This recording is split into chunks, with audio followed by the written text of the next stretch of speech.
Lord Loss by Darren Shan. Book 1, The Demonata. Read by Rupert Degas.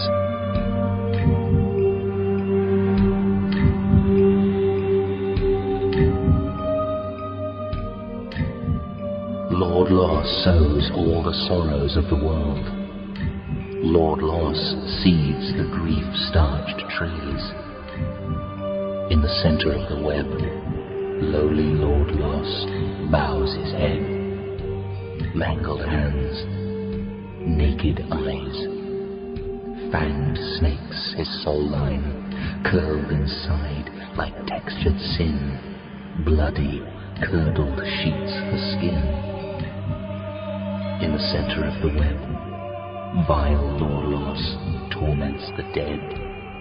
Over strands of red, Lord Loss crawls, dispensing pain, despising all, shuns friends, nurtures foes, ravages hope, breeds woe, drinks moons, devours sons, twirls his thumbs, till the reaper comes. In the center of the web, lush Lord Loss is all that's left.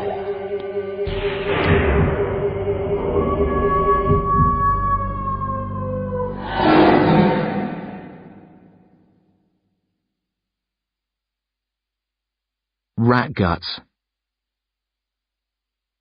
Double history on a Wednesday afternoon. Total nightmare. A few minutes ago, I would have said I couldn't imagine anything worse.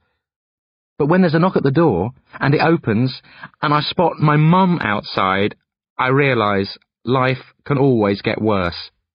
When a parent turns up at school, unexpected, it means one of two things. Either somebody close to you has been seriously injured, or died, or you're in trouble. My immediate reaction, please don't let anybody be dead. I think of Dad, Gret, uncles, aunts, cousins, could be any of them. Alive and kicking this morning, now stiff and cold, tongue sticking out, a slab of dead meat just waiting to be buried. I remember Gran's funeral, the open coffin, her shining flesh, having to kiss her forehead, the pain, the tears. Please don't let anyone be dead. Please, please, please, please. Then I see Mum's face, white with rage, and I know she's here to punish, not comfort. I groan, roll my eyes and mutter under my breath, "Bring on the corpses." The head's office, me, Mum, and Mr. Donnellan. Mum's ranting and raving about cigarettes. I've been seen smoking behind the bike shed, the oldest cliché in the book. She wants to know if the head's aware of this, of what the pupils in his school are getting up to. I feel a bit sorry for Mr. Donnellan. He has to sit there, looking like a schoolboy himself, shuffling his feet and saying he didn't know this was going on, and he'll launch an investigation and put a quick end to it. Liar. Of course he knew. Every school has a smoking area. That's life. Teachers don't approve, but they turn a blind eye most of the time. Certain kids smoke. Fact. Safer to have them smoking at school than sneaking off the grounds during breaks and at lunch. Mum knows that too. She must. She was young once, like she's always reminding me. Kids were no different in Mum's time. If she stopped for a minute and thought back, she'd see what a bloody embarrassment she's being. I wouldn't mind her having a go at me at home, but you don't march into school and start laying down the law in the headmaster's office. She's out of order, big time. But it's not like I can tell her, is it? I can't pipe up with, "Oi, Mother, you're disgracing us both, so shut your trap." I smirk at the thought. And of course, that's when Mum pauses for the briefest of moments and catches me. "What are you grinning at?" she roars, and then she's off again. "I'm smoking myself into an early grave. The school's responsible. What sort of a freak show is Mr. Donnellan running? La-di-la-di-la-di-la-di-bloody-la. Boring!" Her rant at school's nothing compared to the one I get at home. Screaming at the top of her lungs, blue bloody murder. She's going to send me off to boarding school. No, military school. See how I like that, having to get up at dawn each morning and do 100 press-ups before breakfast. How does that sound? "Is breakfast a fry-up or some cereally yogurty crap?" is my response, and I know the second it's out of my mouth, that it's the wrong thing to say.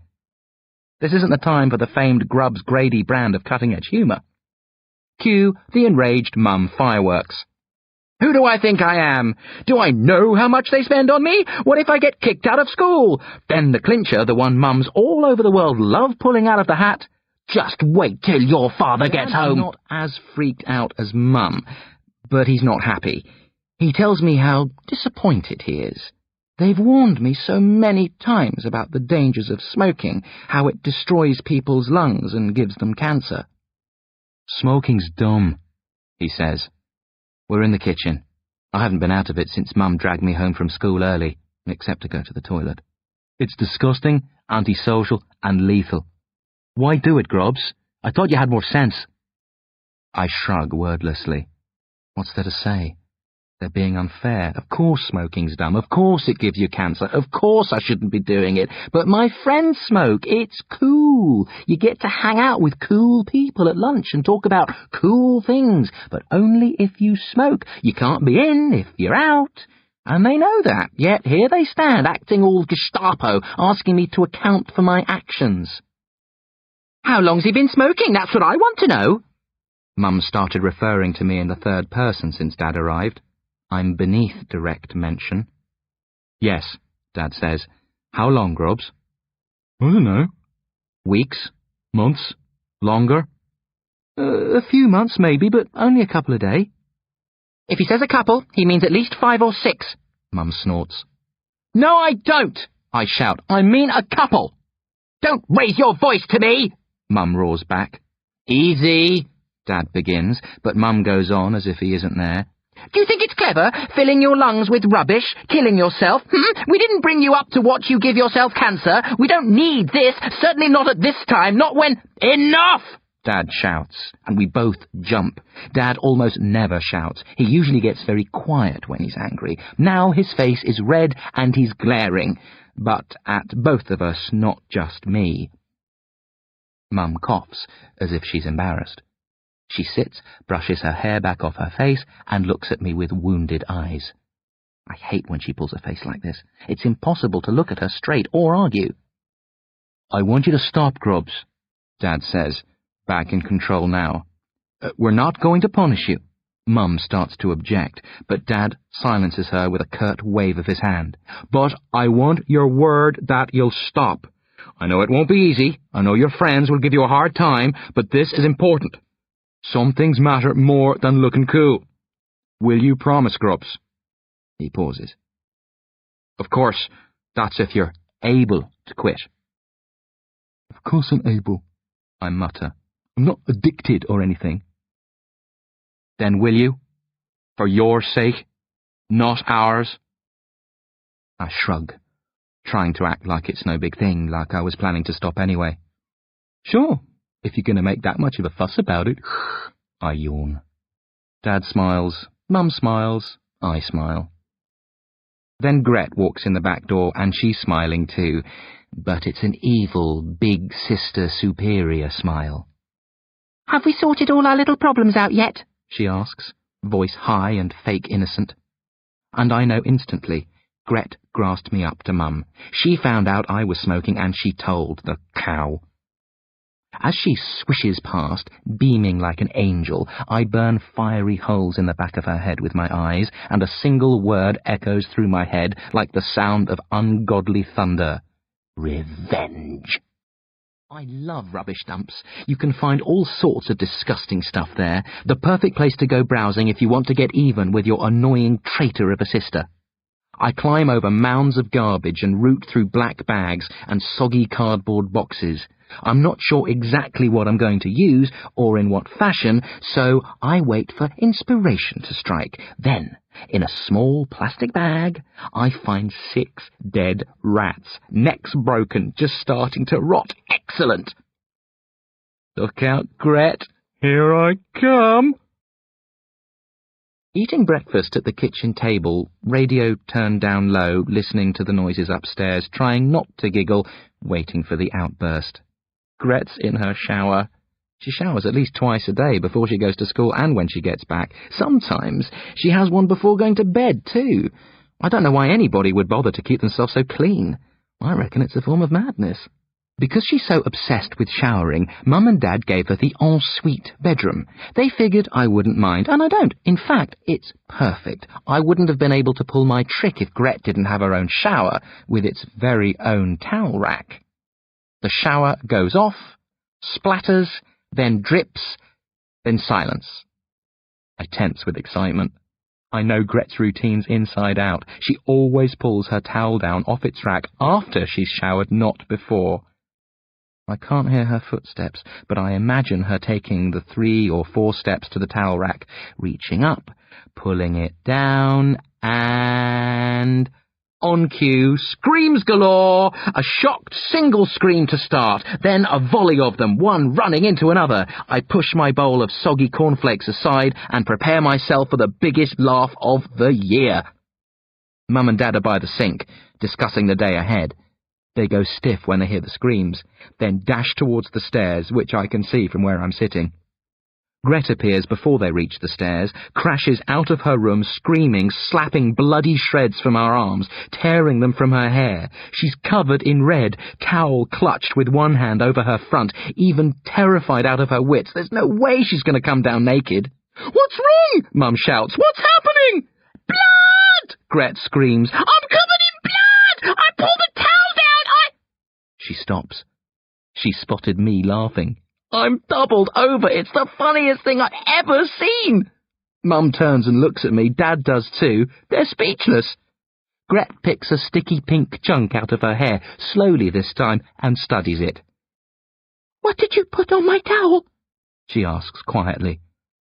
"Rat guts!" I howl, pounding the table, crying with laughter. "I got rats at the rubbish dump, chopped them up, and..." I almost get sick, I'm laughing so much. Mum stares at me, Dad stares at me, Gret stares at me, then... "You lousy son of a..." I don't catch the rest of the insult. Gret flies down the stairs ahead of it. She drops her towel on the way. I don't have time to react to that before she's on me, slapping and scratching at my face. What's wrong, Gretilda?" I giggle, fending her off, calling her by the name she hates. She normally calls me Grubbitch in response, but she's too mad to think of it now. "Scum!" she shrieks. Then she lunges at me sharply, grabs my jaw, jerks my mouth open, and tries her hardest to stuff a handful of rat guts down my throat. I stop laughing instantly. A mouthful of rotten rat guts wasn't part of the grand Uber joke. "Get off!" I roar, lashing out wildly. Mum and Dad suddenly recover and shout at exactly the same time. "Stop that! Don't hit your sister!" I gasp, pushing myself away from the steaming Gret, falling off my chair. "He's an animal!" Gret sobs, picking more chunks of guts from her hair, wiping rat blood from her face. I realise she's crying. Serious waterworks, and her face is as red as her long, straight hair. Not red from the blood, red from anger, shame, and fear. Mum picks up the drop towel, takes it to Gret, wraps it around her. Dad's just behind them, face as dark as death. Gret picks more strands and loops of rat guts from her hair, then howls with anguish. "They're all over me!" she yells, then throws some of the guts at me. "You bloody little monster! You're the one who's bloody!" I cackle. Gret dives for my throat. "No more." Dad doesn't raise his voice, but his tone stops us dead. Mum's staring at me with open disgust. Dad's shooting daggers. I sense that I'm the only one who sees the funny side of this. "It was just a joke," I mutter defensively before the accusations fly. "I hate you," Gret hisses, then bursts into fresh tears and flees dramatically. "Cal," Mum says to Dad, freezing me with an ice-cold glare, "take Grubbitch in hand. I'm going up to try and comfort Gretilda." Mum always calls us by our given names. She's the one who picked them, and is the only person in the world who doesn't see how shudderingly awful they are. Mum heads upstairs. Dad sighs, walks to the counter, tears off several sheets of kitchen paper, and mops up some of the guts and streaks of blood from the floor. After a couple of silent minutes of this, as I lie uncertainly by my upturned chair, he turns his steely gaze on me. Lots of sharp lines around his mouth and eyes, the sign that he's really angry, even angrier than he was about me smoking. "You shouldn't have done that," he says. "It was funny," I mutter. "No," he barks. "It wasn't." "She deserved it," I cry. "She's done worse to me. She told Mum about me smoking. I know it was her. And remember the time she melted my lead soldiers and cut up my comics and—" "There are some things you should never do," Dad interrupts softly. "This was wrong. You invaded your sister's privacy, humiliated her, terrified her senseless. And the timing. You—" He pauses and ends with a fairly weak, "upset her greatly." He checks his watch. "Get ready for school. We'll discuss your punishment later." I trudge upstairs miserably, unable to see what all the aggro is about. It was a great joke. I laughed for hours when I thought of it, and all that hard work, chopping the rats up, mixing in some water to keep them fresh and make them gooey, getting up early, sneaking into her bathroom while she was asleep, carefully putting the guts in place. Wasted. I pass Gret's bedroom and hear her crying pitifully. Mum's whispering softly to her. My stomach gets hard, the way it does when I know I've done something bad. I ignore it. "I don't care what they say," I grumble, kicking open the door to my room and tearing off my pyjamas. "It was a brilliant joke." Purgatory. Confined to my room after school for a month. A whole bloody month. No TV, no computer, no comics, no books, except school books. Dad leaves my chess set in the room too. No fear my chess-mad parents would take that away from me. Chess is almost a religion in this house. Gret and I were reared on it. While other toddlers were being taught how to put jigsaws together, we were busy learning the ridiculous rules of chess. I can come downstairs for meals, and bathroom visits are allowed, but otherwise I'm a prisoner. I can't even go out at weekends. In solitude, I call Gret every name under the moon the first night. Mum and Dad bear the brunt of my curses the next. After that, I'm too miserable to blame anyone, so I sulk in moody silence and play chess against myself to pass the time. They don't talk to me at meals. The three of them act like I'm not there. Gret doesn't even glance at me spitefully and sneer the way she usually does when I'm getting the doghouse treatment. But what have I done that's so bad? Okay, it was a crude joke, and I knew I'd get into trouble, but their reactions are way over the top.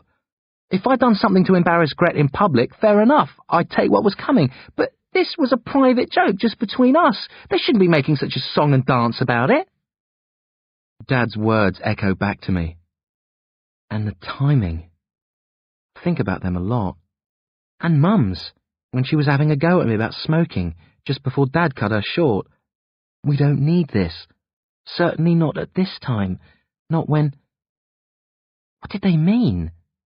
What were they talking about? What does the timing have to do with anything? Something stinks here. And it's not just rat guts. I spend a lot of time writing. Diary entries, stories, poems. I tried drawing a comic. Grubbs Grady Superhero. But I'm no good at art. I get great marks in my other subjects, way better than goat-faced Gret ever gets, as I often remind her, but I've all the artistic talent of a duck. I play lots of games of chess. Mum and Dad are chess fanatics. There's a board in every room, and they play several games most nights, against each other or friends from their chess clubs. They make Gret and me play too. My earliest memory is of sucking on a white rook while Dad explained how a knight moves. I can beat just about anyone my age. I've won regional competitions, but I'm not in the same class as Mum, Dad, or Gret. Gret's won at national level and can wipe the floor with me 9 times out of 10. I've only ever beaten Mum twice in my life, Dad never. It's been the biggest argument starter all my life. Mum and Dad don't put pressure on me to do well in school or at other games, but they press me all the time at chess. They make me read chess books and watch videotaped tournaments. We have long debates over meals and in Dad's study about legendary games and grandmasters and how I can improve. They send me to tutors and keep entering me in competitions. I've argued with them about it. I'd rather spend my time watching and playing football, but they've always stood firm. White rook takes black pawn, threatens black queen moves to safety. I chase her with my bishop. Black queen moves again, still in danger. This is childish stuff. I could have cut off the threat 5 moves back when it became apparent, but I don't care. In a petty way, this is me striking back. You take my TV and computer away, stick me up here on my own.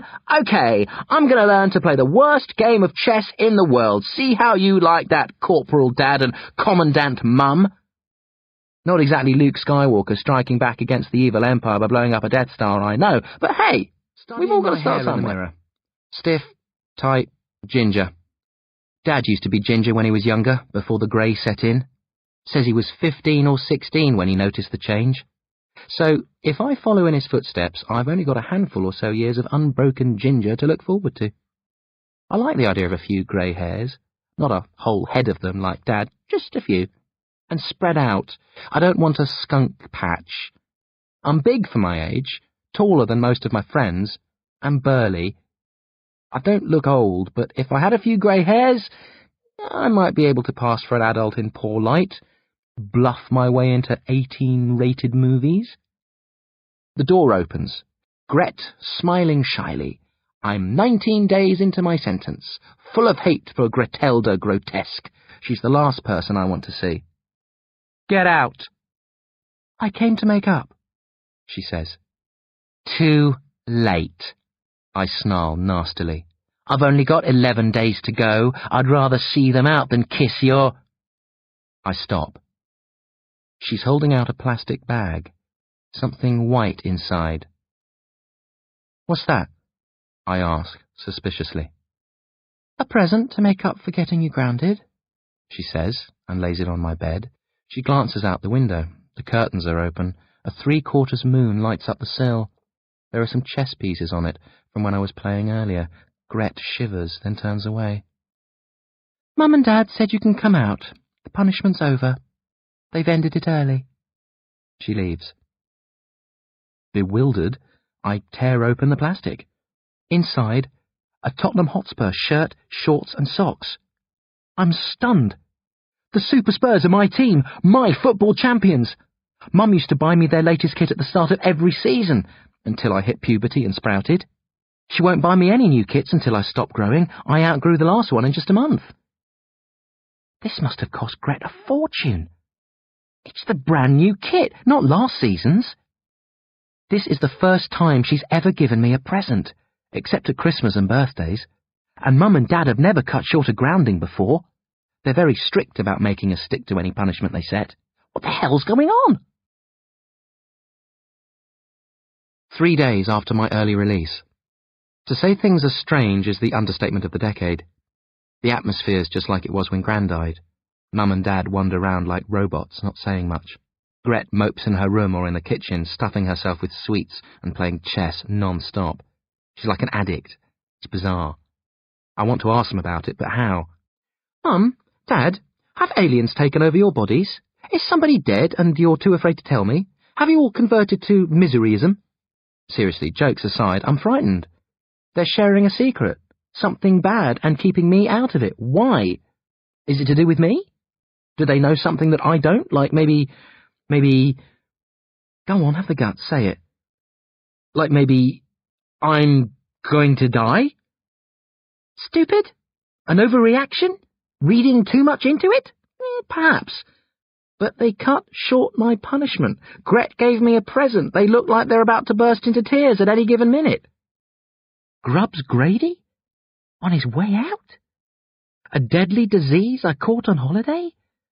A brain defect I've had since birth? The big, bad cancer bug? What other explanation is there? Regale me with your thoughts on ballet.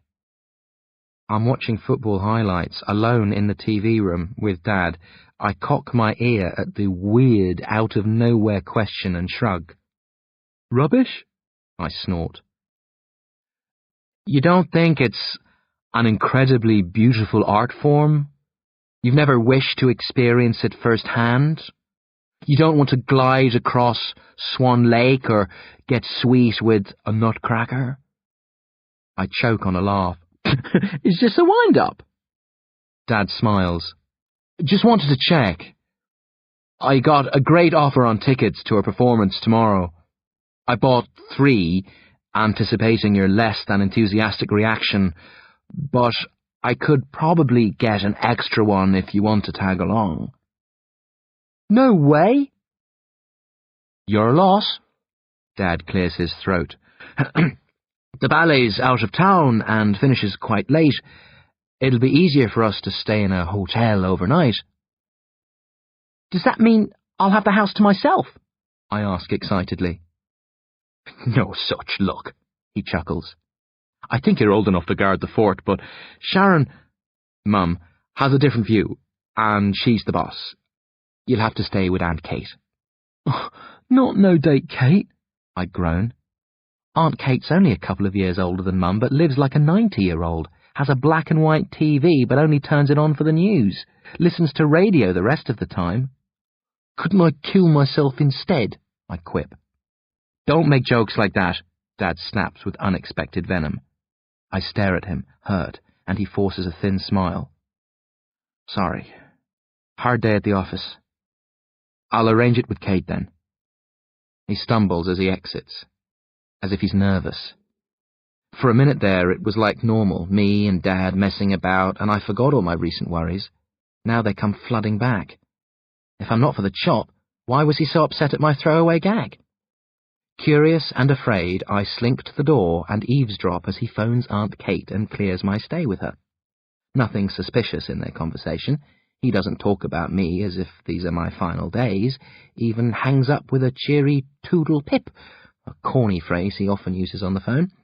I'm about to withdraw and catch up with the football action when I hear Gret speaking softly from the stairs. You didn't want to come?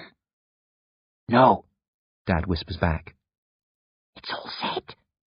Yes. He'll stay with Kate. It'll just be the 3 of us. Couldn't we wait until next month?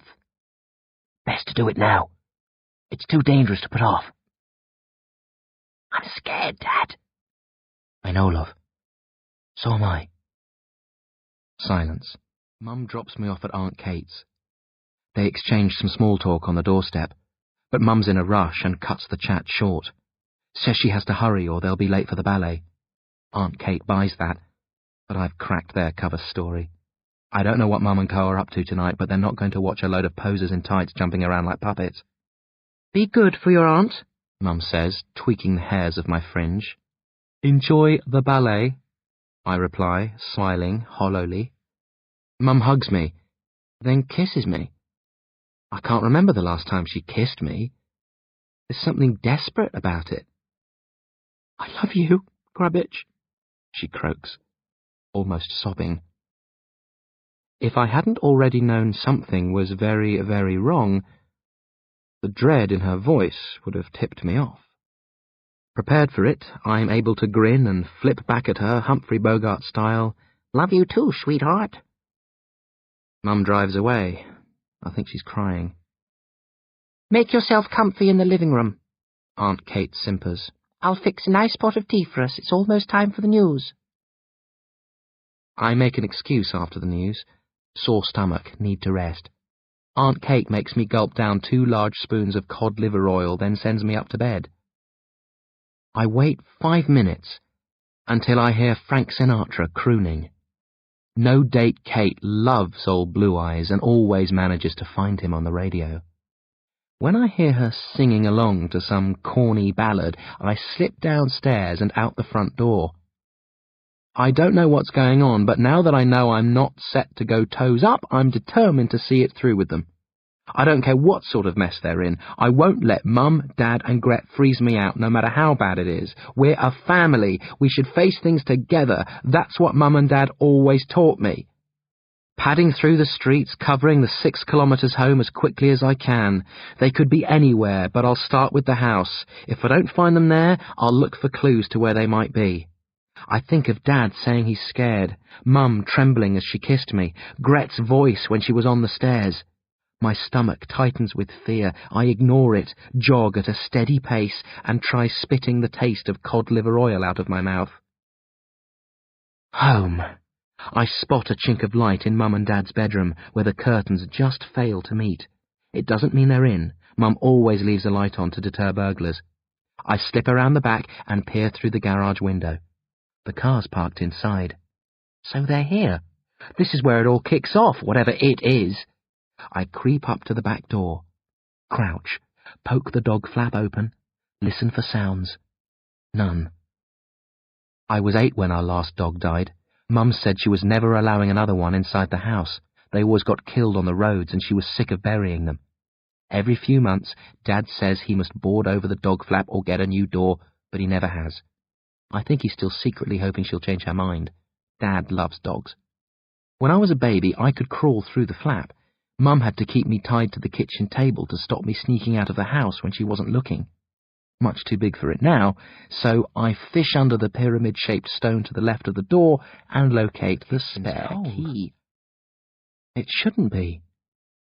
The sun's been shining all day and it's a nice warm night, but it's like standing in a refrigerator aisle in a supermarket. I creep to the hall door and stop, again listening for sounds. None.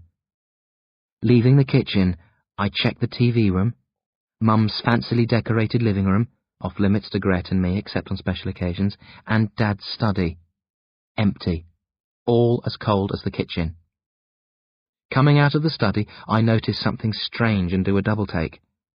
There's a chessboard in one corner, Dad's prized chess set. The pieces are based on characters from the King Arthur legends, hand-carved by some famous craftsman in the 19th century. Cost a fortune. Dad never told Mum the exact price, never dared.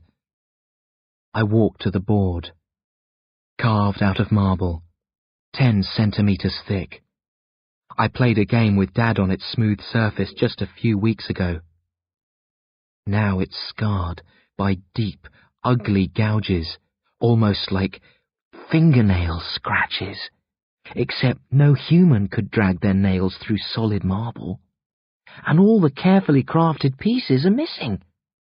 The board's bare.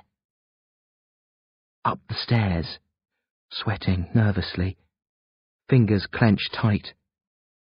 My breath comes out as mist before my eyes. Part of me wants to turn tail and run. I shouldn't be here.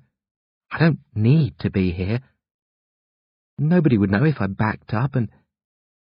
I flash back to Gret's face after the rat guts prank.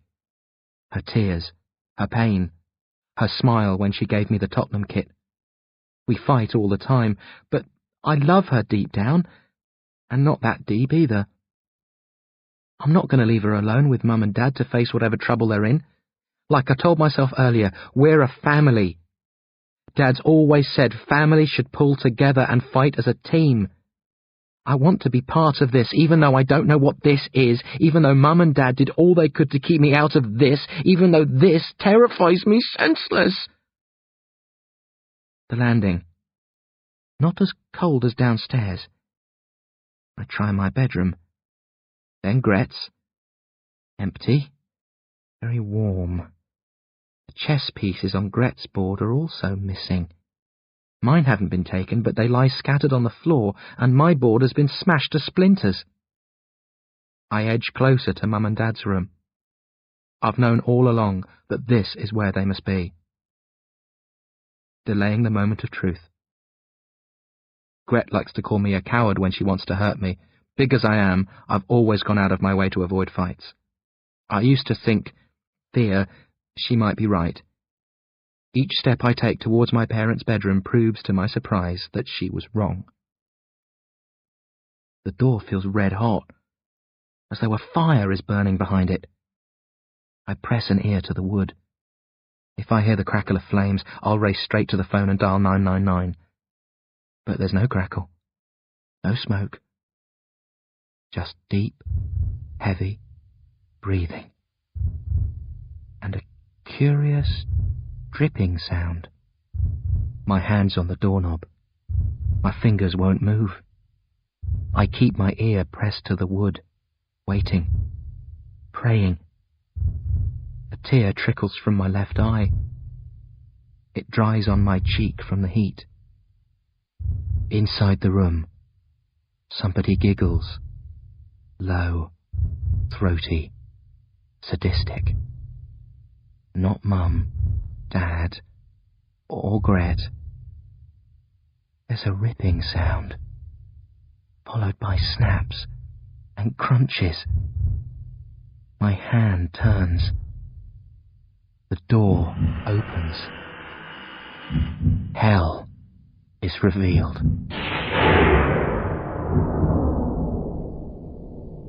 Demons.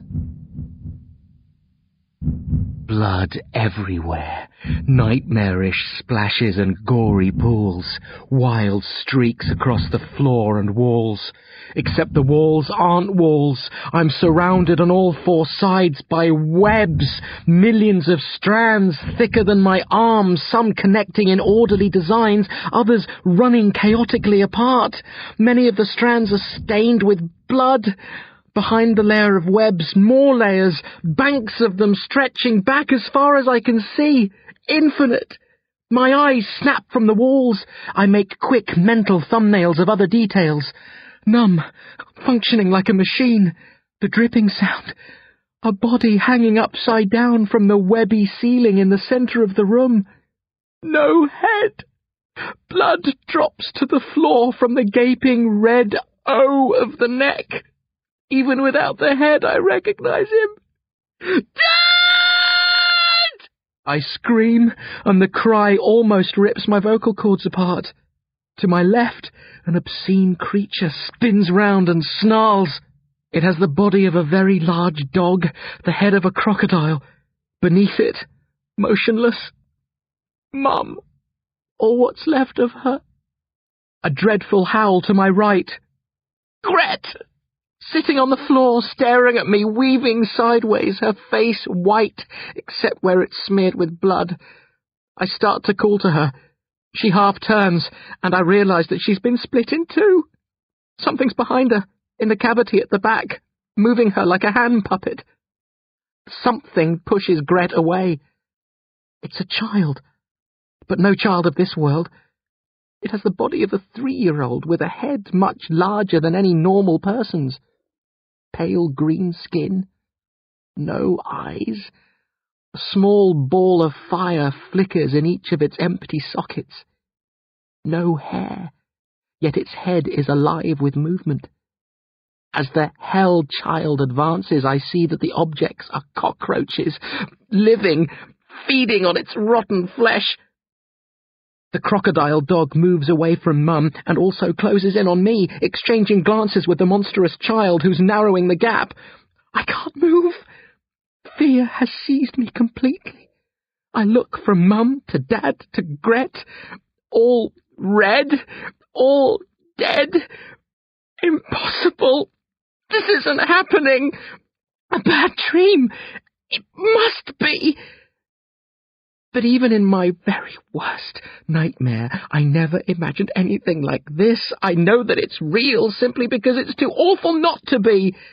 The creatures are almost upon me. The croc dog growls hungrily. The hell child grins ghoulishly and raises its hands. There are mouths in both its palms, small, full of sharp teeth. No tongues. Dear. Someone says, and the creatures stop within spitting distance. What have we here? A man slides out from behind a clump of webby strands, thin, pale red skin, misshapen, lumpy, as though made out of coloured dough. His hands are mangled, bones sticking out of the skin, one finger melting into another.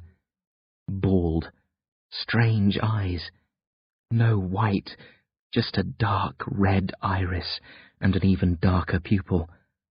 There's a gaping, jagged hole in the left side of his chest. I can look clean through it.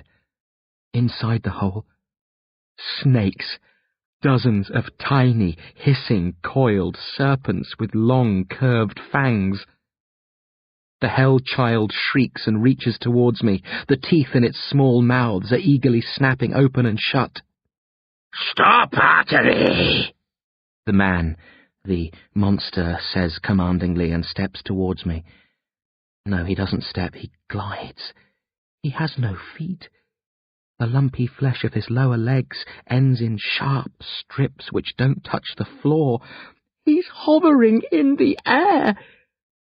The croc dog barks savagely, its reptilian eyes alive with hunger and hate. "Hold, Vane," the monster orders. He advances to within touching distance of me, stops, and studies me with his unnatural red eyes. He has a small mouth, white lips. He looks sad. The saddest creature I've ever seen. "You are Grabbage," he says morosely. "The last of the Grady's. You should not be here. Your parents wished to spare you this heartache. Why did you come?" I can't answer. My body isn't my own, except my eyes, which don't stop roaming and analysing even though I want them to, easier to shut off completely and black everything out. The hell child makes a guttural sound and reaches for me again. "Disobey me at your peril, artery," the monster says softly. The barbaric baby drops its hands and shuffles backwards, the fire in its eyes dimming. The croc dog retreats too. Both keep their sights on me. "Such sadness," the monster sighs, and there's genuine pity in his tone. "Parents dead. Sister dead. All alone in the world, face to face with demons. No idea who we are or why we're here." He pauses, and doubt crosses his expression. "You don't know, do you, Grabbage? Nobody ever explained or told you the story of lonely Lord Lost?" Still can't answer, but he reads the ignorance in my eyes and smiles thinly, painfully. "I thought not," he says. "They sought to protect you from the cruelties of the world. Good, loving parents. You'll miss them, Grabbage, but not for long." The creatures to my left and right make sick, chuckling sounds. "Your sorrow shall be short-lived. Within minutes I'll set my familiars upon you, and all will soon finish. There will be pain, great pain, but then the total peace of the beyond. Death will come as a blessing, Grabbage. You will welcome it in the end, as your parents and sister did." The monster drifts around me. I realize he has no nose, just two large holes above his upper lip. He sniffs as he passes, and I somehow understand that he's smelling my fear. "Poor Grabbage," he murmurs, stopping in front of me again. This close, I can see that his red skin is broken by tiny cracks, seeping with drops of blood. I also notice several appendages beneath his arms, 3 on either side, folded around his stomach. They look like thin, extra arms, though they might just be oddly moulded layers of flesh. What are you? I moan, forcing the words out between my chattering teeth. "The beginning and end of your greatest sorrows," the monster replies. He says it plainly, not a boast. Mum? I gasp. Dad? Gone, he whispers, shaking his head, blood oozing from the cracks in his neck. Remember them, Grabbage. Recall the golden memories. Cherish them in these, your final moments. Cry for them, Grabbage. Give me your tears. He smiles eagerly, and his right hand reaches for my face. He brushes his mashed-together fingers across my left cheek, just beneath my eye, as though trying to charm tears from me. The touch of his skin, moist, rough, sticky, repels me. Without thinking, I turn my back on the hell of my parents' bedroom and run. Behind me, the monster chuckles darkly, clears his throat and says, "Vane, Artery, vicious he's howls yours." of delight, the creatures give chase. The landing, growls and grinding teeth getting closer every second, almost upon me. My legs slip. I sprawl to the floor. Something flies overhead and collides with the wall at the top of the stairs. The croc dog, Vane. A tiny hand snags on my left ankle. Artery's teeth close on the turn-ups of my jeans. I pull away instinctively, ripping, a long strip of material torn clean away. No damage to my leg. Artery rolls backwards, choking on the denim. Vane scrambles to its feet, shaking its elongated crocodile's head. My eyes fix on its legs. They don't end in dog's paws, but in tiny human hands with long, blood-stained, splintered nails. A woman's. I wriggle past Vane on my stomach and drag myself down the stairs, gasping with terror. Out of the corner of my eye, I spy Artery spitting out the denim, jumping to his feet, rushing after me. Vane crouches at the top of the stairs, reptilian eyes furious, readying herself, to pounce. Just as she leaps, Artery crashes into her. Vane yelps as her companion accidentally crushes her against the wall. Artery wails like a baby, kicks Vane out of the way, and totters down the stairs in pursuit of me. My hands hit the floor. I lurch to my feet and start for the front door. I've a good lead on Artery, who's still on the stairs. I'm going to make it. A few more strides and... Something brushes between my legs at an incredible speed. There's a sharp, clattering sound. The door shakes. At its base, Artery rights himself and grins at me. The grotesque hell-child is rubbing his right shoulder where he collided with the door. The fire in his eyes burns brighter than ever. His mouth is wide and twisted. No tongue, just a gaping, blood-red maw. I scream incoherently at Artery, then grab the telephone from its stand, the closest object to hand, and lob it with all my strength at the demon. Artery ducks sharply. Unbelievably, the telephone smashes through the door, ending up in the street outside. I've no time to ponder this impossible feat of strength. Artery's momentarily disorientated. Vane's only halfway down the stairs. I can escape, if I act quickly. Making a sharp turn, I dive for the kitchen and the back door. Artery reads my intentions and bellows at Vane. The croc dog leaps from the stairs and sails for my face and throat.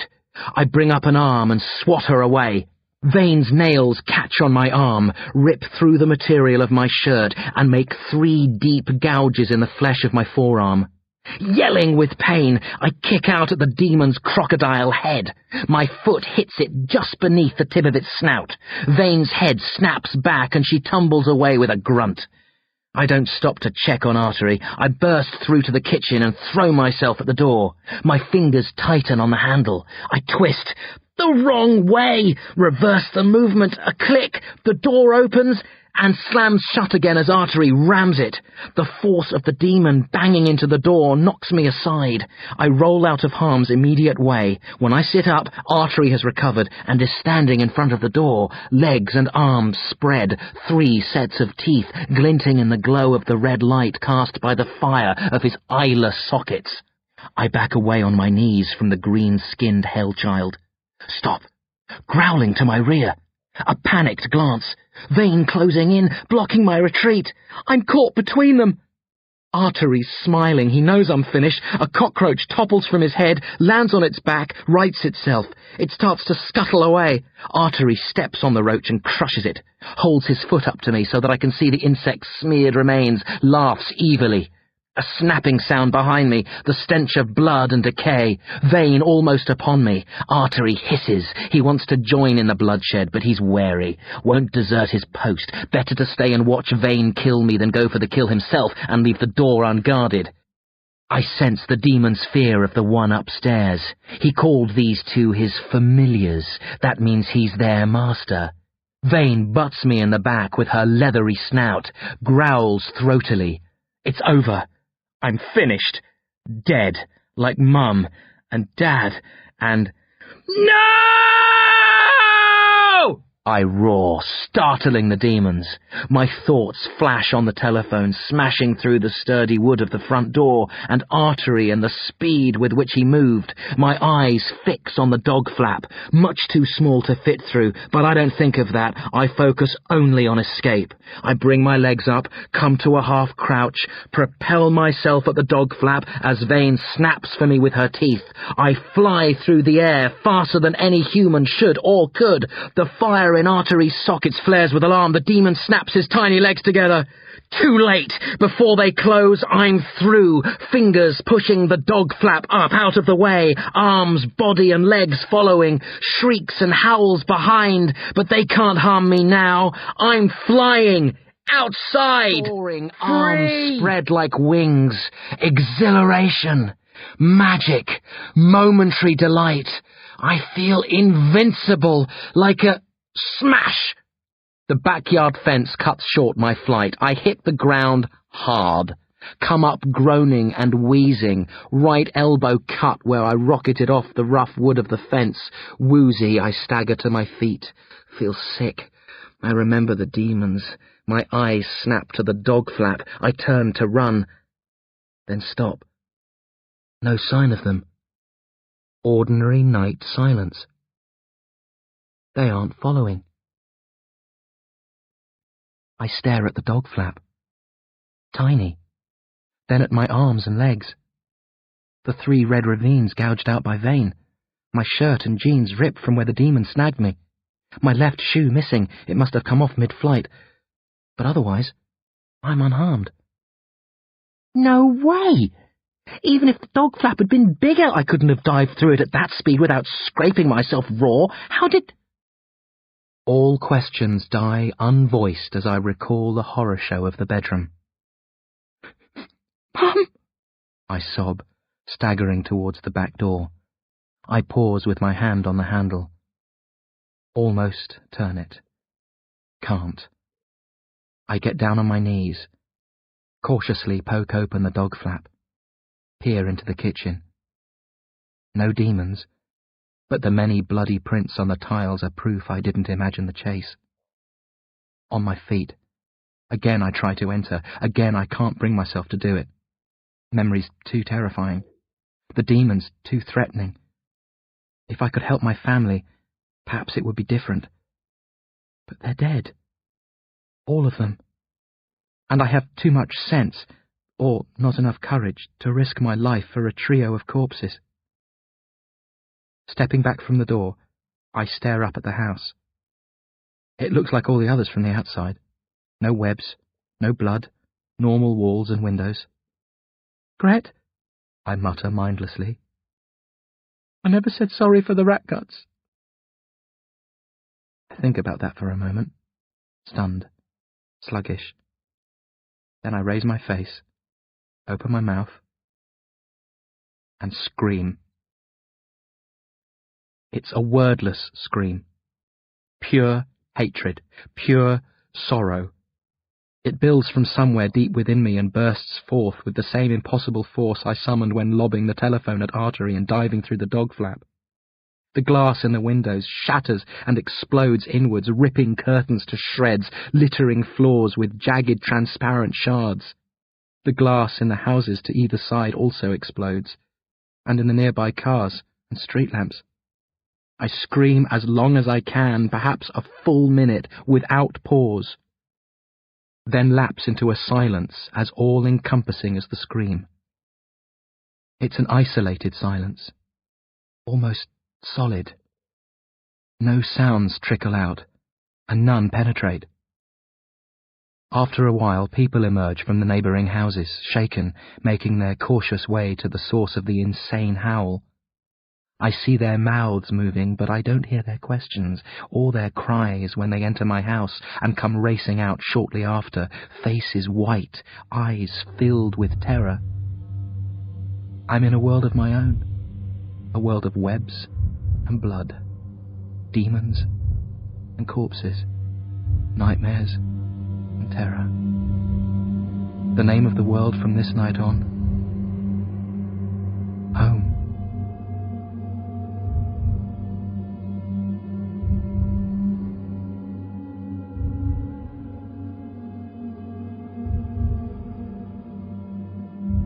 Dervish.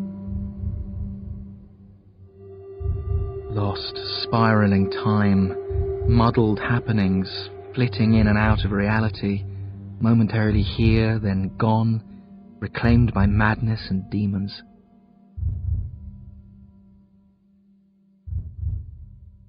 Clarity.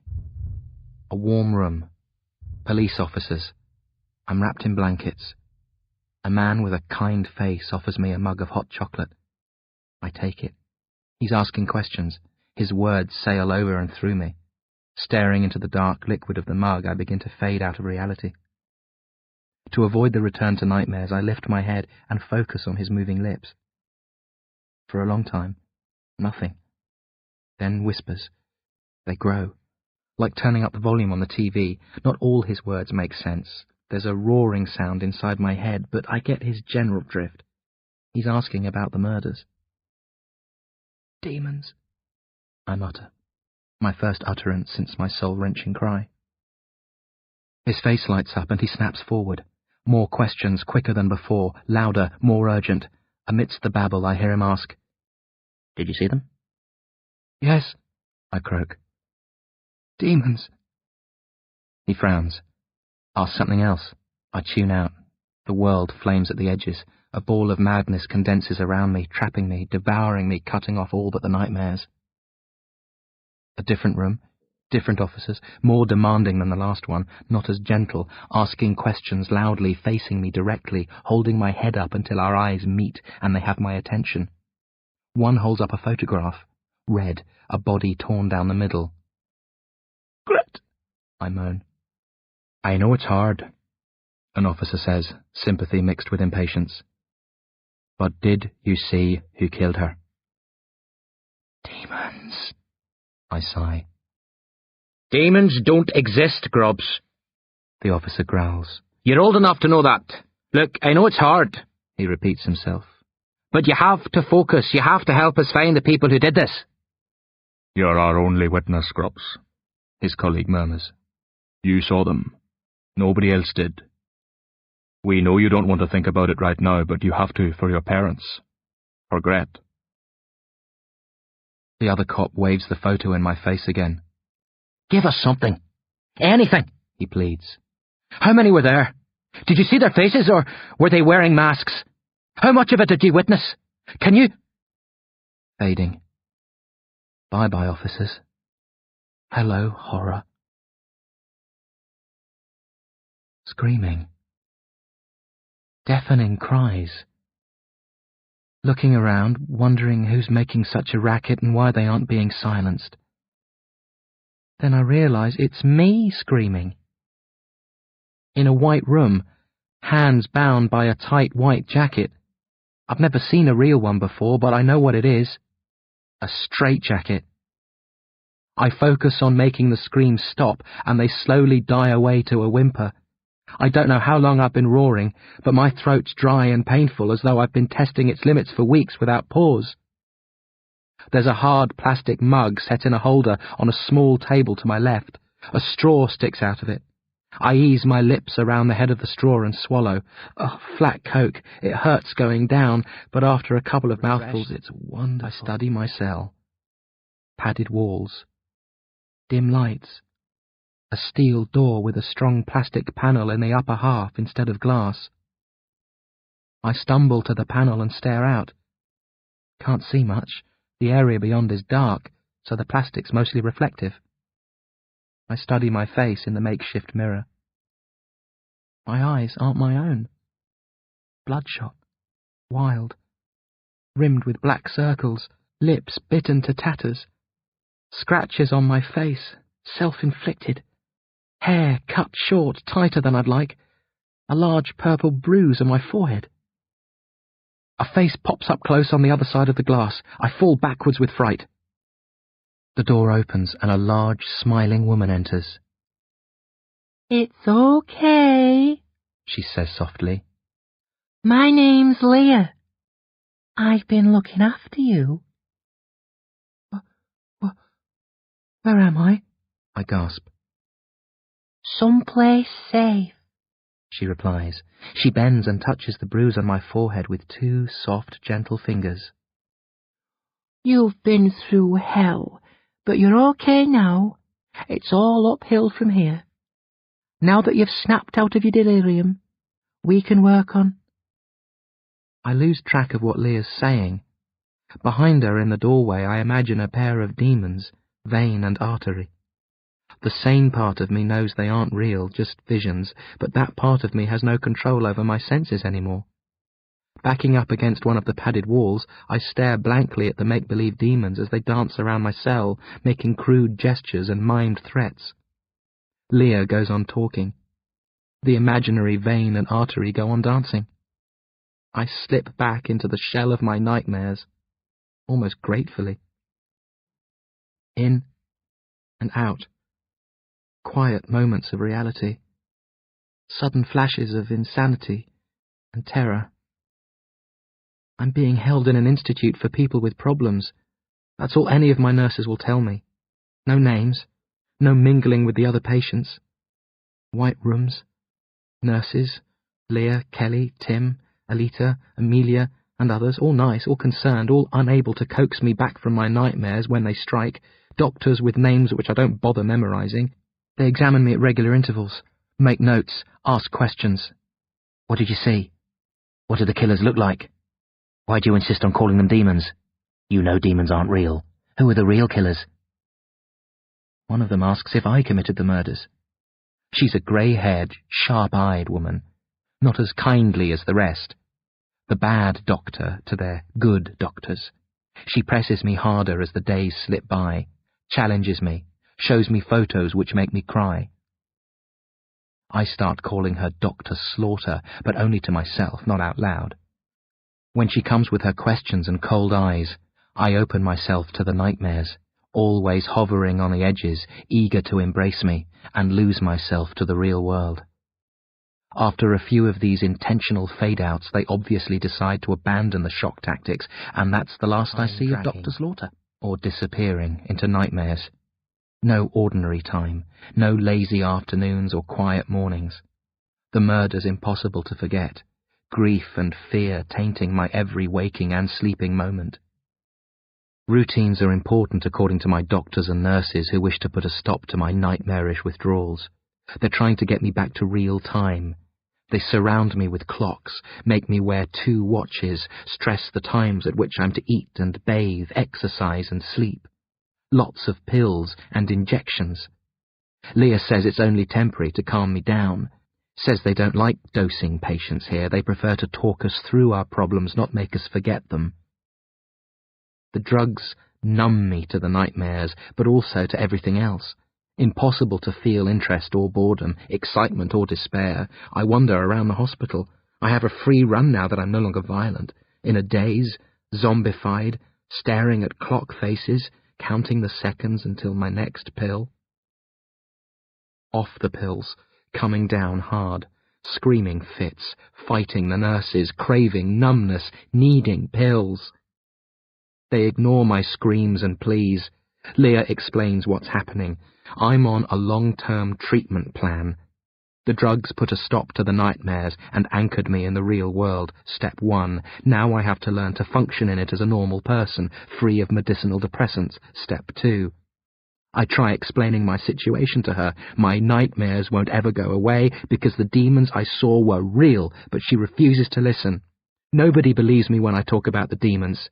They accept that I was in the house at the time of the murders and that I witnessed something dreadful, but they can't see beyond human horrors. They think I imagined the demons to mask the truth. One doctor says it's easier to believe in demons than evil humans. Says a wicked person is far scarier than a fanciful demon. Moron. He wouldn't say that if he'd seen the crocodile-headed vein or the cockroach-crowned artery.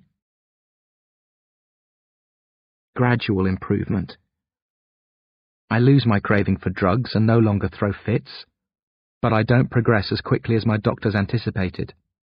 I keep slipping back into the world of nightmares, losing my grip on reality. I don't talk openly with my nurses and doctors. I don't discuss my fears and pains. Sometimes I babble incoherently and can't interpret the words of those around me. Or I'll stand staring at a tree or bush through one of the institute windows all day long, or not get up in the morning despite the best rousing efforts of my nurses. I'm fighting them. They don't believe my story, so they can't truly understand me, so they can't really help me, so I fight them. Out of fear and spite, in the middle of the confusion, relatives arrive.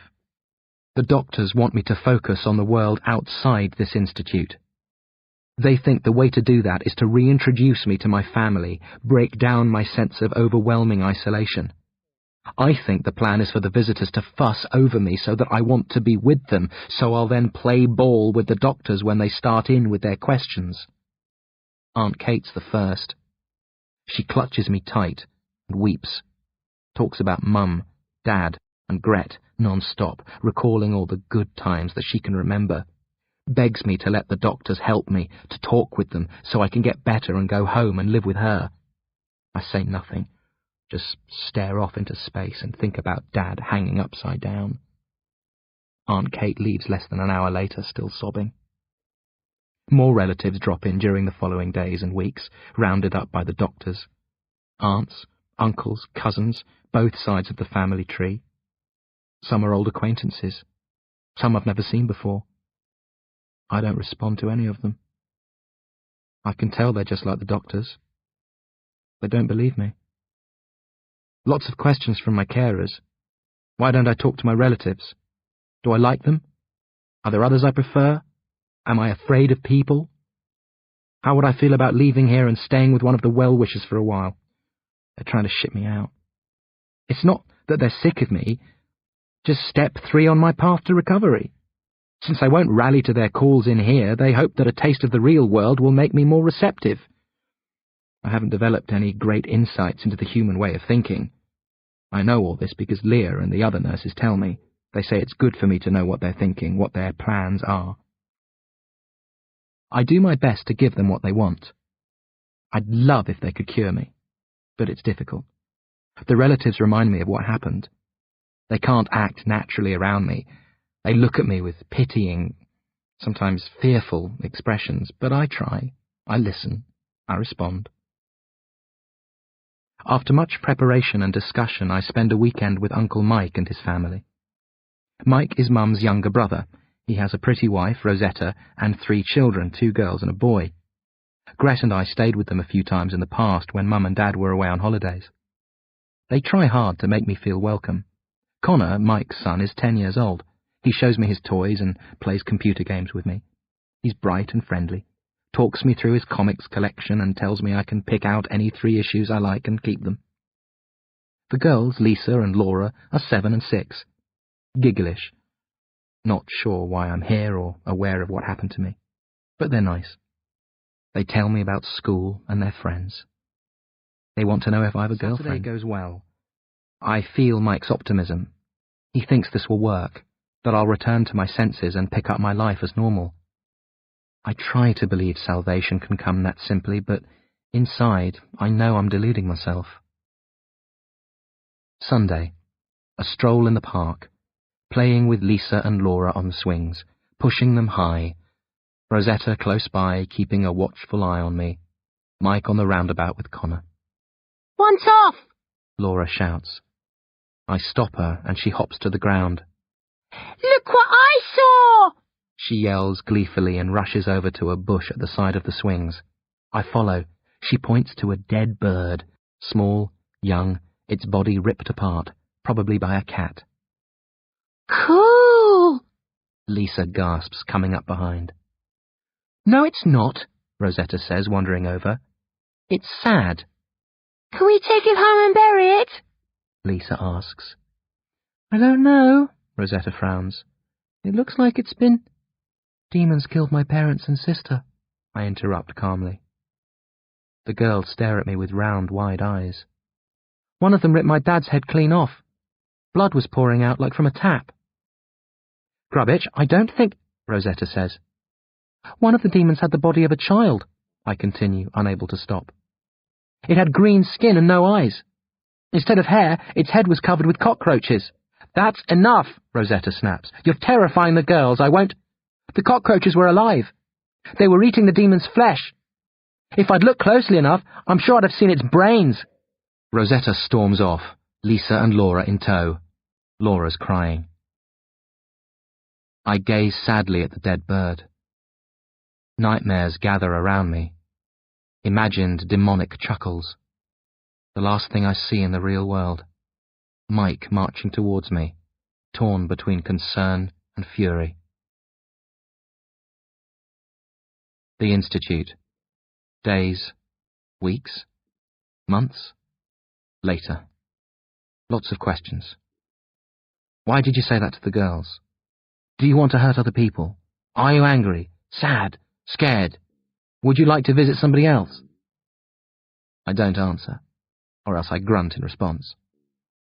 They don't understand. They can't. I didn't want to scare Lisa or Laura or upset Mike and Rosetta. The words came out by themselves. The doctors can't help. If I had an ordinary illness, I'm sure they could fix me. But I've seen demons rip my world to pieces. Nobody believes that, so nobody knows what I'm going through. I'm alone. I always will be. That's my life now. That's just the way it is. The relatives stop coming. The doctors stop trying. They say they're giving me time to recover, but I think they just don't know how to handle me.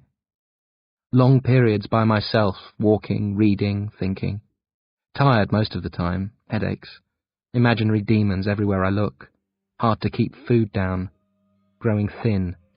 Sickly. The nurses try to rally my spirits. Days out, a circus, theme park, cinemas, and parties in my cell. No good. Their efforts are wasted on me. I draw into myself more and more, hardly ever speak. Avoid eye contact.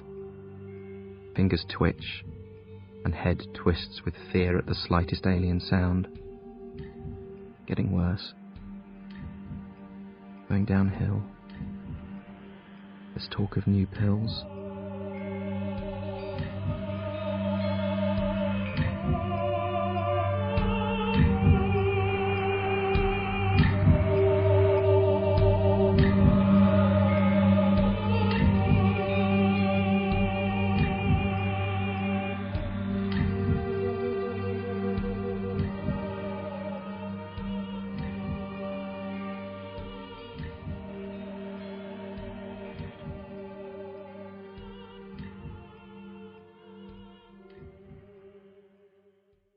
End of Disc 1. Disc 2.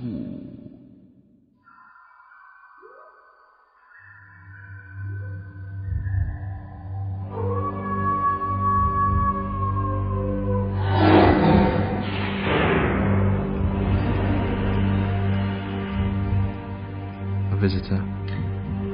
It's been a long time since the last. I thought they'd given up. It's Uncle Dervish, Dad's younger brother. Don't know much about him. A man of mystery. He visited us a few times when I was smaller. Mum never liked him. I recall her and Dad arguing about him once. We're not taking the kids there, she snapped. I don't trust him. Leah admits Uncle Dervish, asks if he'd like anything to drink or eat. No thanks. Would I like anything? Shake my head. Leah leaves.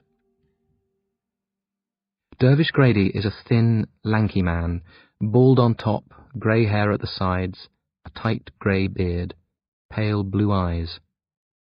I remember his eyes from when I was a kid. I thought they looked like my toy soldier's eyes.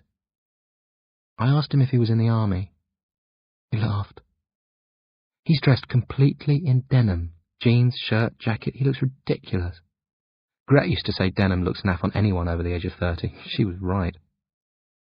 Dervish sits in the visitor's chair and studies me with cool, serious eyes. He's immediately different to all who'd come before, whereas the other relatives were quick to start a false, cheerful conversation or cry or say how sorry they were. Dervish just sits and stares. That interests me. So I stare back, more alert than I've been in weeks. "Hello," I say after a full minute of silence. Dervish nods in reply. I try thinking of a follow-up line. Nothing comes to mind. Dervish looks slowly around the room, stands, walks to the window, gazes out at the rear yard of the Institute, then swings back to the door which Leah left ajar.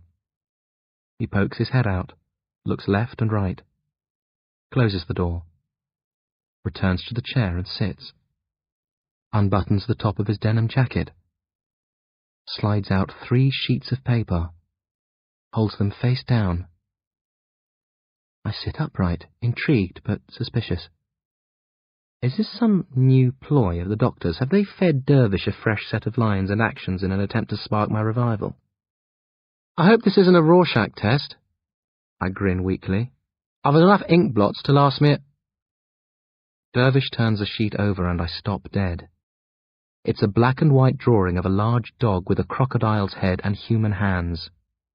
Vain, Dervish says. He has a soft, lyrical voice. I tremble and say nothing in reply. He turns over the second sheet. Colour this time. A child with green skin, mouths in its palms, fire in its eyes, lice for hair. Artery, Dervish says. You got the hair wrong, I mumble. Should be cockroaches. Lice, cockroaches, leeches. It changes, he says, and lays the 2 sheets down on the floor. He turns over the third. This one's colour too. A thin man, lumpy red skin, large red eyes, mangled hands, no feet, a snake-filled hole where his heart should be. The doctors put you up to this, I moan, averting my eyes. I told them about the demons. They must have got artists to draw them. Why are you... You didn't tell them his name. Dervish cuts me short. He taps the picture. You said the other 2 were familiars, and this one was their master. But you never mentioned his name. Do you know it? I think back to those few minutes of insanity in my parents' bedroom. The demon lord didn't say much, never told me who he was. I open my mouth to answer negatively. Then slowly let it close.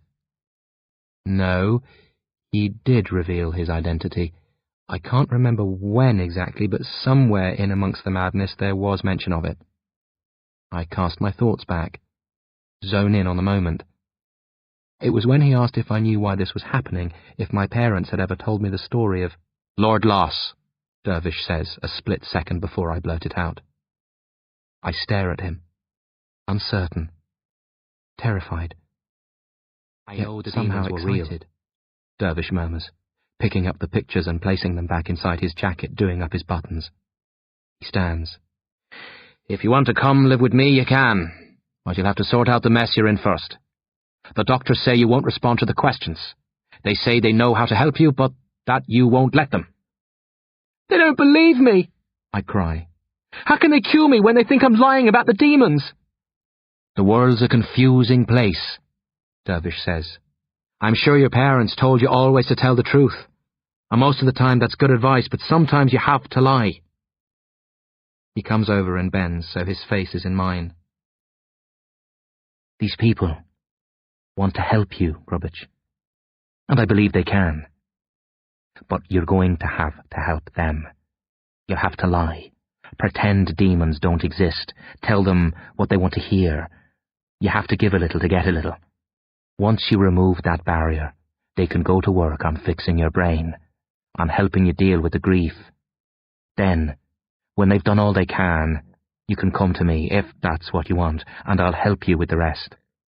I can explain about demons, and I'll tell you why your parents and sister died. He leaves. Stunned silence. Long days and nights of heavy thinking, repeating the name of the thin red demon, Lord Las, Lord Las, Lord Las, Lord... Torn between hope and fear. Could Dervish be in league with the demons? Mum saying, I don't trust him. I'm safe here. Leaving might be an invitation to danger and further sorrow. I won't improve in this place, holding true to my story, defying the doctors and nurses, but I can't be harmed either. Out in the real world, I might have to face demons again. Simpler to stay here and hide. One morning, I wake from a nightmare. In it, I was at a party wearing a mask. When I took the mask off, I realized I'd been wearing Gret's face.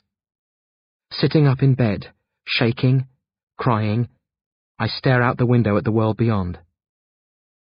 I decide. Exercising. Eating sensibly, putting on weight, talking directly with my doctors and nurses, answering their questions, letting them into my head, bearing my soul. I allow them to help me. I work with them, lie when I have to, say I saw humans in the room that night. Police come and take my statement. An artist captures my new, realistic, invented impressions of the murderers. My doctors beam proudly and pat my back. Weeks pass. With help and lots of hard work, I get better. Dervish was right. Now that I'm working with them, they are able to help me, even if we're progressing on the basis of a lie, that demons aren't real. I weep a lot and learn a lot. How to face my grief, how to confront my fear and control it, and let them guide me out of the darkness, slowly, painfully, but surely. In one afternoon session with a therapist, when I judge the time to be right, I make a request. Lots of discussions afterwards, long debates, staff meetings, phone calls, humming and hawing. Finally they agree. There's a big build-up, lots of in-depth therapy sessions and heart-to-hearts, tests galore to make sure I'm ready, to reassure themselves that they're doing the right thing. They have doubts, they voice them, we talk them through, they decide in my favour. The last day. Handshakes and emergency contact numbers from the doctors in case anything goes wrong, kisses and hugs from my favourite nurses, a card from Leah. Facing the door, a bag on my shoulder with all I have left in the world. Scared sick, but determined to see it through. I leave the institute on the back of a motorbike. Driving, my rescuer, my lifeline, my hope, Uncle Dervish. Hold on tight, he says. Speed limits were made to be broken. The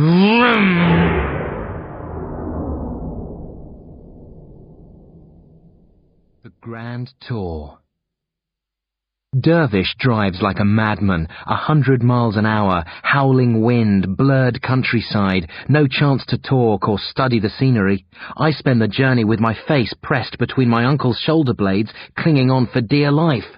Finally, coming to a small village, he slows. I peek and catch the name on a sign as we exit. Carkerry Vale.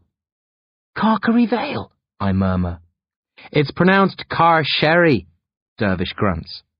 This is where you live, I note, recalling the address from cards I wrote and sent with Mum and Gret. Mum didn't like Uncle Dervish, but she always sent him a Christmas and birthday card. Actually, I live about 2 miles beyond, Dervish says, carefully overtaking a tractor and waving to the driver. It's pretty lonely out where I am, but there are lots of kids in the village. You can walk in any time you like. Do they know about me? I ask. Only that you're an orphan and you're coming to live with me. A winding road, lots of potholes which Dervish swerves expertly to avoid. The sides of the road are lined with trees. They grow close together, blocking out all but the thinnest slivers of sunlight. Dark and cold, I press closer to Dervish, hugging warmth from him. The trees don't stretch back very far, he says. You can skirt around them when you're going to the village. I'm not afraid, I mutter. Of course you are, he chuckles, then looks back quickly. But you have my word, you've no need to be. Chez Dervish, a huge house, 3 stories, built from rough white blocks almost as big as those I've seen in photos of the pyramids, shaped like an L. The bit sticking out at the end is made from ordinary red bricks and doesn't look like the rest of the house. Lots of timber decorations around the top and down the sides. A slate roof with 3 enormous chimneys.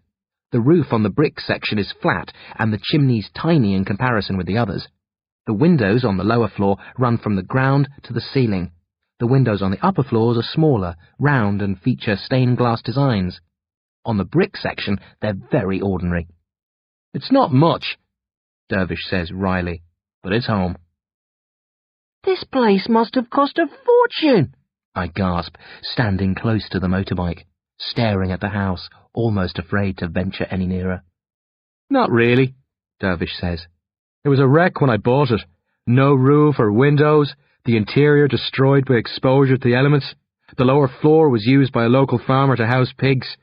I lived in the brick extension for years while I restored the main building. I keep meaning to tear the extension down. I don't use it anymore, and it takes away from the main structure, but I never seem to get round to it." Dervish removes his helmet, helps me out of mine, then walks me round the outside of the house. He explains about the original architect and how much work he had to do to make the house habitable again. But I don't listen very closely. I'm too busy assessing the mansion and the surrounding terrain. Lots of open fields, sheep and cattle in some of them. A small forest to the west which runs all the way to Carsheri Vale. No neighbouring houses that I can see. "Do you live here alone?" I ask as we return to the front of the house. "Pretty much," Dervish says. "One farmer owns most of this land and he's opposed to overdevelopment. He's old. I guess his children will sell plots off when he dies. But for the last 20 years I've had all the peace and seclusion a man could wish for." "Doesn't it get lonely?" I ask. "No," Dervish says. "I'm fairly solitary by nature. When I'm in need of company, it's only a short stroll to the village, and I travel a lot. I've many friends around the globe." We stop at the giant front doors, a pair of them, like the entrance to a castle. No doorbell, just 2 chunky gargoyle-shaped knockers, which I eye apprehensively. Dervish doesn't open the doors. He's studying me quietly. "Have you lost the key?" I ask. "We don't have to enter," he says. "I think you'll grow to love this place after a while, but it's a lot to take in at the start. If you'd prefer, you could stay in the brick extension. It's an eyesore, but cosy inside. Or we can drive to the Vale and you can spend a few nights in a B&B until you get your bearings." It's tempting. If the house is even half as spooky on the inside as it looks from out here, it's going to be hard to adapt to. But if I don't move in now, I'm sure the house will grow far creepier in my imagination than it can ever be in real life. "Come on," I grin weakly, lifting one of the gargoyle knockers and rapping loudly. "We look like a pair of idiots standing out here. Let's go in." Cold inside, but brightly lit. No carpets, all tiles or stone floors, but many rugs and mats. No wallpaper. Some of the walls are painted, others just natural stone. Chandeliers in the main hall and dining room, wall-set lamps in the other rooms. Bookcases everywhere, most of them filled. Chessboards, too, in every room. Dervish must be as keen on chess as Mum and Dad. Ancient weapons hang from many of the walls. Swords, axes, maces. "For when the tax collector calls," Dervish says solemnly, lifting down one of the larger swords. He swings it over his head and laughs. "Can I try it?" I ask. He hands it to me. "Bloody hell! It's heavy. I can lift it to thigh level, but no higher. A quick reappraisal of Uncle Dervish. He looks wiry as a rat, but he must have hidden muscles under all the denim." We meander through the downstairs rooms, Dervish explaining what each was used for in the past, pointing out items of special interest, such as a stuffed bear's head, which is more than 200 years old, a cage where a live vulture was kept, rusty nails which were used by the Romans to crucify people. There's a large, empty fish tank in one of the main living rooms, set against a wall.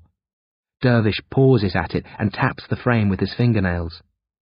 The last owner of this place, before it fell into ruin, was a tyrant called Lord Sheftree. He kept live piranhas in this tank. One day, a woman turned up with a baby. She claimed it was his, and she wanted money to pay for its upkeep. Dervish crouches down and stares into the abandoned aquarium, as though it's still full of circling, multicoloured fish. Lord Sheftree invited her to stay for the night, he says calmly. While she was sleeping, he crept into her room and removed her baby, brought it down here and fed it to the piranhas, took the bones away and buried them. The woman raised almighty hell, but search parties couldn't find a corpse, and nobody had seen her arrive with a child, so there was no proof she ever had one. She ranted and raved and was eventually locked away in a mental asylum. She hanged herself there. Years later, when Lord Sheftree was an old man and his mind was wandering, he boasted about the murder to one of his servants and told her where the bones were buried. She dug them up and informed the police. They came to arrest him, but the local villagers got here first. He was discovered, chopped up into tiny pieces, all of which had been dropped into the piranha tank. Dervish stops, and I gaze at him in silent awe. He stands and faces me. I'm not saying this to scare you, he smiles, but this house has a long and bloody history. There are dozens of horror stories, none quite as gruesome as that one, but all of them pretty gut-churning. I think it's best you hear about its past now, from me. Is the house haunted? I wheeze. No, he answers seriously. It's safe. I wouldn't have brought you here if it wasn't. If the nightmares of the past prove too oppressive, you're free to leave, but you've nothing to fear in the present. I nod slowly, thinking about Lord Sheftree and his piranha, wondering if I have the courage to spend the night in a house like this. Are you okay? Dervish asks. Would you like to step outside for fresh air? I'm fine, I mutter, turning my back on the fish tank, acting like I hear this sort of stuff all the time. What's upstairs? Bedrooms on the first floor. All are fully fitted, the beds freshly made, though Dervish says only 4 or 5 of the rooms have been used since he renovated the mansion. Why bother with all the beds then? I ask. If something's worth doing, it's worth doing right, he laughs.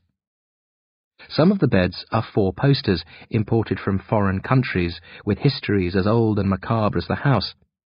It's only when Dervish is telling me about one particular bed in which a French aristocrat hid for 4 months during the Revolution that I think about how much they must have cost. What do you do? I ask my uncle. It sounds ridiculous, but I don't recall Mum or Dad ever mentioning Dervish's line of work. I dabble in antiques, he says. Rare books are my speciality, particularly books regarding the occult.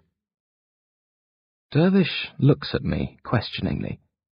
We haven't mentioned demons since he picked me up at the Institute. He's offering me the chance to quiz him about them now, but I'm not ready to discuss Lord Loss or his minions yet. You must be good at it to afford a place like this, I say, sliding away from the larger questions and issues. It's a hobby, he demurs, leading me down a long corridor full of framed portraits and photographs. The money's good, but I don't worry too much about it. Then how do you pay for all this? I ask nosily. Dervish quickens his pace. I think he's avoiding the question, but then he stops at one of the older portraits and points at it. Recognize him? I study the face of an old man, lined, quite a large nose, but otherwise unspectacular. Is he famous? I ask. Only to us, Dervish says. He was your great-great-great-grandfather, Bartholomew Garadex. That's our original family name on our paternal side. It got shortened to Grady around your great-grandfather's time. He points to a nearby portrait. That's him. Waving a hand at the hall in general, he adds, They're all part of our family. Garadexes, Gradys, Bells, Moores. If one of our relations has been photographed or painted, you'll most probably find them here.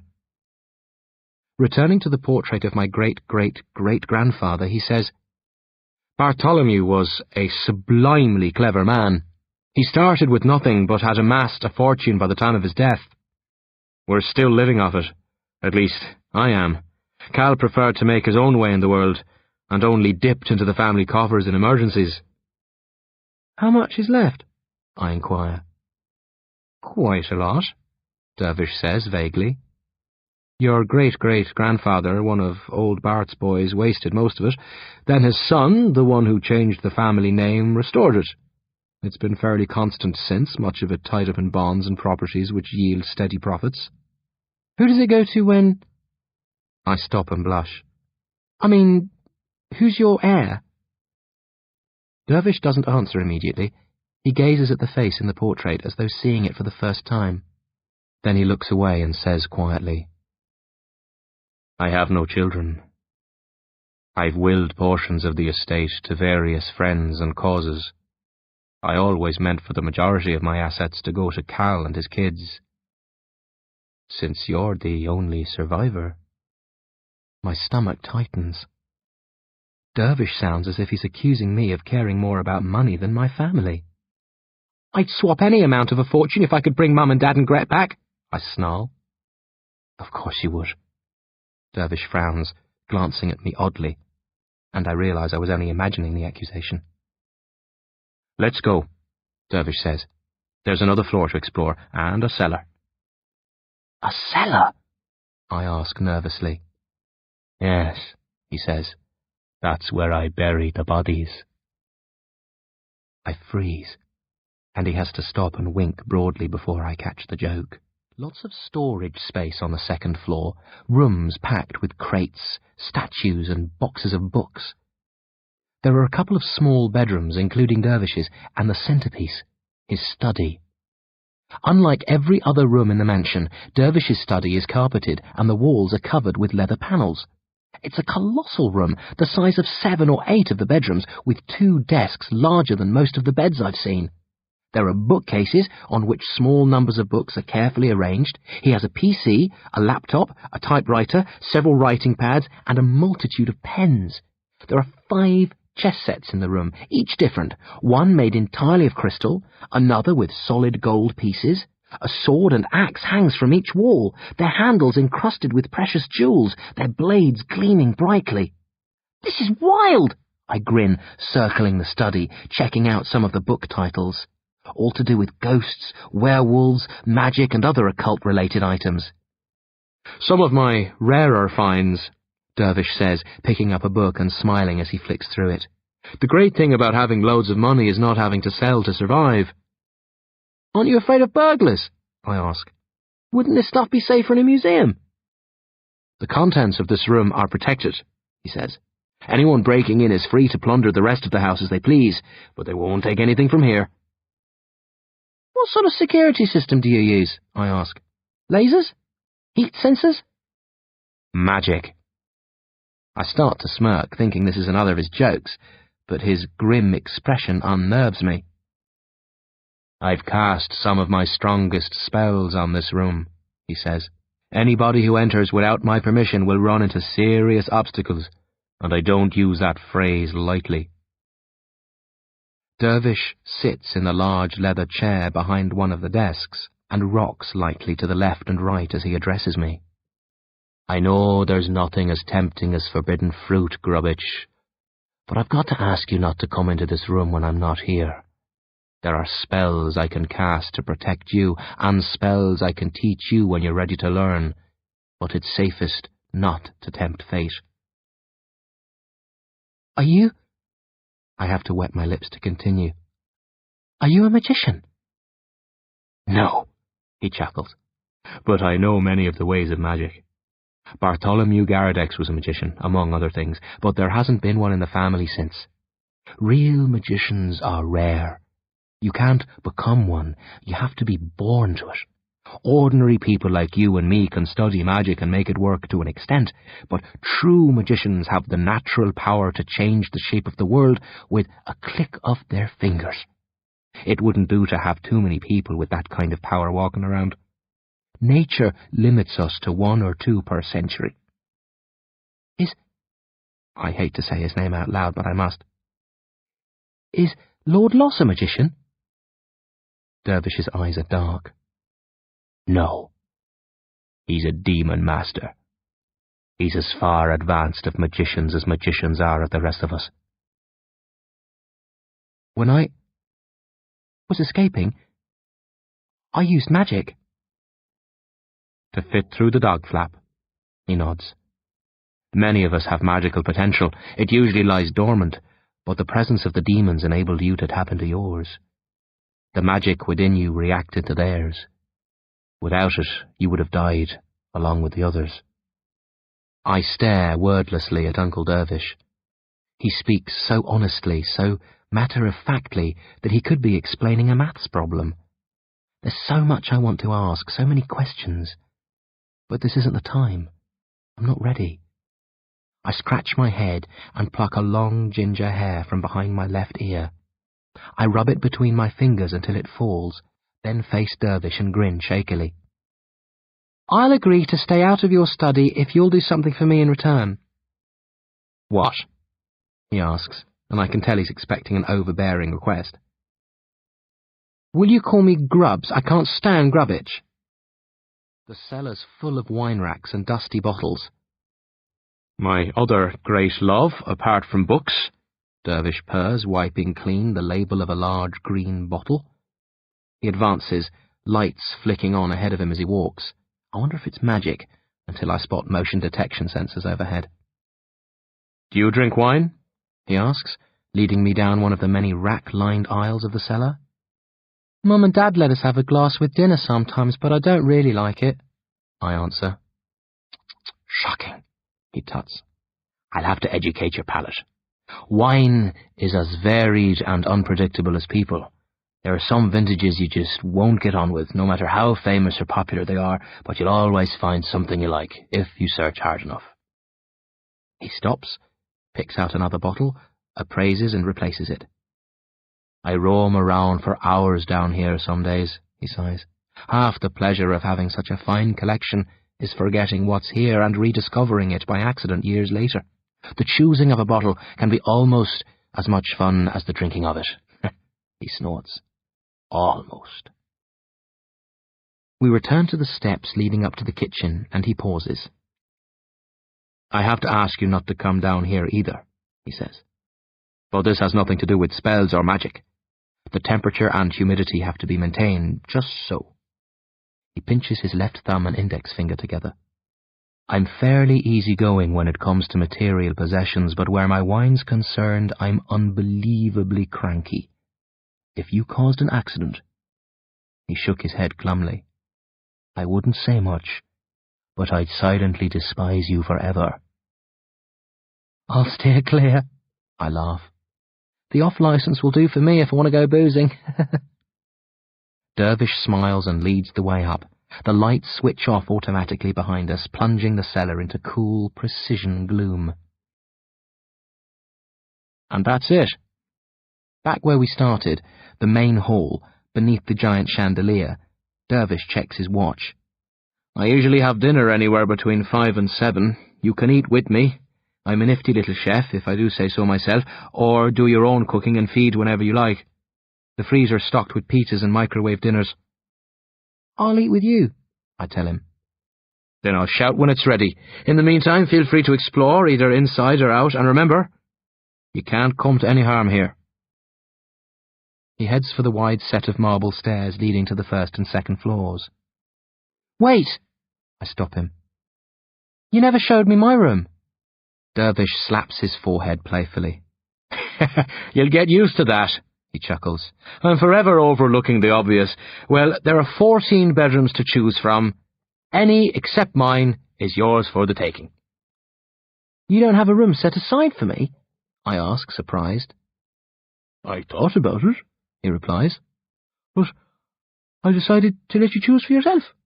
You can test out as many as you like. If you want to stay on the upper floor, close to me, you can, though the rooms there are quite modest compared to those on the first floor. He tips an imaginary hat to me, then trots up the stairs to his study.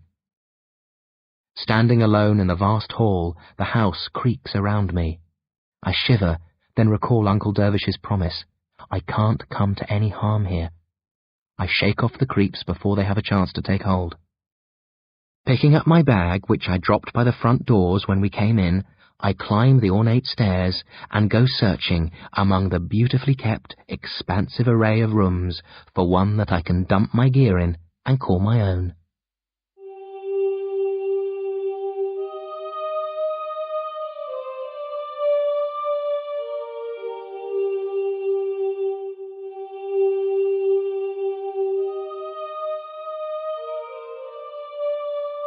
Portraits. I don't expect to get much sleep the first night. New surroundings, new bed, new life, but surprisingly I drop off within minutes of climbing underneath the covers of the small first-floor bed I chose, and I don't wake until close to 10 in the morning. I feel good as I use the ensuite bathroom, refreshed. The sun's broken through the clouds and is shining directly onto my bed when I come out of the bathroom. I lie on the covers and bask in the rays, smiling softly. For a moment I think of Gret's ensuite, the rat guts, the start of the nightmares. But I'm in too good a mood to dwell on all that. Shaking my thoughts free, I head downstairs for a late breakfast. I'm finishing off my cornflakes and munching my third slice of toast when Dervish enters through the back door. He's been jogging, red-faced, sweaty, panting. "I looked in on you earlier," he gasps, rolling his neck around, jiggling his arms and legs. "Didn't have the heart to wake you." "I don't normally sleep this late," I grin guiltily. "I should hope not." He stretches, holds his hands over his head while he counts to 10, then relaxes, pulls up a chair and sits. "Any plans for today?" "I'm not sure," I admit nervously. "I'm used to having nurses plan my days for me." "I've been thinking about school," Dervish says. "Ideally, I'd like to get you started quickly, but they're midway through term. You'd be playing catch-up from the second you sat down. I think it'd be easier if we waited until after the summer when you can go in fresh with the rest of the class." "Okay." I'm relieved. I was dreading the return to school. "If you want, I can give you some lessons, or we can enroll you for private tuition," Dervish continues. "You've missed a lot, and I suspect you'll have to repeat a year, but if you work hard over the summer—" "I'm not worried about repeating," I mutter. "If I was at my old school, I'd want to move up with my friends, but since I'm starting fresh, it doesn't really matter which class I go into." "I like the way you think," Dervish smiles. "OK, we'll lay off the heavy grinds, but fit the odd bit of learning in along the way. You'll get rusty if you don't keep your brain sharp." "What about today?" I ask. "What should I do?" "Get the lay of the land," Dervish suggests. "Explore the house. Have a look round the grounds and neighbouring fields. You won't get done for trespassing as long as you don't mess with the livestock. Maybe take a stroll to the village and let the gossips have a gawk. I'm sure they're dying to check out the new boy. You can start on the household chores tomorrow." "Chores? Sweeping, cleaning, stuff like that?" "Oh." I glance round. "I thought, a place this big, you'd have a maid or something." "No maid," Dervish laughs. "I have a woman who comes in once a fortnight to dust the bedrooms, but that's it as far as outside help goes. You'll have to earn your keep here, Grubbs, my boy. But we'll start with the slave labour tomorrow, like I said. Find your feet first. Take it easy. Enjoy." He rises and his expression saddens. "Hell, you're due some enjoyment after all you've been through." I do the village first. Carcherry Vale is quaint, quiet, picturesque. Nice white or creamy houses, smiling people, the occasional car puttering down the main street. I walk through the village, familiarising myself with the layout. I pass the school, larger than I thought. It's lunch and the students are in the yard, shouting, laughing, playing football. I don't get close. Nervous. I've had months of dealing strictly with adults. I've almost forgotten what people my own age are like and how to get along with them. Not many shops, and a very limited selection of goods. I need new clothes, but socks and underpants are all the local stores have to offer. I suppose there's a town within easy driving distance where Dervish can take me. I'll ask when I get back. The people in the shops and on the streets eye me curiously, but without suspicion. I keep expecting them to ask for my name or pass a comment. "You must be Mr. Grady's new lodger," or "You're not from around here, are you?" but they just nod pleasantly and let me go about my business. Early afternoon, wandering around the mansion, checking out the rooms. I knew the instant I arrived that this was a monster of a house, but it's only today that I realised just how enormous it is. It doesn't have a single modest inch or nook to it. Everything's overblown and over the top. I feel out of place. I'm used to ordinary terrace houses, wallpaper from chain stores, furniture bought from glossy catalogues, paperback bestsellers and brand-name reference guides on the bookshelves. But as awkward as I feel in this massive, ornate old house, I'm not scared. Although it reeks of history and is full of barbaric weapons and grotesque items like the piranha tank, I'm not frightened. I don't get shivers down my spine strolling through the corridors, some longer than the street where I used to live. I don't imagine monsters lurking under the beds, or demons cackling in the shadows. This house is safe. I'm protected within these walls. I don't know how I know. I just do. The Hall of Portraits. I've been here 15, maybe 20 minutes studying the faces of my relatives. Most are strangers, faded faces from the long-forgotten past. Many of them young, just teenagers, but some are familiar. I spot Grandad Grady, my great-aunt Martha, a few cousins I met when I was younger, all of whom have died during the course of my short life. I look for my picture, but I'm not among them. Dad and Gret are, though, in new frames. Recent photos. I remember the day they were taken, last summer, when we were on holiday in Italy. No photo of Mum. I go through them all again, but she isn't here. The two of us are missing. Clothes. 20 miles from Carcherry Vale in a large mall. Lots of people and noise. I feel lost in the crowd. Dervish sticks close by me, sensing my nervousness. Kebabs when we finish shopping, hot and juicy. Dervish nibbles slowly at his, delicately. I finish long before him, slurping down the last of my Coke, studying him as he eats, wondering if I should mention Mum's and my absence from the Hall of Portraits. An unasked question is the most futile thing in the world, Dervish says, startling me, doesn't look up, swallows his food, waits. I was looking at the photos and portraits in the hall today, I begin. And you want to know why there are so many teenagers? I frown.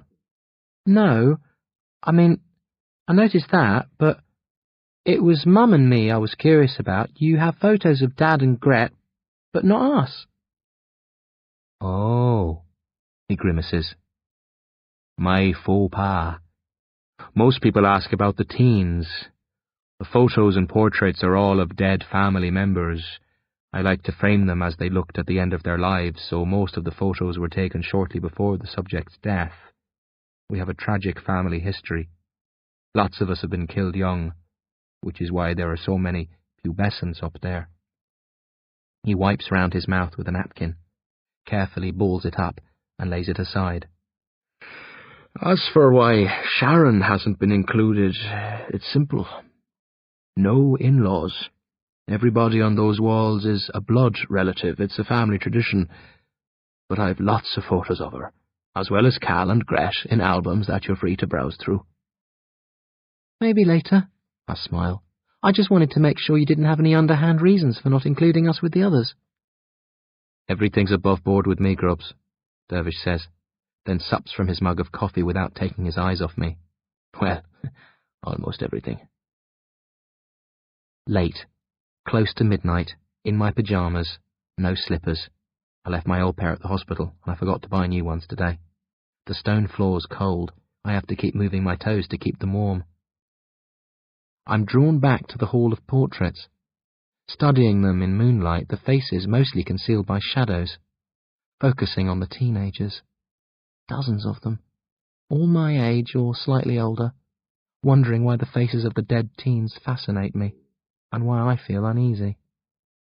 I'm back in my room, in bed, before the answer strikes and drives all hope of sleep away in a flash. In the restaurant, Dervish didn't simply say that many of our family members had died young. He said they'd been killed.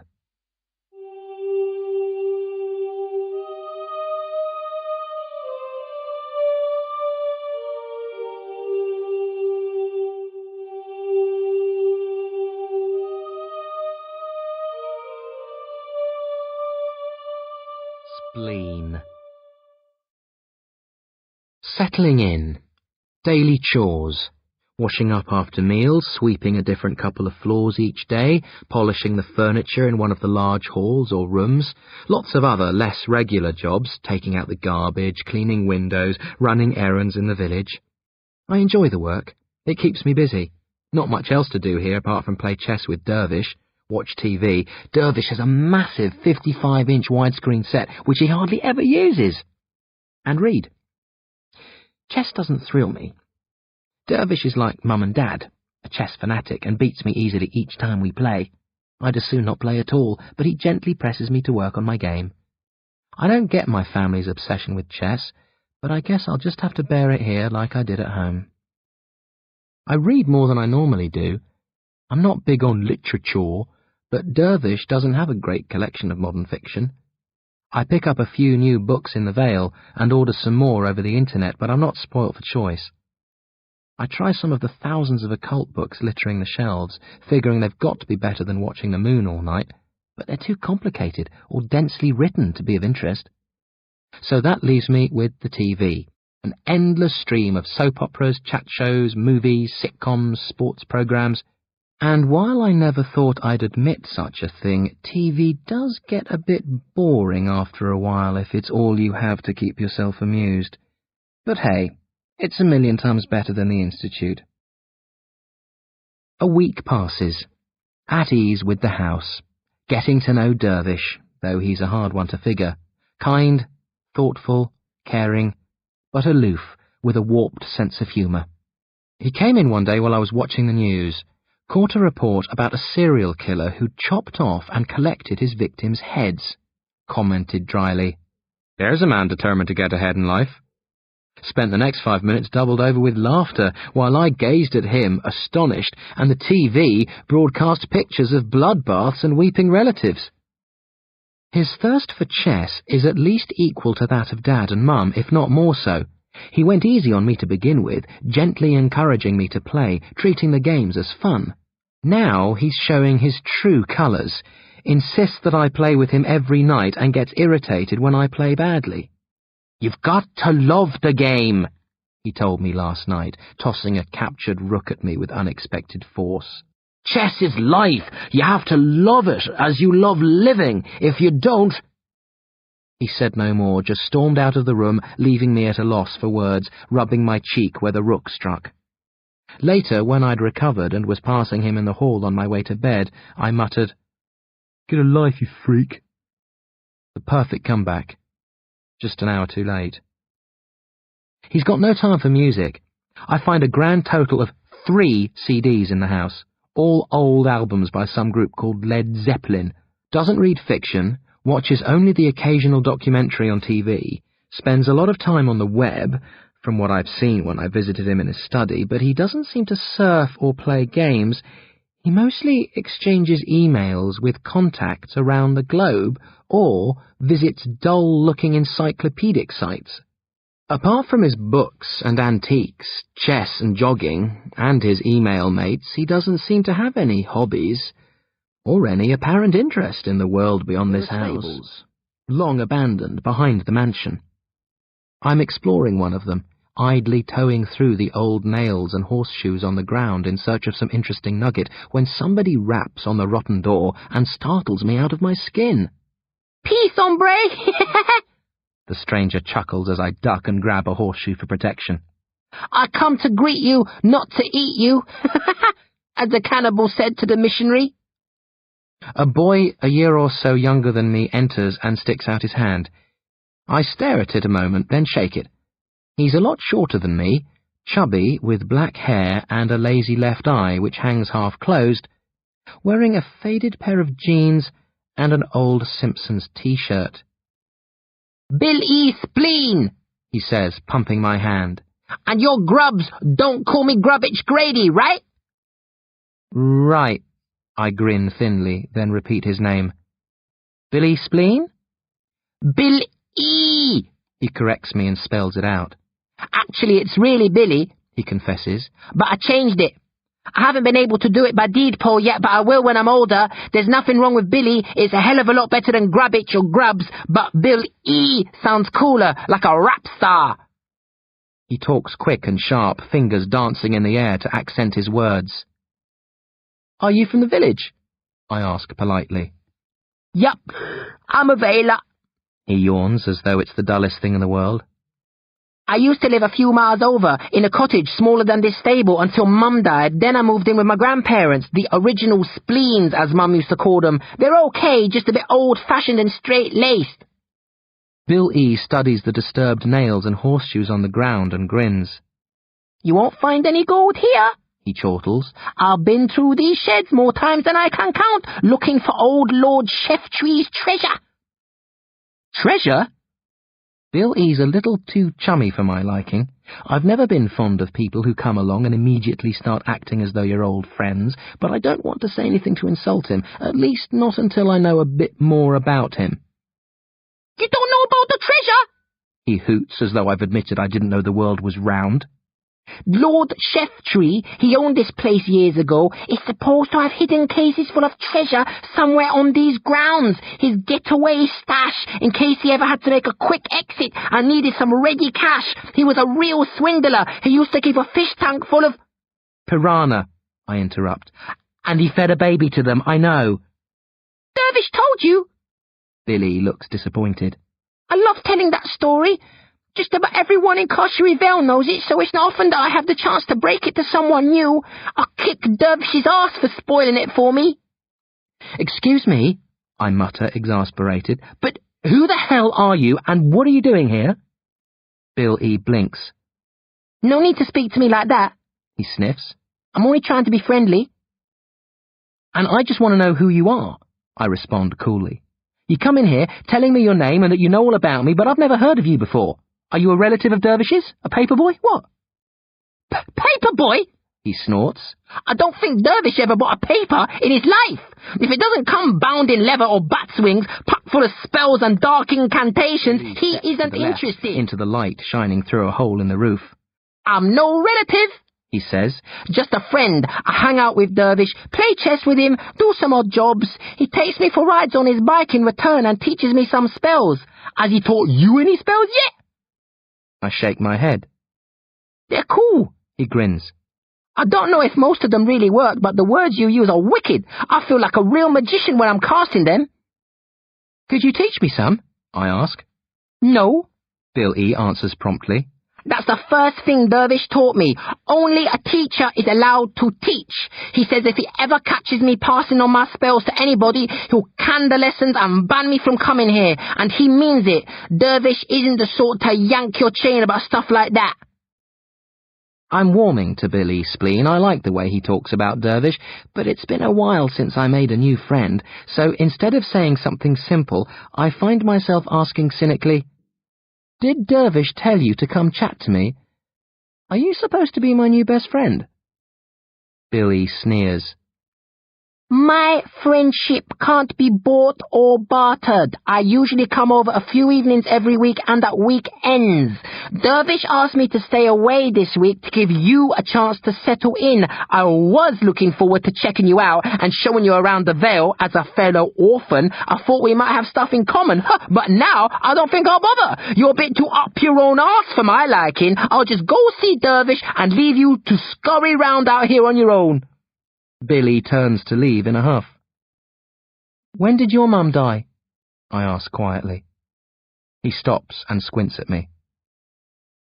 Nearly 7 years ago. I was just a kid.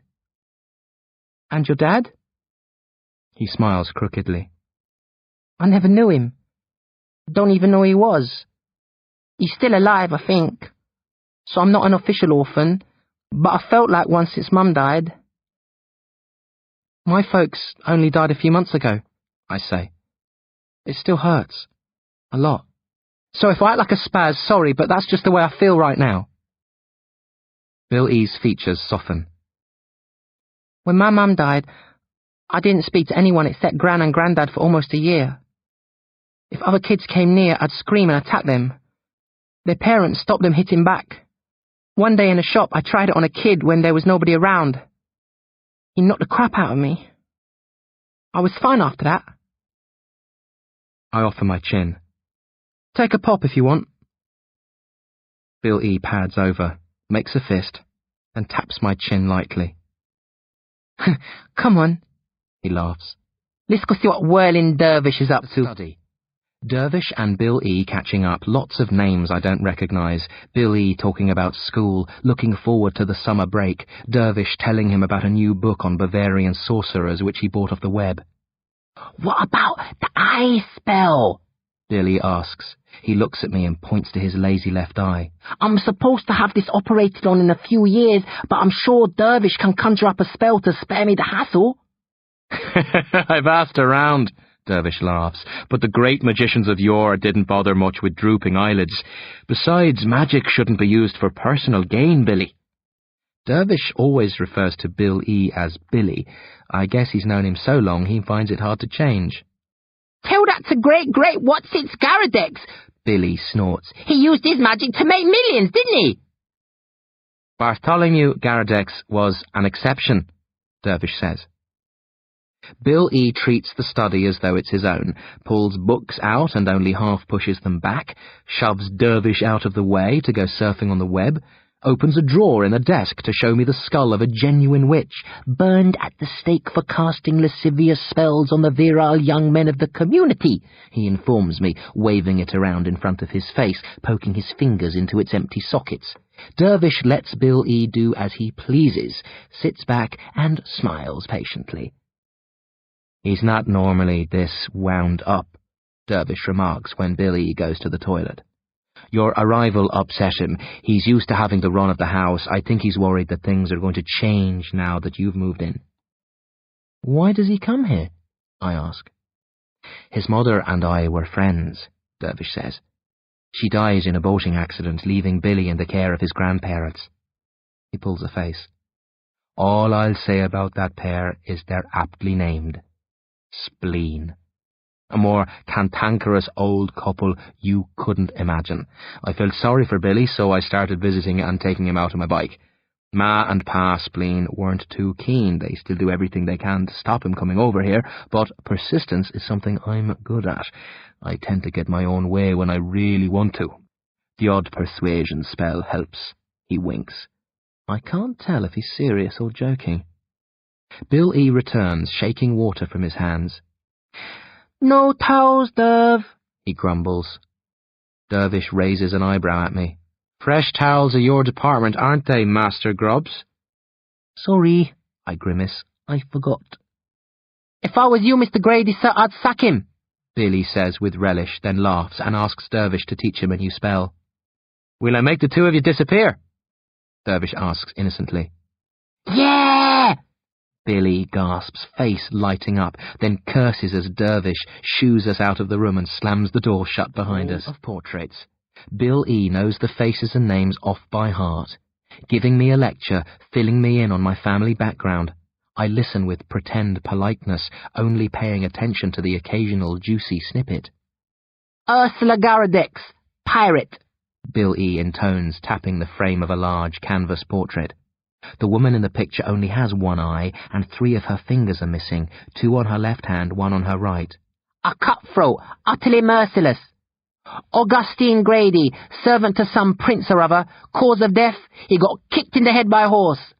Justin Plunkton, a bunker, nothing interesting about him. And so on. After a while I ask Bill E. about the teenagers and if he knows how they died. Dervish doesn't say much about them, he replies.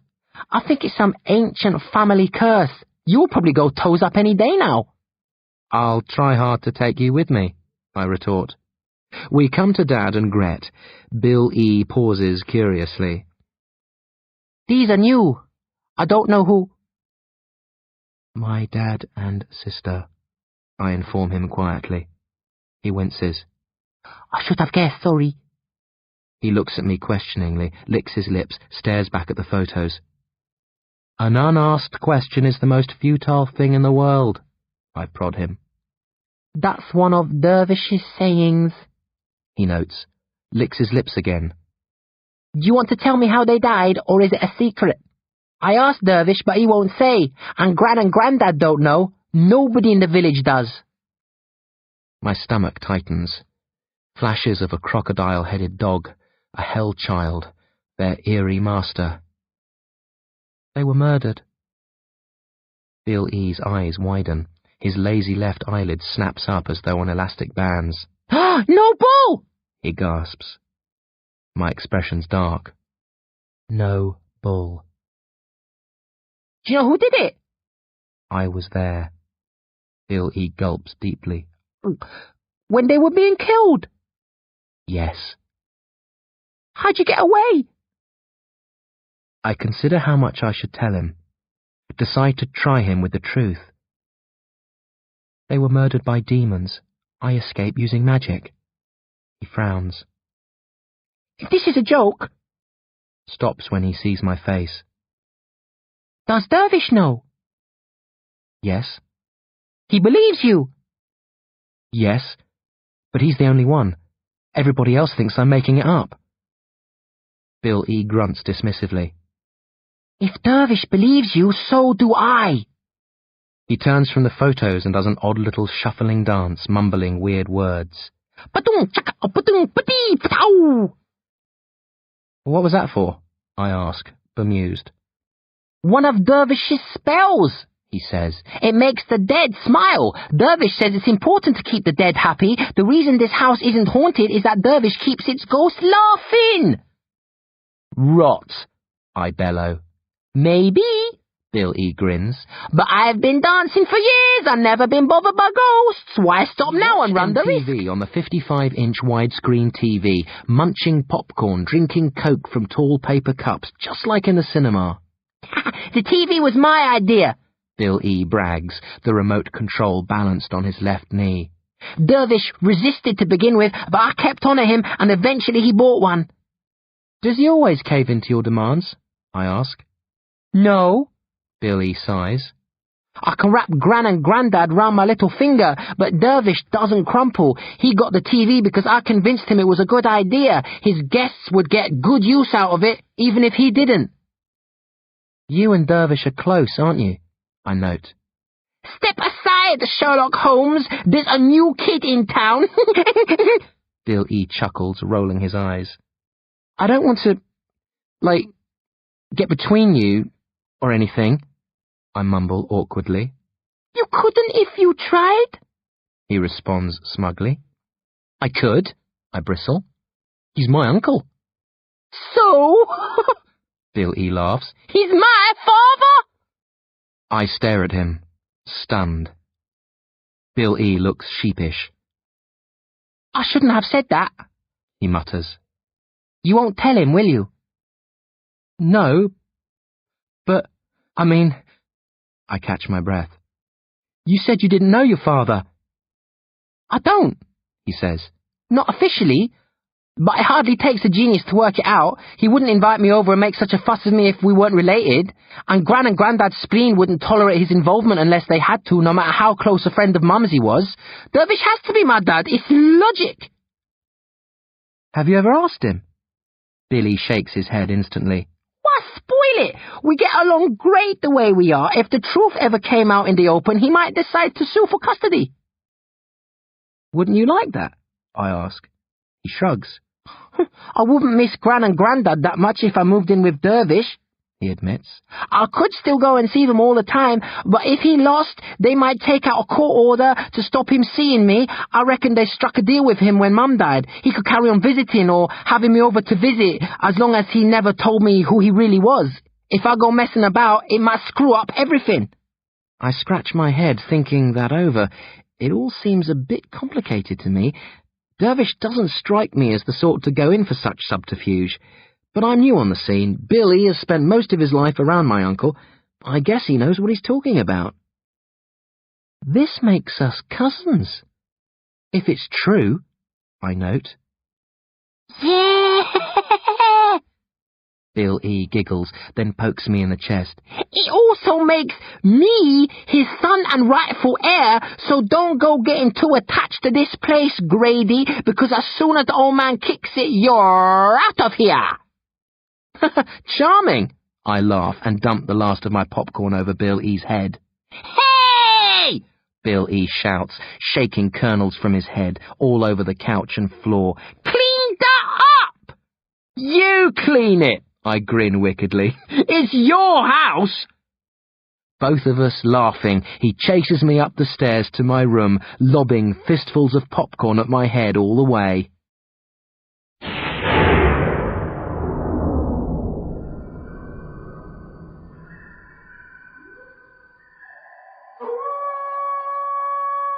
Carnage in the forest.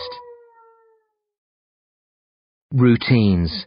Daily chores, lots of chess competitions with Dervish and Bill E. Dervish taught Bill E how to play. He's much better than I am, though his concentration wanders occasionally, so I beat him more than I should. Watching TV, hanging out with Bill E.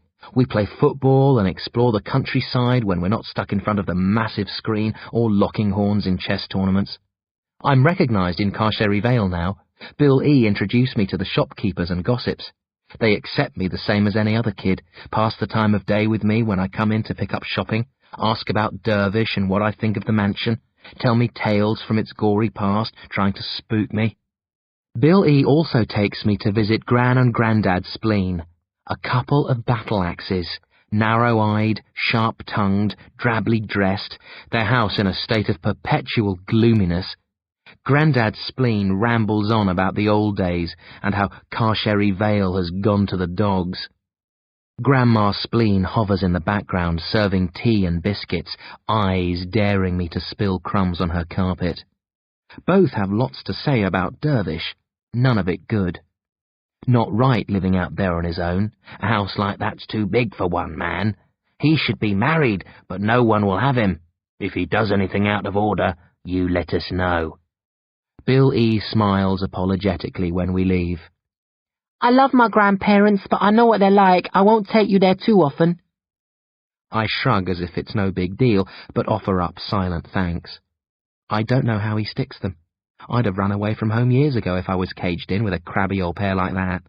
Although, thinking twice about it, I suppose it's better to have grumpy grandparents as parents than no parents at all. I complained a lot about Mum and Dad when they were still with me.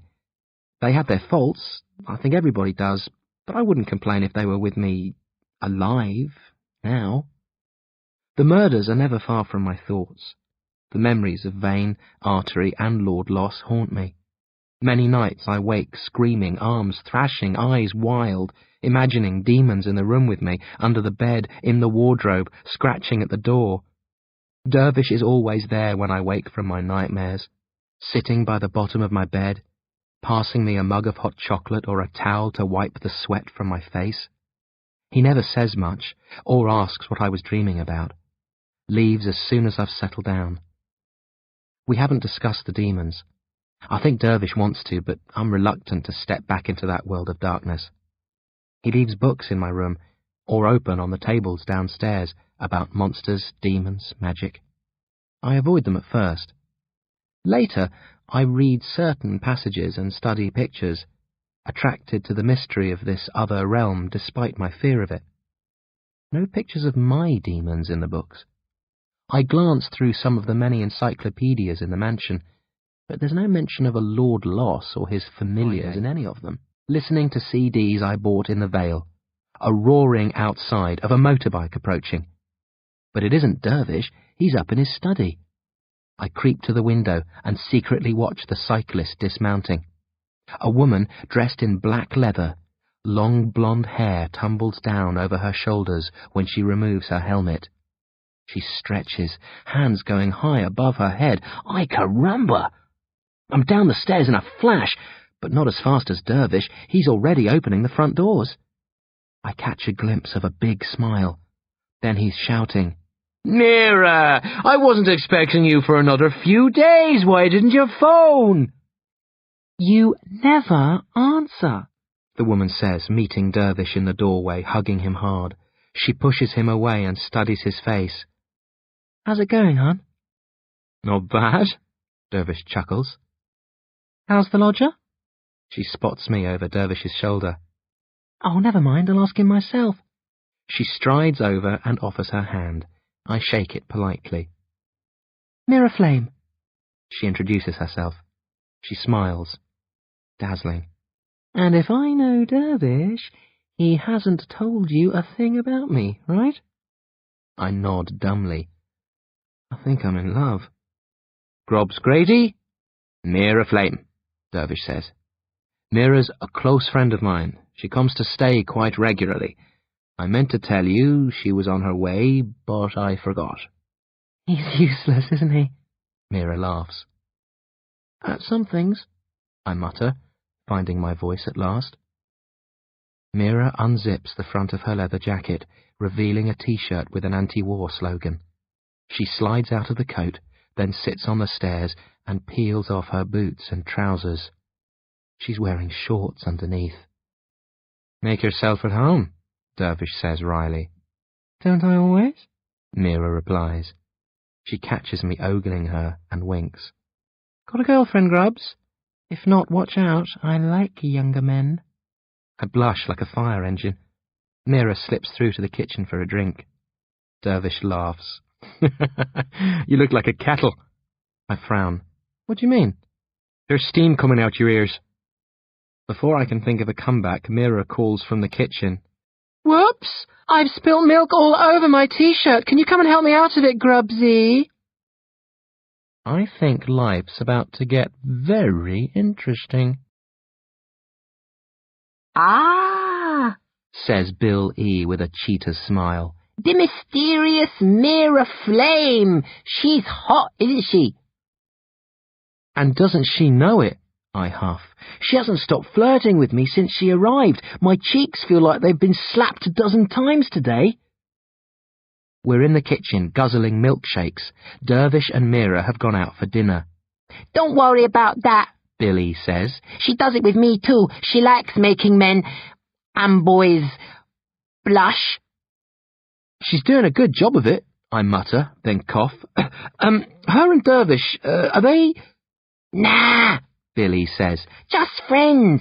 She travels around a lot, always off somewhere exotic, comes to stay every now and then. They go on biking holidays together sometimes, but Dervish says they aren't an item, and I don't think he'd lie.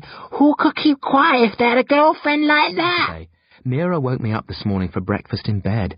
Walked right in, wearing a dressing gown, and, as far as my imagination's concerned, nothing underneath.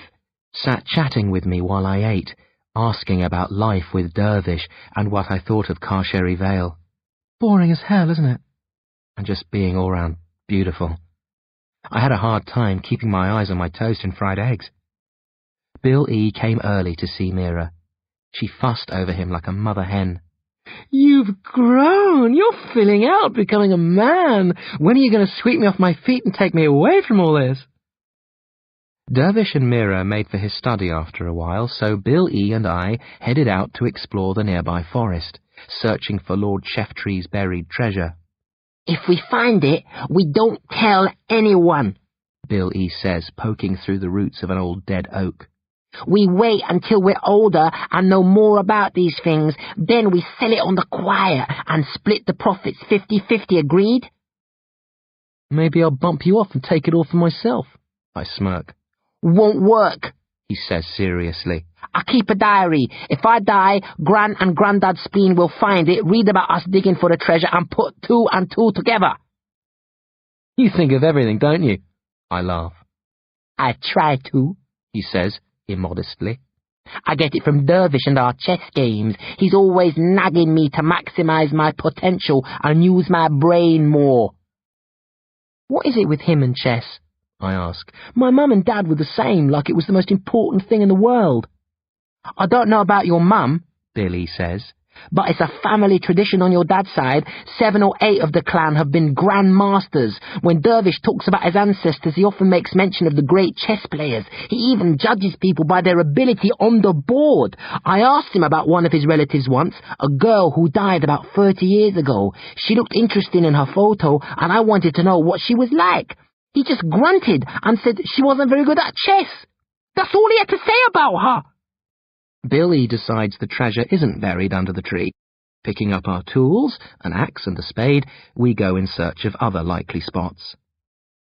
How often do you come searching for this treasure? I ask. It depends on the weather, he answers. In summer, when it's hot and evenings are long, I maybe come out 3 or 4 times a month, perhaps only once a month in winter. Don't you have any friends? I inquire bluntly. I've noticed he doesn't talk much about other kids, unless he's chatting about school, and he always has plenty of time for visiting Dervish and me. He never says he can't come, or has to dash off early to see another friend. Not many, he says honestly. I've mates in class, but I don't see much of them outside of school. Gran and Grandad's spleen like to keep me tucked up safe and snug indoors, which is part of the problem. I like hanging out with Dervish, which is another part. I guess mostly I'm just odd, not very good at making friends. You made friends with me pretty easily, I remind him. But you're like me, he says. An outsider, different, a freak. We're both weird, which is why we get along. I'm not sure I like the sound of that. I've never thought of myself as a freak, but it'd be childish to stamp my foot and shout something like, I'm not weird, so I let it ride and follow Bill E. deeper into the woods. Picking a spot to clear where we can excavate, I find a patch of soft earth between 2 stones. I start to dig, and earth crumbles away. It looks like there's a hole here, probably an animal's den, but maybe, just maybe, I think this might... I begin. Shh! I'm cut short. Bill E. presses his fingers to his lips. Silence. He crouches low. I follow suit. I can tell by his intent expression that this isn't a game. My heart beats faster. I grip my axe tightly. Flashback to that room, that night. Terror starts to dig its claws in deep. I smell him, Bill E. whispers. If he spots us, laugh and act as if we were trying to surprise him. If he doesn't, keep down until I tell you. Who is it? I hiss. Bill E. waves the question away and concentrates on the trees beyond the thicket. 10 seconds pass. 20. 30. I'm counting inside my head, the way I do when I'm swimming and trying to hold my breath underwater, thinking, if it's them, should I run or try to fight? 69, 70, 71, a pair of feet. Trainers. Lime green sport socks. I stifle a laugh. It's only Dervish. The terror passes and my heartbeat slows. I make a note to myself to give Bill E. a thumping later for scaring me like that. Bill E. stays low as Dervish pads past the thicket and moves on through the trees beyond. Then he wriggles out as quietly as possible and gets to his feet, gazing after the departed Dervish. What was that about? I ask, standing, wiping myself down. Let's follow him, Bill E. says. Why? I get a thought. You don't think he's going to meet Mira out here, do you? I grin slyly and nudge his ribs with an elbow. Bill E. glares. Don't be stupid, he snaps. Just trust me, okay? Before I can respond, he slips away in pursuit of Dervish like an Indian tracker. I lag along a few paces behind, bemused, wondering what this silly game's in aid of and where it's leading.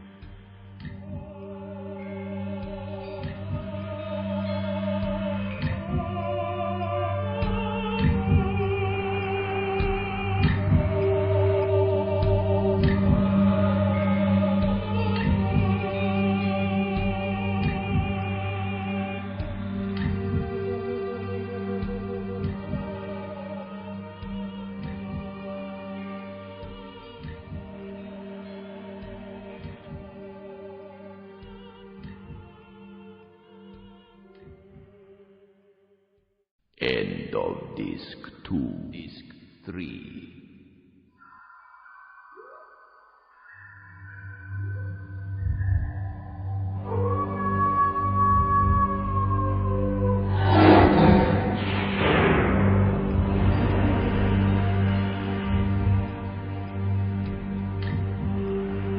Several minutes later, hot on Dervish's trail, Bill E. keeps his prey in sight, but is careful not to give himself away. He moves with surprising stealth. I feel like a clumsy bull behind him. Dervish stops and stoops, Bill E. catches his breath, reaches back and drags me up beside him. "Can you see?" he whispers. "I can see his head and shoulders," I grunt in return, squinting. No sign of Mira, worse luck. "Watch his hands when he rises." I do as Bill E. commands. Moments later, my uncle stands holding something stiff and red. I get a clearer view of it as he turns to the left. A dead fox. Its body ripped apart. Dervish produces a plastic bag, drops the fox into it, studies the ground around him, moves on. Bill E. waits a couple of minutes before advancing to the spot where Dervish found the fox. The ground is stained with blood and a few scraps of fur and guts. "The blood hasn't thickened," Bill E. notes, poking a red pool with a twig, holding it up as though judging the quality of the blood. "The fox must have been killed last night or early this morning." "So what?" I ask, bewildered. "A dead fox, big deal." "I've seen Dervish collect others like that," Bill E. says quietly. "There's an incinerator on the far side of the Vale. Dervish has a key to it. He takes the corpses there and burns them when nobody's about." "The most hygienic disposal method," I note. "Dervish doesn't believe in interfering with nature," Billy disagrees. "He says corpses are an important part of the food chain, that we should leave dead creatures where we find them, unless they're likely to cause a public nuisance." "What's all this about?" I ask edgily. Bill E. doesn't answer. He stares at the forest floor, thinking, then turns sharply and beckons. "Follow me," he snaps, breaking into a jog, and I've no option other than to run after him. A clearing by a stream, beautiful afternoon sun. I lie down and soak it up while Bill E. drags a large black plastic bag out from under a bush. "I've collected these over the last 3 months," he says, untying a knot in the bag's top. "I saw Dervish removing a couple of bodies during the months before that and thought I'd keep an eye out for corpses and grab hold of them before he did." He finishes with the knot, clutches the bottom of the bag, and spills rises in the air. The stench is disgusting. "What the—" I cough, covering my mouth and nose with my hands, eyes watering. Lots of bones and scraps of flesh at Billy's feet. He separates them carefully with a large stick. "A badger?" he says, pointing to one of the rotting carcasses. "A hedgehog? A swan? What the hell is this crap?" I interrupt angrily. "That stench is enough to knock—" "I didn't know why I felt I had to hold on to them," Billy says softly, eyes on the putrid corpses. He looks up at me. "Now I know. To show them to you." I stare back uncertainly. This feels very wrong. If Billy was trying to gross me out, I could understand, even appreciate the joke, but there's no laughter in his eyes, no grisly delight in his expression. "Not you personally," he continues, looking back to the animals. "But part of me must have wanted to show them to somebody. It was just a matter of time until the right person came along." "Bill E.," I mutter. "You're freaking me out big time." "Come closer," he says. I study his expression, then the spade lying close to him on the ground. I take a firm grip on my axe, walk a few steps towards him, stop short of easy reach. "Look at them," he says, pointing to the animals.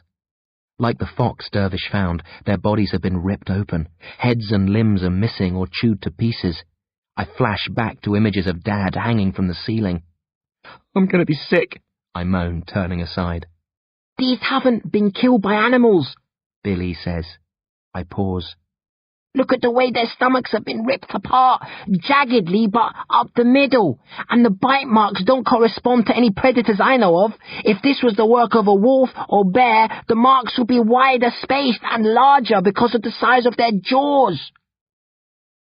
"There aren't any wolves or bears around here," I frown. "I know, but I had to assume that it could have been a bear or a wolf or a wild dog until I was able to examine the corpses in closer detail. I didn't leap to any conclusions." "But you've come to some sense," I note wryly, "So hit me with it. What do you think did this?" "I'm not sure," Bill E. says evenly.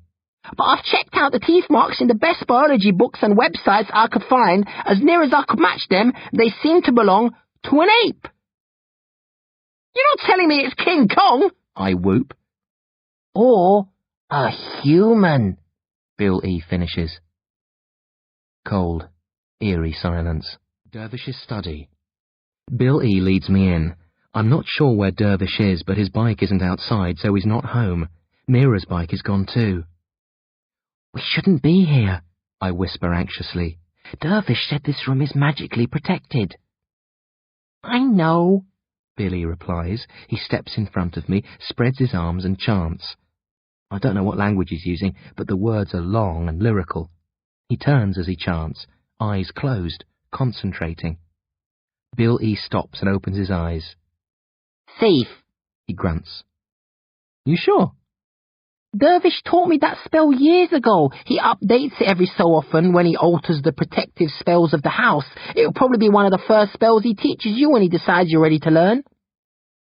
I feel uncomfortable, especially since I promised Dervish that I wouldn't come in here without him, but there's no stopping Bill E., and I'm too curious to back out now. What are we looking for? I ask, following him to one of the bookshelves. He came here directly from the clearing, without saying anything more about the dead animals he collected. This, Billy says, lifting a large, untitled book down from one of the shelves over Dervish's PC. He lays it on the desk, but doesn't open it. Demons killed your parents and sister, he murmurs. My insides freeze. He looks up. We inhabit a world of magic. My proposal would make an ordinary person laugh scornfully, but we're not ordinary. We're Gradies, descendants of the magician Bartholomew Garadex. Remember that. He opens the book. Creamy, crinkled pages. Handwriting. I try reading a few paragraphs, but the letters are indecipherable. Squiggles and swirls. Is that Latin? Greek? One of those old languages? I ask. It's English, Bill E. says. Coded? He half smiles. Kind of. Dervish cast a reading spell on it. The words are written clearly, but we can't interpret them without unraveling the spell. Billy turns to the first page and runs a finger over the title at the top. Lycanthropy through the ages, he intones. How do you know that if you can't break the spell? I challenge him. Dervish read it out to me once. He looks at me archly. Do you know what lycanthropy means? Of course, I huff. I've seen werewolf movies. Bill E. nods. Dervish read bits of it to me. They were all to do with werewolf legends and rules. He's fascinated by werewolves. Lots of his books focus on shape to near the end of the book, scans the pages, flicks over a few more, finds what he's searching for, and lays a finger on a photograph. I discovered this a year or so ago, he says softly. Didn't think anything of it then, but when I saw Dervish removing the bodies of the animals a few months ago and found others ripped to pieces, always close to a full moon... I don't believe where you're going with this, I grumble. Remember the demons, he says, and turns the book around so that I can see the face in the photo. A young man, maybe 16 or 17. Troubled looking, thin, his face is distorted. Lots of hair, a blunt jaw, sharp teeth, yellow eyes. There's something familiar about the face, but it takes me a few seconds to place it. Then it clicks. It reminds me of one of the faces from the Hall of Portraits, one that hangs close to Dad and Gret's photos. Stephen Grauck, Bill E. says. Our cousin died 7 or 8 years ago. I met him once, I whisper. But I was very young. I don't remember much about him, except he didn't have hair or teeth like that. Billy flicks the pages backwards, comes to rest on a page with another photo from the Hall of Portraits, this time a young girl. Kim Reynolds, 10 years old when she died, supposedly in a fire. He flicks back further, almost to the start of the book, stops at a rough hand-drawing of a naked, excessively hairy man, hunched over on all fours like a dog, or a wolf, razor-sharp teeth, claws, an elongated head, yellow, savage eyes. That's not a human, I mumble, my mouth dry. I think it is. Or was. Bill E. contradicts me. I can't be sure, but I've compared it to a drawing of Abraham Garadex, one of old Bartholomew's sons, and I'd swear they're one and the same. I reach out with trembling fingers and gently close the book. Say it, I croak. Say what you brought me here to tell me. I'm not saying this to shock you, Bill E. begins. I wouldn't say it to anyone else. But you were honest enough to tell me about the demons, so I think... Just say it! I snap. Okay. Bill E. takes a deep, relaxing breath. I think those people in the book were shape changers. I think lycanthropy runs in our family and has done for hundreds, maybe thousands of years.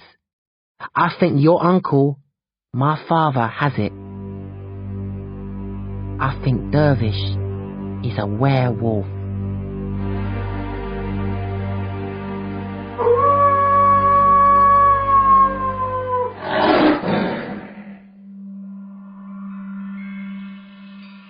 A theory.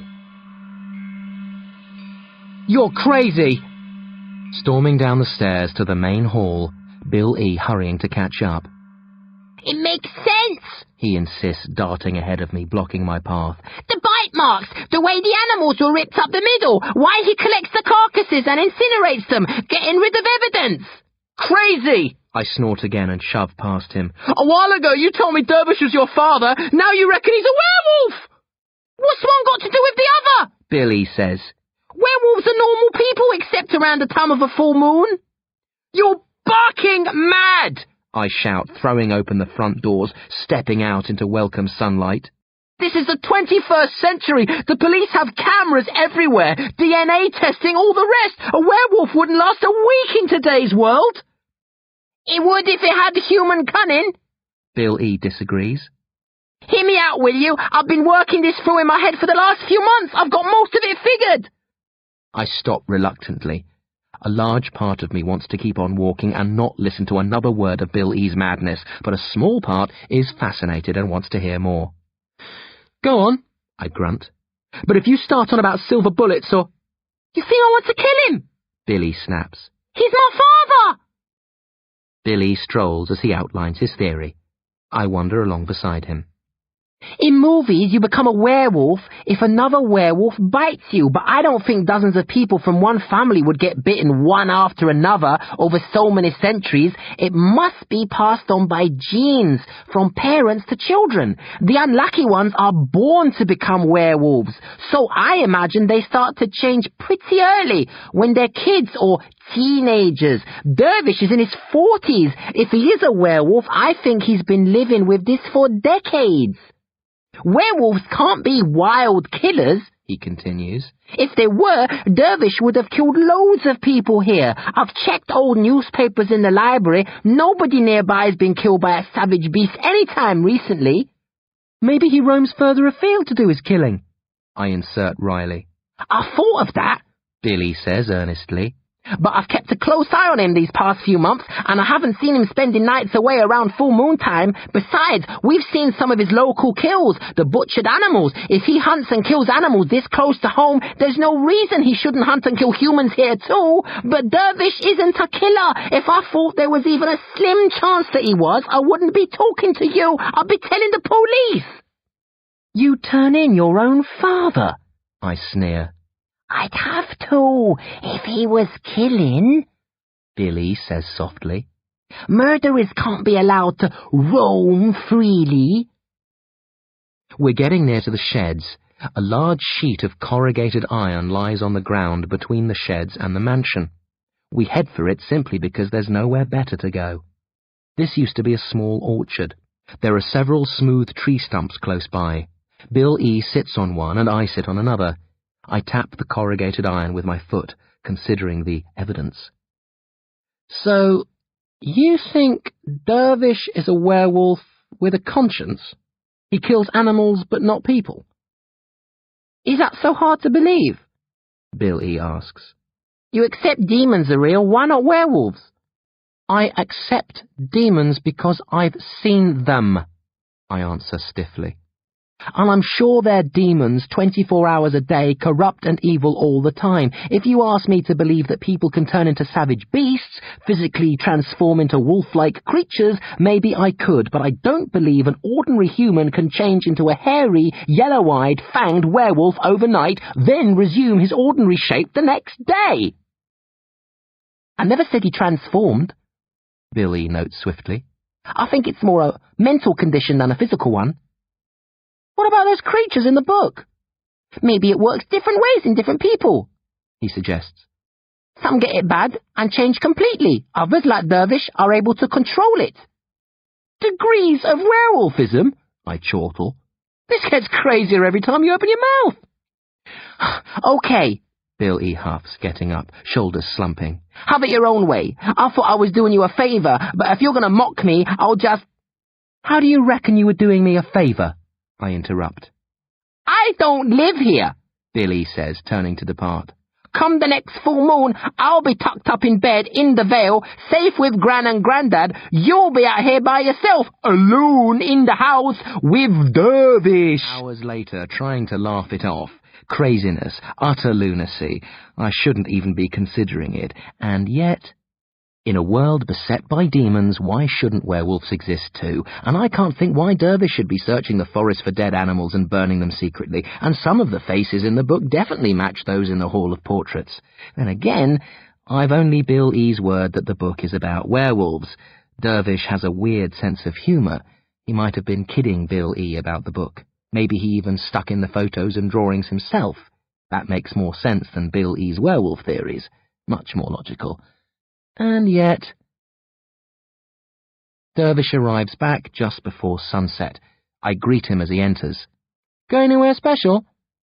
Just for a drive, he replies, slicking down his grey hair at the sides of his head. Where's Mira? I ask. Off touring the countryside. She's basing herself here for the next week or so, but she'll be popping in and out a lot. Where's Billy?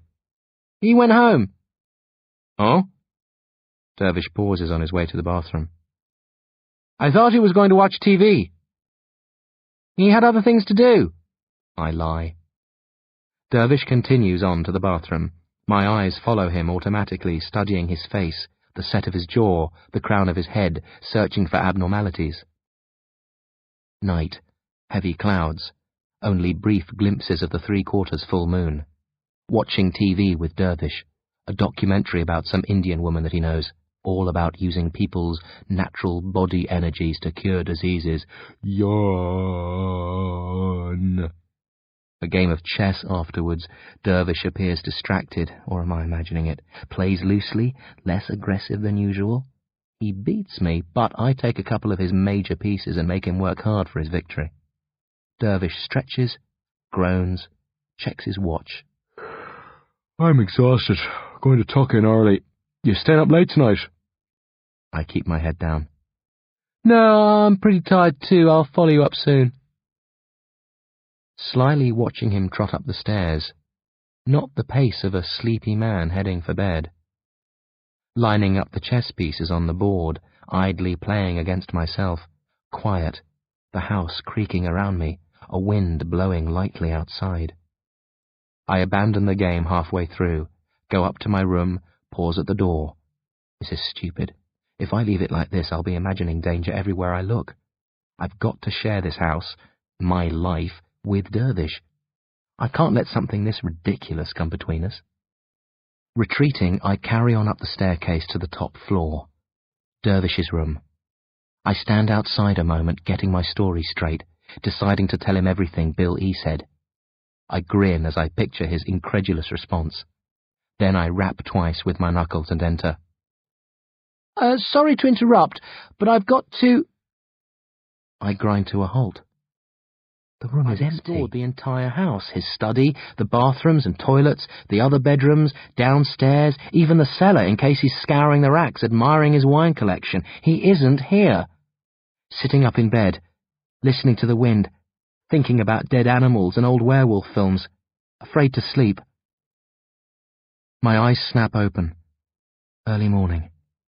Must have dozed off despite my fear. I roll out of bed. Grey day. Sky obscured by clouds. I pad downstairs to the kitchen, scent of fried bacon and sausages. I push the door open slowly. Dervish inside, at the frying pan, humming. It takes him a moment to spot me. He smiles. "You're up early?" I didn't sleep very well. "Hungry?" Dervish asks. "Want some bacon? Eggs?" I'll just do toast for myself. I stick 2 slices of bread in, pause over the toaster, my back to him. I called up to see you last night, I say innocently. Couldn't find you. Were you out? The shortest of pauses, then, "Yeah, I went to a pub in the Vale, met Mira there. She went on somewhere else afterwards. Sorry I didn't tell you." That's okay. I reach for the butter. Did you take the bike? If he says he did, I'll know he's lying. I would have heard it. "No," he says. "I walked. I don't hold with drinking and driving." I turn from the toaster, smiling. Dervish is concentrating on his bacon. I can't believe I spent so much time worrying last night. I open my mouth to tell him about yesterday's scene with Bill E. Then close it. Dervish is reaching for an egg with his right hand. My eyes are attracted to his nails, not long, but jagged, dirty, red stains under the tips. It could be paint, or rust, or something he ate in the pub the night before. Or it could be blood. Staring. Staring. Staring. The toaster pops behind me. I almost scream. Dragging clothes out of the washing machine. If Dervish walks in on me, I'll say I left money in one of my pockets. Underpants, socks, shirts, trousers. Finally, a blue denim shirt with a small eagle insignia on the left breast pocket. The shirt Dervish was wearing last night. I run my nose over it. Unpleasant and sweaty, but not smoky, not beery, not like it would smell if he'd spent a few hours in a pub. Sitting by the phone. I want to call Bill E., tell him about Dervish disappearing, the blood, the scentless shirt, except he might have gone to the pub like he said. Maybe he changed shirts before he went out, after I last saw him. The stains under his nails could have been anything. If Bill E. hadn't filled my head with rubbish, I'd have thought nothing of Dervish slipping out without telling me. It's not the first time he's done it. He gives me plenty of space and freedom and expects the same in return. Nothing suspicious about that. But what does he do when he's out by himself? Where does he go? Did he really meet Mira in the Vale? If so, why didn't she come back here with him? And if he changed shirts before he went out, why isn't the one he wore to the pub in the machine with the rest of his dirty laundry? Vale, outside the Lion and Lamb. There are several pubs in the Vale. I want to go into them all to check if Dervish was in town last night. My story? Dervish lost his watch and sent me to ask if it had been found. He can't remember which pub he'd been in, so I'm doing the rounds of them all. Holding me back. Somebody might mention my queries to Dervish. In the end, I turn away from the Lion and Lamb and make for home, not reckless or scared enough to check on Dervish's alibi. Not yet. Night. Alone in the house. Mira called in this afternoon. I wanted to ask if she'd enjoyed the pub last night, but Dervish was there and I didn't want to be so obvious. They left a few hours ago. Dervish told me they were going into the Vale and not to wait up for them. Asked if I'd like them to bring back anything. I said some crisps would be nice. A truly crazy thought. What if Dervish and Mira are both werewolves? I cast that from my thoughts even before it's fully formed. In one of the spare bedrooms, close to the lower end of the house where the brick extension is, a clear view of the road from here, the room across the hall has an equally good view of the rear yard and sheds. I've left the window open, so if there are any noises, I should hear them. Glued to the front window, hoping to see Dervish and Mira staggering back from the village, singing drunkenly, planning cutting comments for Bill E., wondering if this is all a big gag designed to scare me. I'll be mad as hell if it is, but relieved at the same time. After midnight. Eyelids drooping. A clanging noise out back jolts me out of my half-daze. I bolt through to the back room, edge up to the open window, peer out. The clouds aren't as thick as they were earlier. An almost full moon lights most of the yard, though drifting clouds create random, stretched shadows. Dervish and Mira are by the sheet of corrugated iron where the tree stumps are. They're sliding it over to one side. Behind them, on the ground, half hidden by shadows, something large wriggles. I train my sights on it. Moments later, the clouds drift on and moonlight falls directly on the creature. A deer, its 4 hooves bound together with rope, its snout muzzled. Dervish and Mira finish with the sheet of corrugated iron. I spot 2 large wooden doors set in concrete in the middle of the ring of tree stumps. A thick chain and lock. Dervish bends to it, takes a key from his pocket, fiddles with the lock, throws the chain to one side, and hauls the doors open. Steps leading down beneath the ground. Dervish picks up the deer and drapes it over his shoulders. It struggles. He ignores it and starts down the steps. Mira follows, pausing to swing the doors shut behind her. Clouds scud across the face of the moon. I stare at the doors in the ground. Silent. White-faced, waiting for Dervish and Mira to come out. Chewing my fingernails. Going back to my earlier crazy thought, what if they're both werewolves? Try to cheer myself up by remembering his oath when I moved in. You'll be safe here. Wondering if that still holds true. Minutes pass. 10, 15, half an hour. Thinking. They didn't look different when they took the deer down. No extra hair, no sharp canines, wearing their normal clothes. They weren't howling at the moon. Dervish was able to insert the key into the lock so his hands couldn't be twisted into animal-like claws. Not the appearance or actions of werewolves. 45 minutes. 50. Coming up to an hour when they reappear. But not through the doors in the ground. Instead, from the kitchen. They walk out of the house over to the wooden doors. Dervish takes the length of chain, runs it through the 2 large handles, then locks it. Both of them carefully slide the sheet of corrugated iron back over the doors, hiding them. They drag their feet over the marks in the dirt left by the corrugated iron, masking the tracks. Wipe their hands clean. Dervish spares the surrounding area one final glance, then they return to the house. As soon as they enter, I close the window and race for my room. I don't want them to find me here. Under the covers, fully dressed, shaking. Footsteps on the stairs. I shut my eyes and feign sleep, expecting Dervish to look in on me. But the footsteps continue up to the top floor. His study. I wait several minutes. When there are no further sounds, I slip out of bed, undress and put on my pajamas, then sneak back to the rear bedroom. I can pretend I'm sleepwalking if they discover me now. Studying the sheet of corrugated iron, picking at the puzzle, Dervish and Mira went down the steps in the rear yard, but came up through the house. There must be a secret passage to somewhere inside the mansion. Quick calculating. Flash upon the obvious answer. The cellar! The wine, just a ruse. Dervish doesn't want to keep me away from the cellar to protect his prized vintages, but to safeguard whatever lies beneath. Bed. Impossible to sleep. Knees drawn up to my chest, trembling. Clutching a silver axe which I took from one of the walls, praying I don't have to use it. Shortly after dawn, eyes drooping, fingers loose on the axe handle. The door bursts open, Mira barges in. I try to scream, but my throat constricts and all I manage is a thin squeak.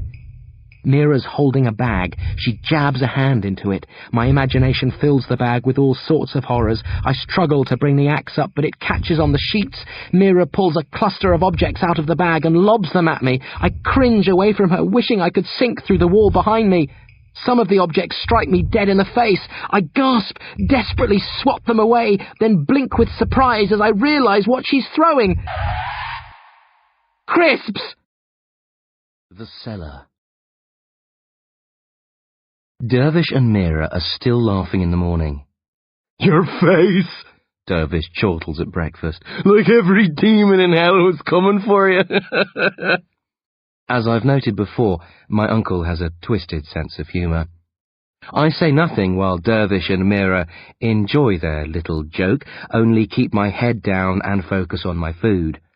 Dervish doesn't understand why I was so scared. He doesn't know that I saw him with the deer, that I suspect he's a werewolf, that I'm wondering if I could buy silver bullets on eBay. I doubt he'd be laughing if he did. The house to myself. Dervish's early morning runs usually last 45 minutes to an hour, enough time for a quick scouting mission. I hurry down the stairs to the wine cellar. Pause with my hand on the door. In horror movies, monsters always lurk in the basement. But this isn't a movie. I mustn't succumb to fictional fears.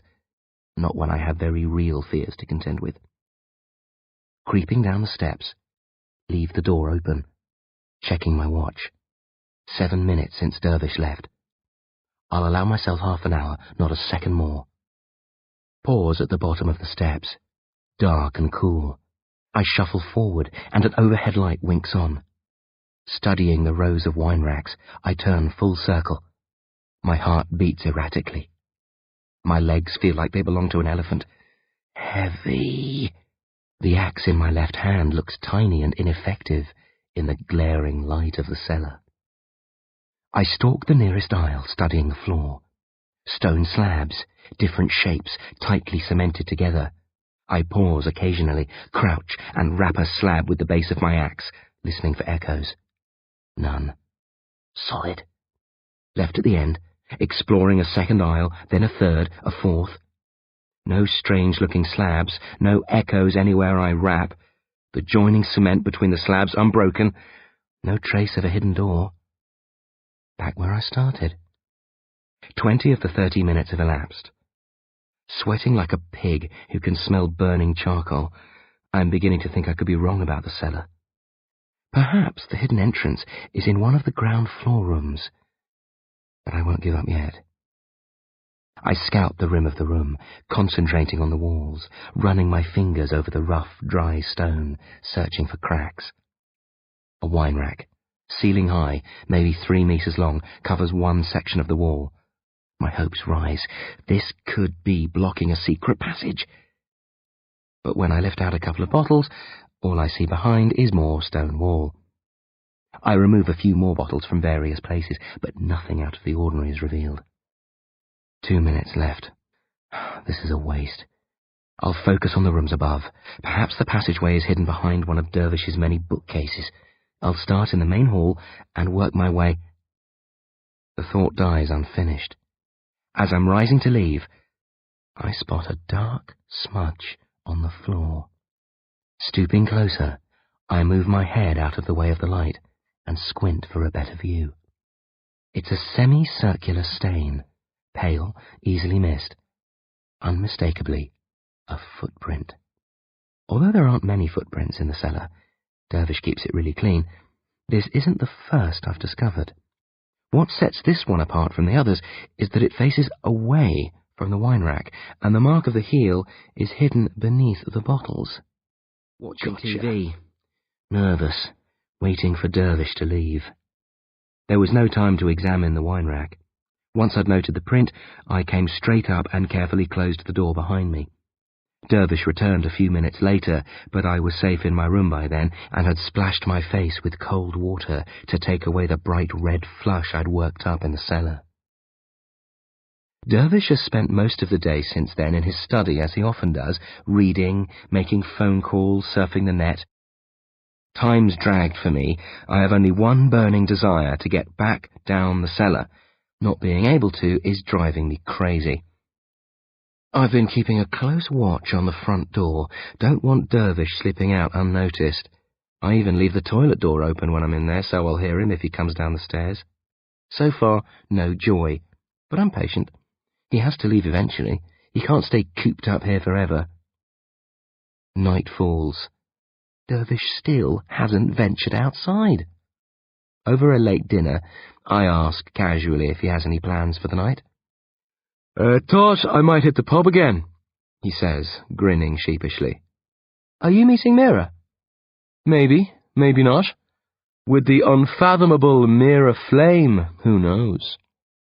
What's the sudden great attraction about drinking in the Vale? I ask. A pretty new barmaid. He laughs. What's her name? A pause. Then quickly. Lucy. Getting anywhere with her? She's slowly warming to my charms. He chuckles. I'll give it another few nights. If she hasn't bidden by then, I'll cut my losses. Maybe take you and Bill E. out to see a film. He makes it sound very casual, but I know what he's really doing, giving himself an excuse to stay out after dark for the next few nights until the full moon has come and passed. Dervish leaves at 21:48 precisely. He sticks his head in my room as he's going and laughingly tells me not to wait up. I smile weakly in reply and say nothing about the fact that he hasn't changed his clothes, slipped on a nice pair of shoes, combed his hair, or sprayed under his arms with deodorant, all the things he would have done if he'd truly been going out on the pool. My uncle has a lot to learn about the art of espionage. At the cellar door, hesitant. I'd rather do this by daylight. Going down this late at night, not knowing how long Dervish will be away or when to expect him back, is far from ideal. I consider waiting until morning, when he goes for his daily jog, and I have a guaranteed 3/4 of an hour to play with. But I've had almost no sleep these last 2 nights. I'm exhausted. I might snore through my alarm in the morning and wake late. The opportunity missed. I don't dare wait. Deep breath. Tight grip on my axe. Descent. The wall on either side of the rack is solid, but when I remove one of the bottles, reach in and rap on the bricks behind, there's a dull echo. Grunting, I grab hold of the edge of the rack and pull. It doesn't budge. I exert more pressure. Same result. Try the other side. No go. Stepping back, analysing the problem. Look closer at the wooden rack. There's a thin divide down the middle. I grab sections of the rack on either side of the divide and try prying them apart. They give slightly, a few millimetres, then hold firm. Brute force isn't the answer. I'm convinced the divide is the key. I just have to figure out how to use it. Studying the rack. My fingers creep to the top of one of the bottles. Idly twirl it left and right, while my brain's ticking over. I'm taking a step to the left, to check the sides of the rack again, when I stop and gaze down at my fingers. I half pull the bottle out, then push it back in. Smiling, I grab, twist, and pull the bottle above, then the one beside it. All are loose, but I'm sure if I go through every bottle on the rack, I'll find one that isn't. Methodical. Start from the bottom left, even though I suspect the device will be situated higher towards the middle. Checking each bottle in turn, twisting it, tugging it out, placing it back in its original position. I'm leaving fingerprints all over the place. Should have worn gloves, but I'll worry about that later. All the way across to the right, up a row, then all the way across to the left, up and across, up and across, up and... Getting higher, minutes ticking away, I quicken my pace, anxious to make progress, pull too hard on one bottle, it comes flying out and drops to the floor. I collapse after it and catch it just before it hits and smashes into 100 pieces.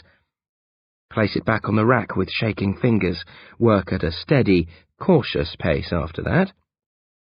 Past the midway mark, 4 rows from the top, on the right. My hopes fading, trying to think of some other way to part the racks. Half tempted to take my axe to the wood and chop through. I know that's crazy, but I'm so wound up, I might just... 7th bottle from the right. I twist, but it doesn't move. Everything stops. My breath catches. Step up close to the bottle and examine it. No different to any of the others, except it's jammed tight into place. I give it a harder shake to make sure it isn't simply stuck. No movement at all. I try pulling the bottle out. It doesn't give. Studying it again. Frowning. My eyes focus on the cork. I grin. Put the tip of my right index finger to the face of the cork. Push gently. The cork sinks into the bottle. A loud click. The two halves of the wine rack slide apart, revealing a dark corridor angling gently downwards. I do a quick mental geographical check. It leads in the direction of the sheds. I act before fear has a chance to deter me. Step forward, cross the threshold, advance. No more than 8 or 9 steps when the wine rack closes behind me with a soft, slishing sound. I'm plunged into total darkness. My heart leaps. My hands strike out to touch the walls on either side, just so I have the feel of something real. Split seconds away from complete panic when lights flicker on overhead. Weak, dull lights, but enough to illuminate the tight, cramped corridor. My heart settles. My eyes devour the light. I smile feebly to myself, turn and retrace my steps, examining the back of the wine rack, thinking about how I'm going to get out later. A button in the wall to my left. I press it. The lights flick off and the rack slides open. I step through to the wine cellar, wait for the rack to close, then open it again and return to the corridor. This time, I keep on walking when the rack closes and I'm plunged into temporary darkness. Moments later, when the lights flicker on, I glance up at them wryly and spare them a carefree half-wave. Grubbs Grady, Mr. Cool. The corridor runs straight and evens out after 20 metres or so, narrow but high. Moss grows along the walls and ceiling. The floor's lined with a thin layer of gravel. By the moss, I reckon this tunnel must be decades old, if not centuries. The tunnel ends at a thick, dark wooden door with a large gold ring for a handle. I press my ear to the door but can hear nothing through it. If Dervish is in the room beyond, it'll be impossible to surprise him. I'll just have to cross my fingers and hope for the best. I take hold of the huge gold ring, tug firmly. The door creaks open. I enter. A large room, at least the size of the wine cellar. Sturdy wooden beams support the ceiling, burning torches set in the walls, no electrical lights. A foul stench. I leave the door open as I step into the room and study my surroundings. A steel cage dominates the room, set close to the wall on my right, almost the height of the ceiling, thin bars set close together, bolted to the floor in all 4 corners. Inside the cage, the deer, still bound and struggling weakly, lying in a pool of its own waste, which explains the smell. Advancing, giving the cage a wide berth. There are 3 small tables in this subterranean room, legs carved to resemble human forms, surfaces overflowing with books, a chess set half hangs off of one of them, pens, writing pads, candles waiting to be lit. Ropes and chains in one corner, no weapons. I thought there'd be axes and swords, like inside the house, but there isn't even a stick. A chest. Treasure! I snap it open in a rush. Treasure lust momentarily getting the better of my other senses. Is this Lord Shaftrey's legendary hoard? Bitter disappointment, the chest filled with old books and rolled-up parchment. I scrape the paper aside and explore the bottom of the chest, in search of even a single gold nugget or coin, but come up empty-handed. Circling the room. Get close to the cage this time. Note a bowl set in the floor. For water, I assume. A door with 2 locks, neither currently bolted. No hatch dragging out the deer and setting it free, but that would reveal my having been here. I don't want Dervish knowing I'm wise to this setup. Not sure what he'd do to me if he found out. Examining the tables. On 2 of them, the books are layered with dust. The candles have never been used, and the chairs are shoved in tight. On the other, there are less books. A few are open, the 2 large candles on the table are both half burnt down, and the chair's been pulled out. I focus on the 3rd table, walk around it twice without touching it, wary of magic spells and what might happen if I disturb anything. I wish Bill E. was here. I should have phoned him and cooked up some story to get him to stay the night. but I didn't want to drag him into this until I was sure, which I'm still not. So far, I've seen nothing to suggest that Dervish is a werewolf, or that he uses this cell for anything more sinister than holding captured deer. I have to take a chance with the spells. I pull the chair back a bit more, then sit and cautiously lay my hands on top of the table. Nothing happens. The light's poor here. There are matches on the table, but I daren't light a candle. Dervish might smell it when he returns, or notice that it's burnt down more than when he left. I study one of the open books, but I can't make sense of the words. If it's in English, it's protected by reading spells, like the books in Dervish's study. I flick forward a few pages, keeping a finger on the page it was originally open to. No pictures, though there are a few mathematical or magical diagrams. I turn the pages back and pick up one of the other books.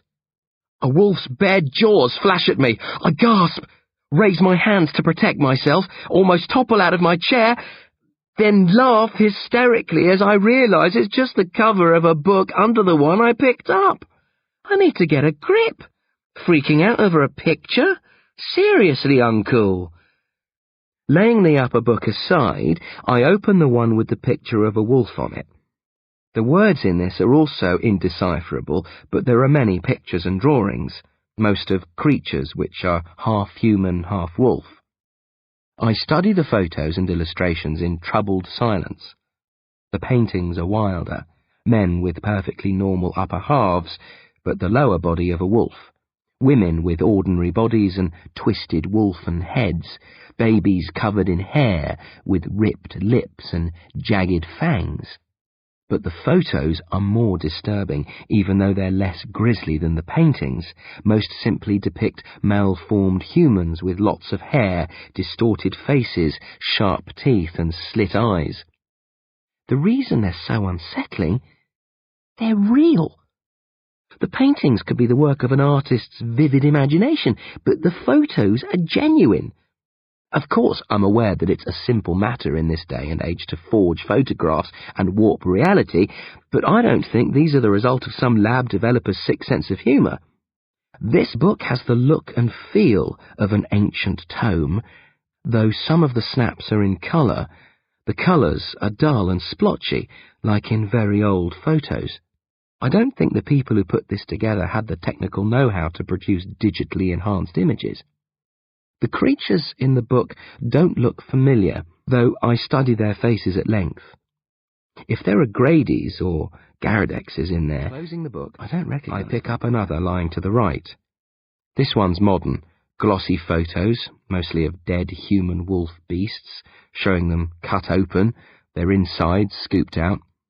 I can't read it, but I know what it is, an autopsy manual. Somebody's undertaken a study of these wolfen humans and published their findings. I grin shakily as I imagine what would happen if I went into a library and asked if they had any books on werewolf autopsies. As I lay the autopsy book aside, my eyes fall on a thin volume. Loose sheets held together by a wrinkled brown leather folder. Opening it, I find myself staring into the red eyes of the demon master, Lord Loss. My fingers freeze. My throat pinches shut. It's not the picture Dervish showed me when he came to visit me in the Institute. This one's more detailed. It shows only the demon's head. With terrified fascination, I study the folds of lumpy red skin, its bald crown, small mouth, sharp grey teeth. Its eyes are especially strange. As I noted before, it seems to have only a dark red iris and pupil. Trembling, I start to turn the drawing over to check on the other papers in the folder, then stop dead at a terrible whisper. Hello, Glovitch. The demon's voice. I release the paper and stare at the painted face, which impossibly, nightmarishly, stares back. Release me. demon on the page whispers, its thin lips moving ever so slightly, its eyes narrowing fractionally. I hunger for your pain. The painting grins. I scream, slam the folder shut, and race sobbing for safety, imagining the demon master breathing down my neck every frantic step of the way.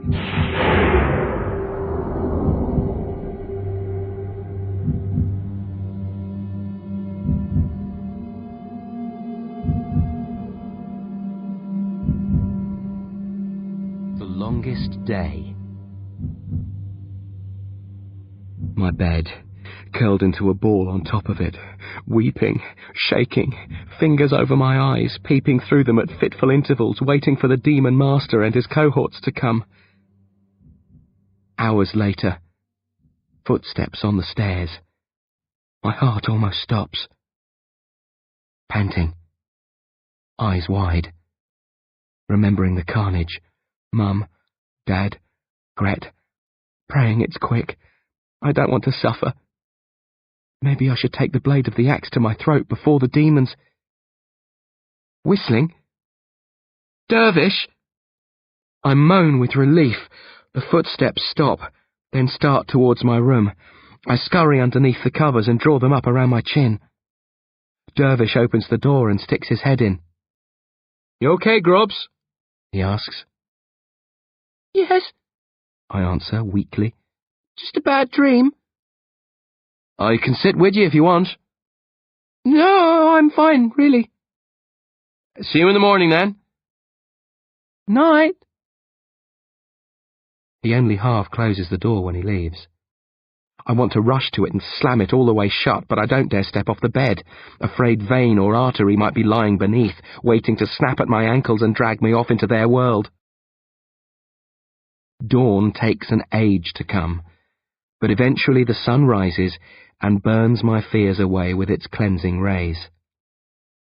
As the sun clears the horizon and chases the shadows of night westward, I crawl out of bed, over to the window, and throw it open. The morning air is chilly but welcome. I gulp it down like water, my head clearing, my shakes subsiding. Did the painting really talk to me, or did I just imagine it? I honestly don't know. I think it was real, but I was extra tense, overreacting to everything. It could have been an hallucination. What was definitely real? The werewolf photos. I didn't imagine them. They're what I must focus on. The Lord Loss mystery can wait. I went down the cellar to find evidence of a werewolf, and I believe I found it. Time to call in the expert. Paging Bill E. Spleen. I phone while Dervish sleeps. Ma Spleen answers, even grumpier than usual. It's 7:23, She snaps. he's still asleep and so is I. Please, I say calmly. This is important. I want to catch him before he goes to school. If you tell me, I can give him a message. No, I insist. I have to speak to him in person. She grumbles some more, but eventually goes to wake the snoozing Master Spleen. It's about me life or death. Bill E. yawns down the line a minute later. You've got to come over, I tell him directly. Pretend you're going to school, then come here. What? He grunts. Have you lost your mind? I can't fart in these parts without Gran knowing. Skipping school is out of... There's a full moon tonight, I hiss. I don't want to be trapped here alone with Dervish. A cautious pause. What's happened? Bill E. asks. Come over, find out.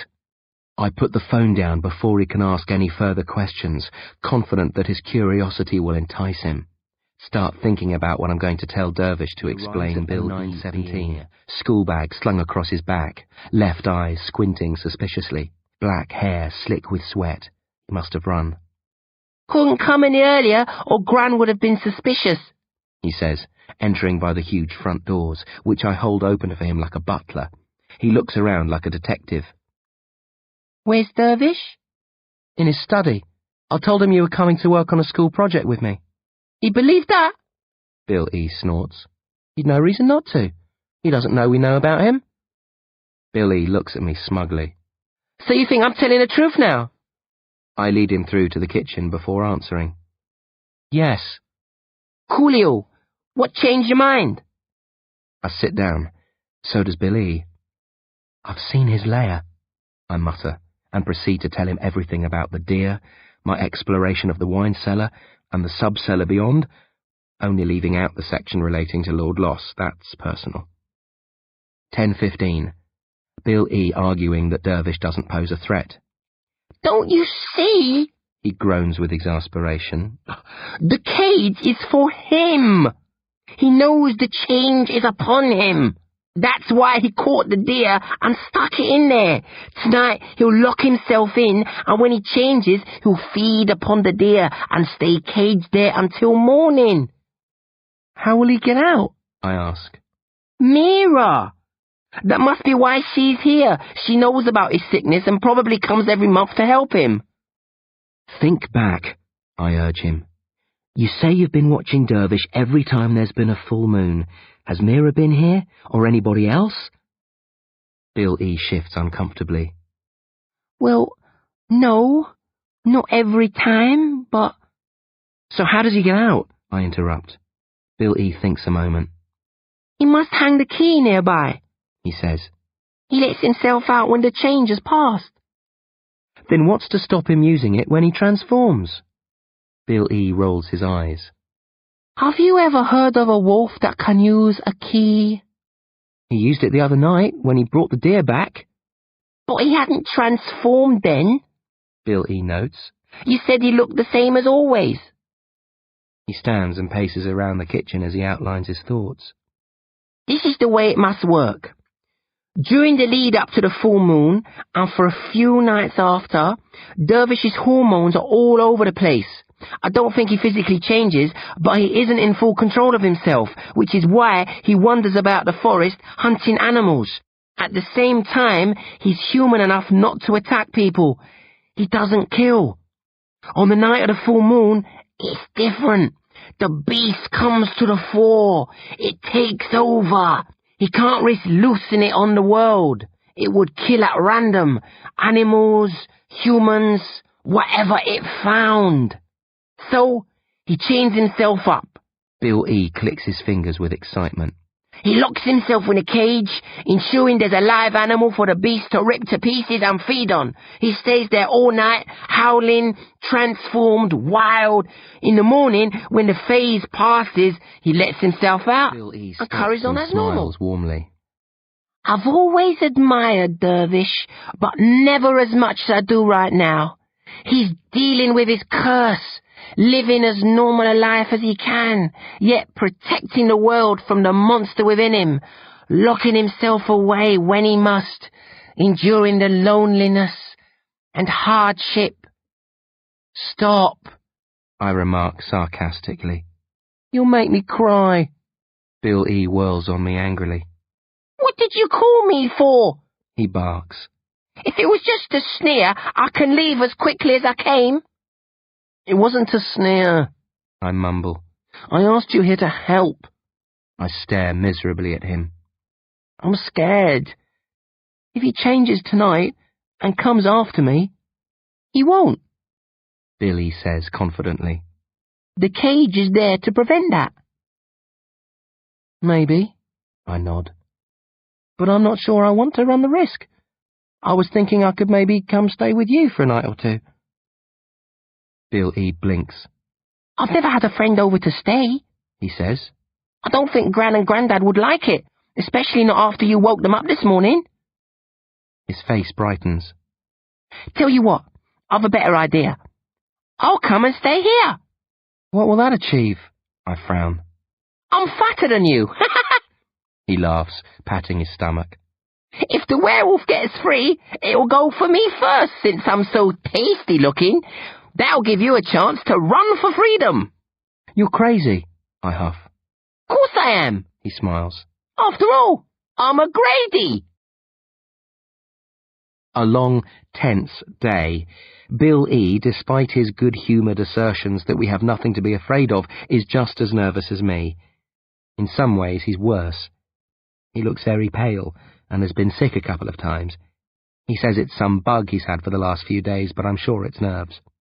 Maybe you should go home, I suggest as he returns from his latest vomit trip to the toilet. You won't be much use throwing up all the time. Don't be too sure. He smiles thinly. Perhaps I can repel the werewolf with puke.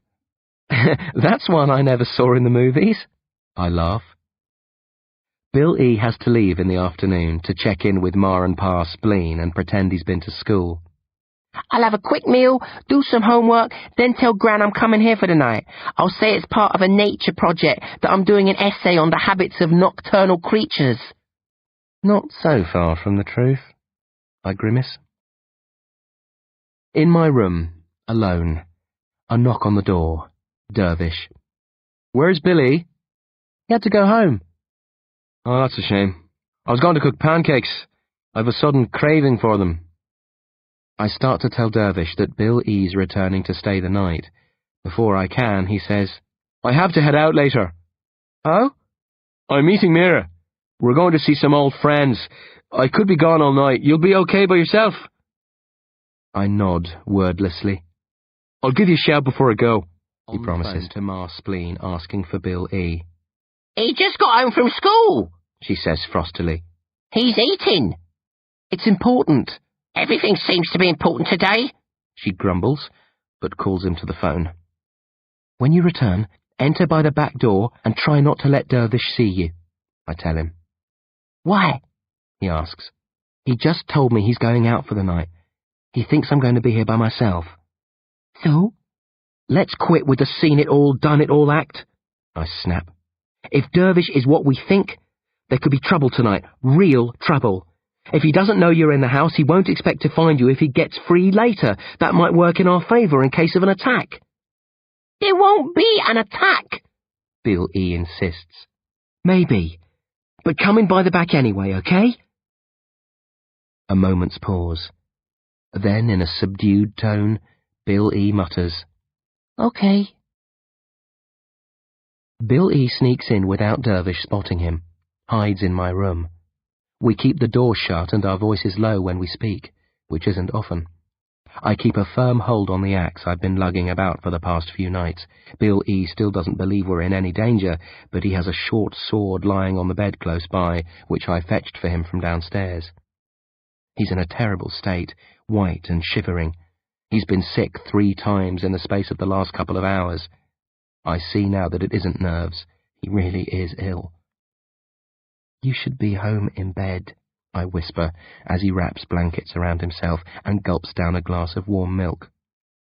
I feel like death, he groans, eyes watering. Do you want to leave? He shakes his head firmly. Not until morning. I'm going to see this through with you to prove that Dervish isn't a killer. But what if... He stops me with a quick cutting motion. He's coming, he hisses, and tumbles off the bed, dragging his blankets and empty glass with him, lying flat on the floor, holding his breath.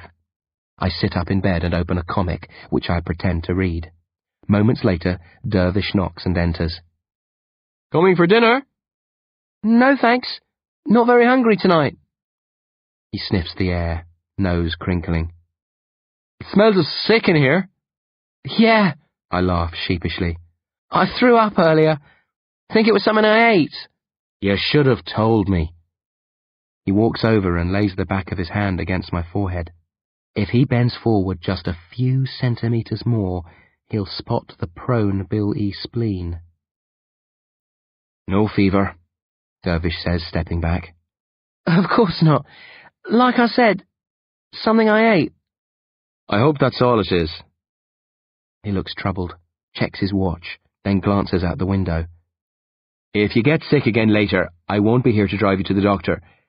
Maybe I should take you into the Vale for the night. Oh, that's okay, I say quickly. I'm fine. You sure? I cross my heart and smile blithely. Never felt better. He doesn't look happy, but takes me at my word. Want me to drop you up anything from the kitchen? No, thanks. I'll wander down later and grab something light. See you tomorrow, then. Tomorrow.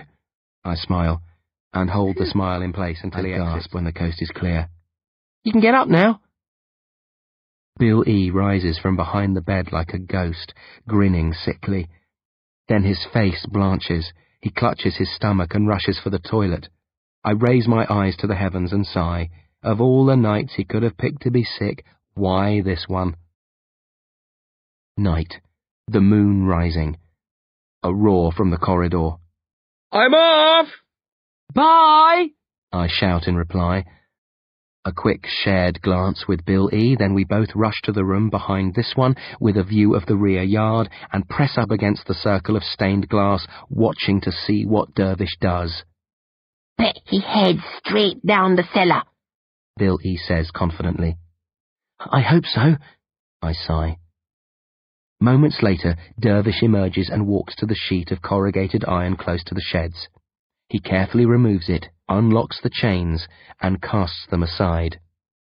Bill E.'s smiling knowingly, but the smile fades when Dervish drags the sheet of corrugated iron back over the doors, turns, and heads off in the direction of the forest. What do we do now? I ask quietly. He might just be going to... Bill E. starts, but hasn't the heart to finish. 2 choices, I growl. We let him go, or we follow. You want to go into the forest after him? Bill E. asks uncertainly.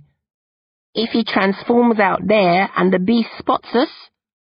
At least we know what to expect, and we're prepared, I grunt, hefting my axe. Nobody else knows what he is. If we let him go, and he kills... Bill E. rolls his eyes, but says sullenly, We'll follow. Hurrying from the room, in the hall downstairs, Bill E. stops to grab a sword, longer and sharper than the one I gave him earlier. While he's at it, he plucks a couple of knives, sticks one in his belt, hands the other to me. Double security, he says. I like your thinking. I grin shakily. Then we're gone. Frightened. Courageous. Crazy. Tracking a werewolf.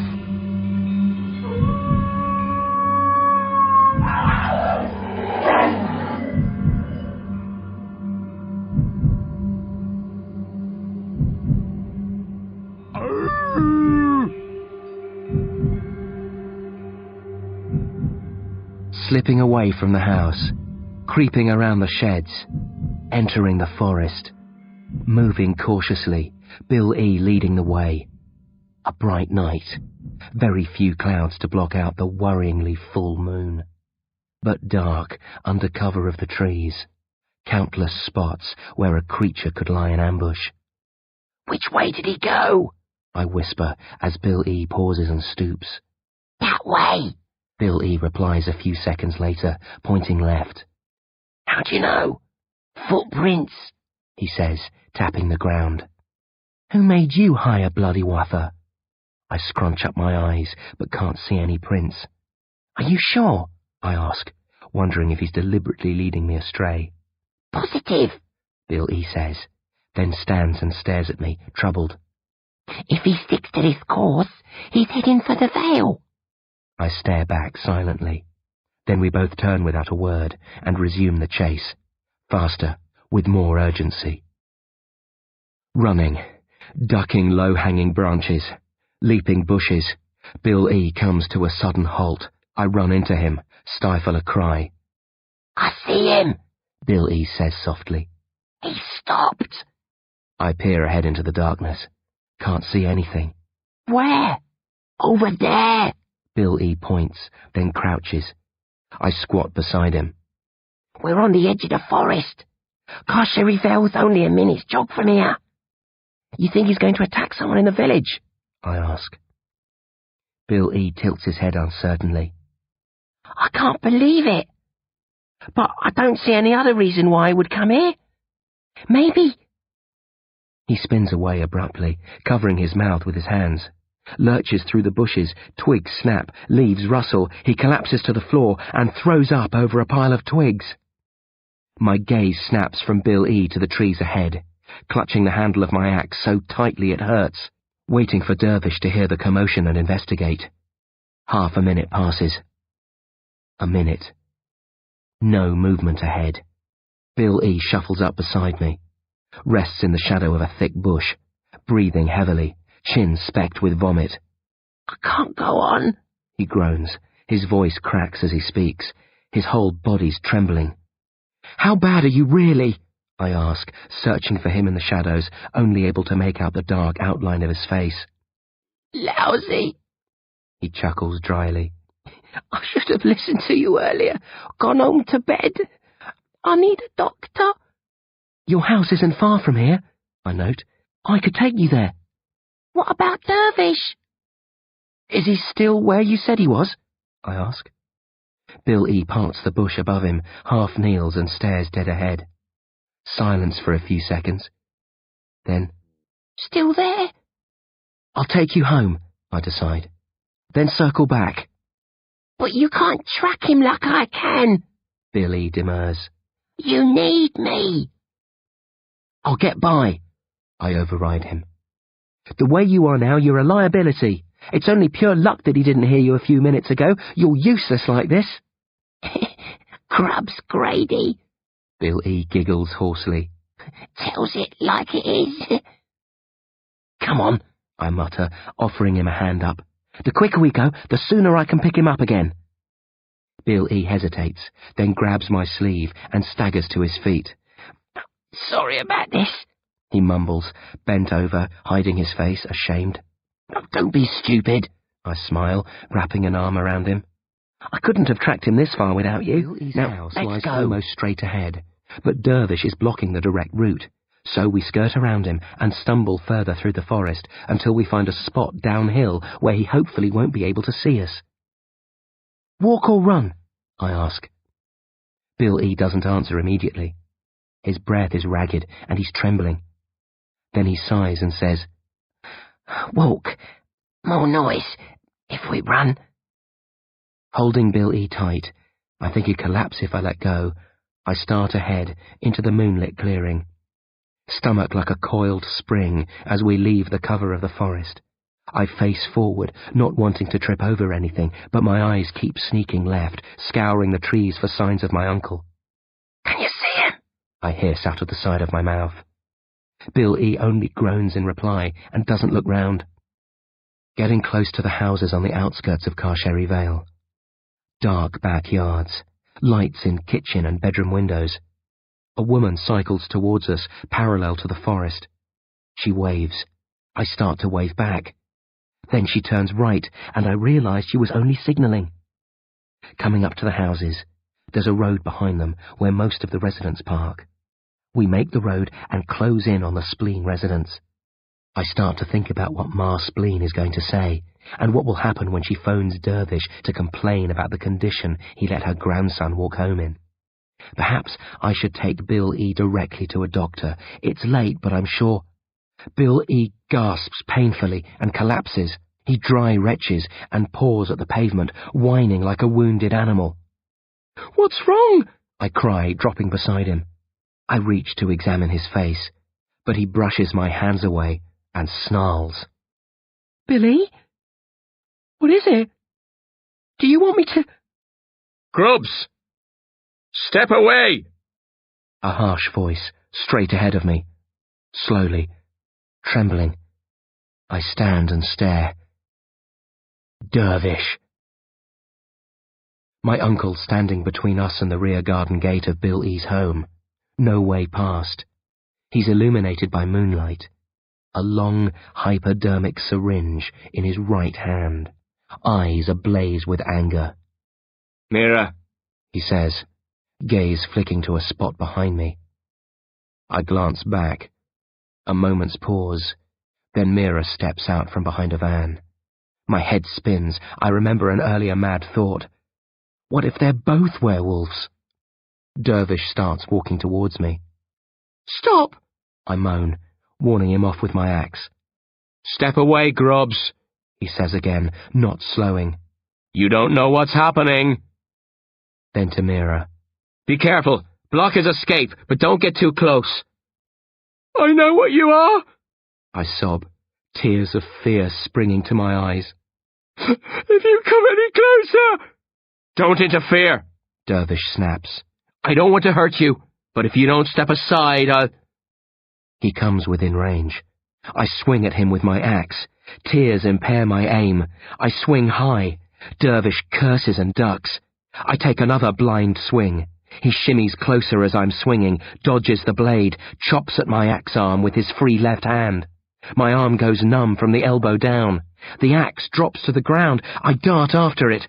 Dervish grabs the back of my collar and yanks me aside. I crash into a car. He's upon me before I have time to recover. Wraps his left arm around my throat, exerts pressure. Dervish! Mira gasps. It's okay, he pants. Then to me as I struggle for my life. Easy, we're on the same side. Let go! I wheeze. I know what you are! Low growling. Animalistic. Wolfen. But not from Dervish. From ahead of us. Dervish releases me. I stand rooted to the spot. Eyes wide. Staring at the beast as it rises to its feet and snarls. A contorted face, yellow eyes, sharp cheekbones, dark shadows, open mouth, full of bared teeth. It raises a hand, dark skin, long nails, fingers curled into claws. And I realize, about 1,000,000 years late, that a monster has breached the barriers of Carcherry Vale tonight. But it's not Dervish. The werewolf's Bill E. Spleen!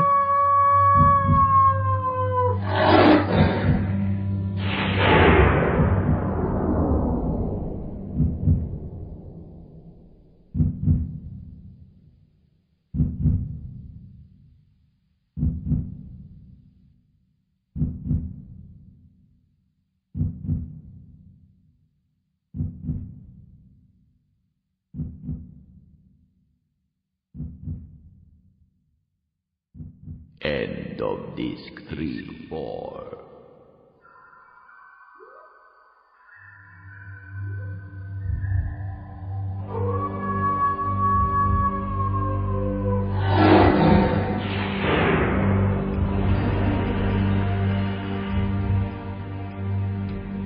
Family ties.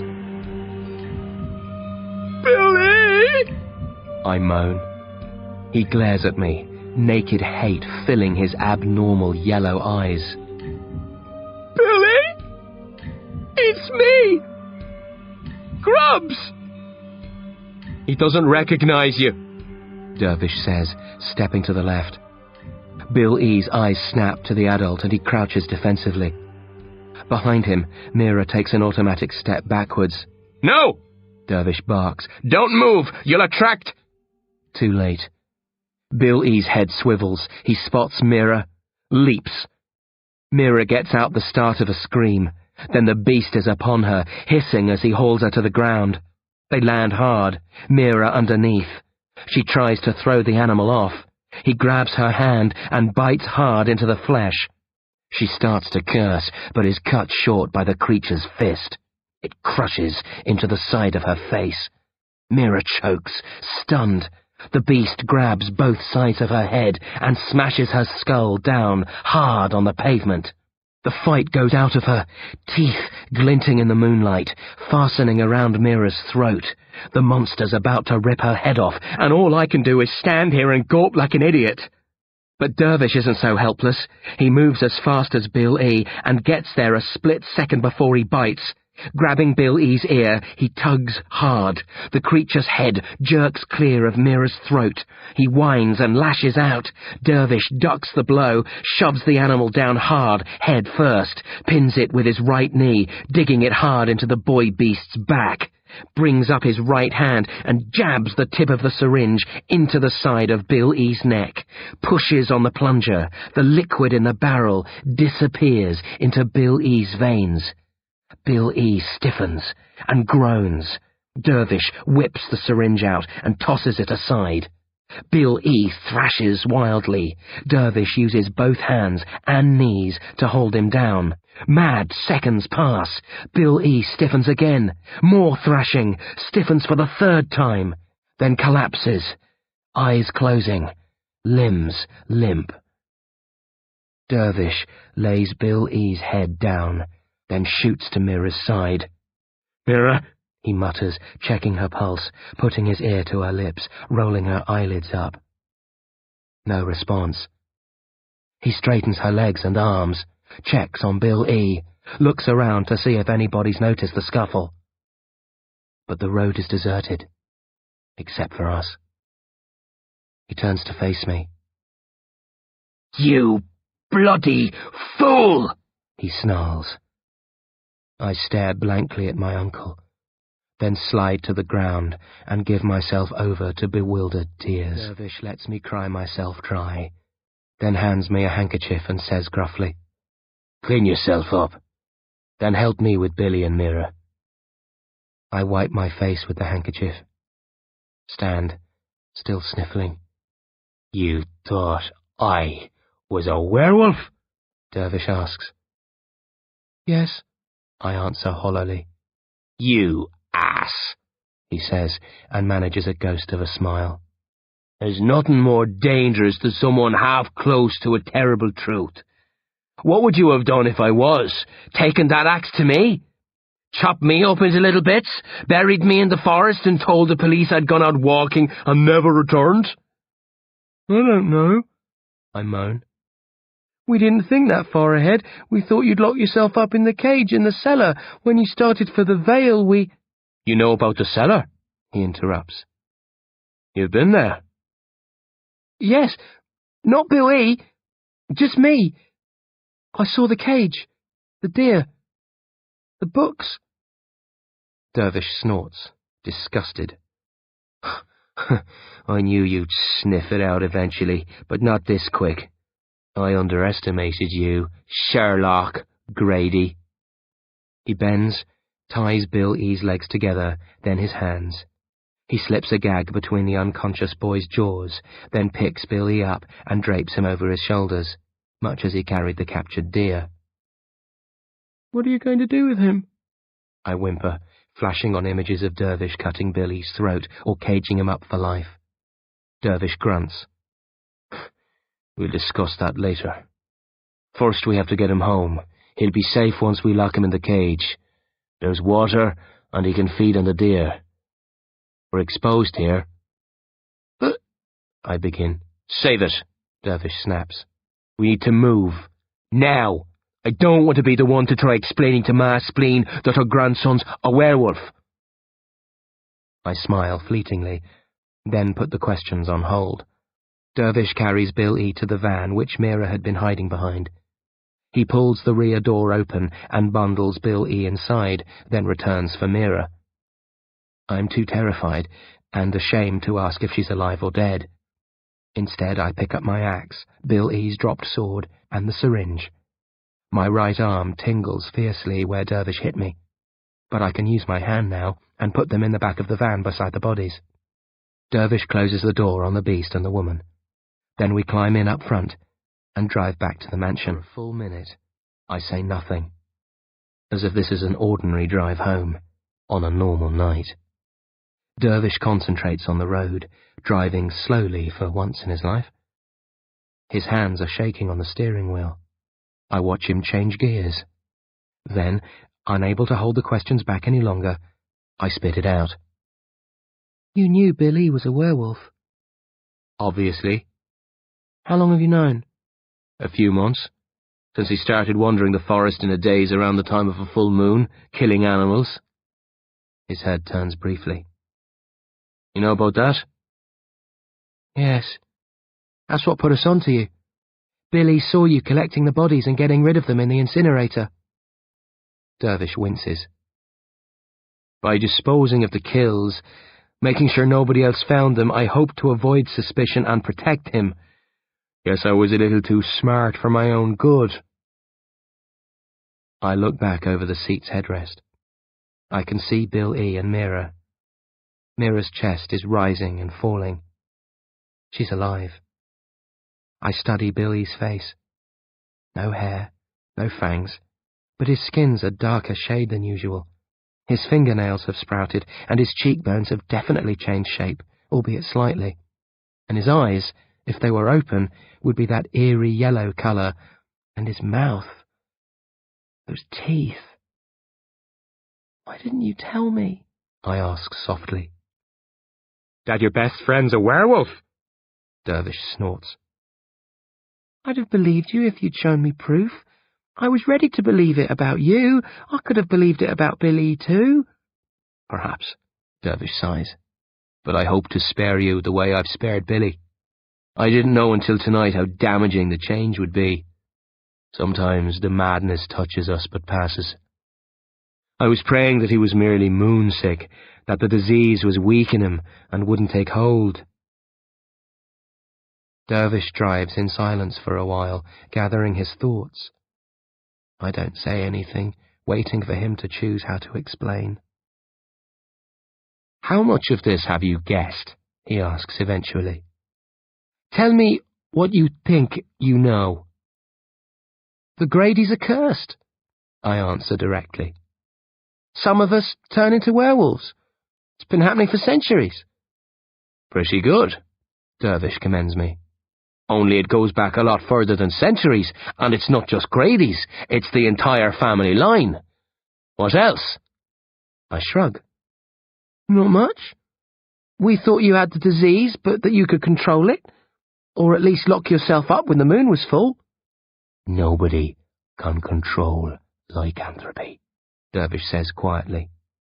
When the disease takes hold, as it has in Billy tonight, you're doomed. The change takes a couple of months, but once the wolf comes to the fore, the human never resurfaces. You mean Billy's gone? I can't continue. A terrible weight settles upon me. Not quite, Dervish says, and the weight lifts as suddenly as it fell into place. We can save him? I ask, excited. We can reverse the change? There is a way, Dervish nods. But we'll talk more about that later, and whether or not we wish to chance it. What do you mean? I snap. Of course we... Your sister had the disease, Dervish interrupts softly. I stare at him, horrified. To save Billy, we'll have to deal with Lord Loss, as your parents did, and if we do, we run the very real risk of winding up dead like them. Billy along with us. What does he have to do with this? I croak. Later, Dervish says. One mystery at a time. We're nearly home. Let's get Billy locked away safe and sound. Then I'll tell you all about it. At the mansion, close to the tree stumps. Dervish turns off the engine and asks me to remove the sheet of corrugated iron and open the doors leading down to the secret cellar. He bundles the pair of unconscious bodies out of the back of the van while I'm doing that. Did you gain access this way or through the wine cellar? He asks while I'm pulling the doors open. The wine cellar, I pant. The doors are heavy. Clever monkey, he chuckles.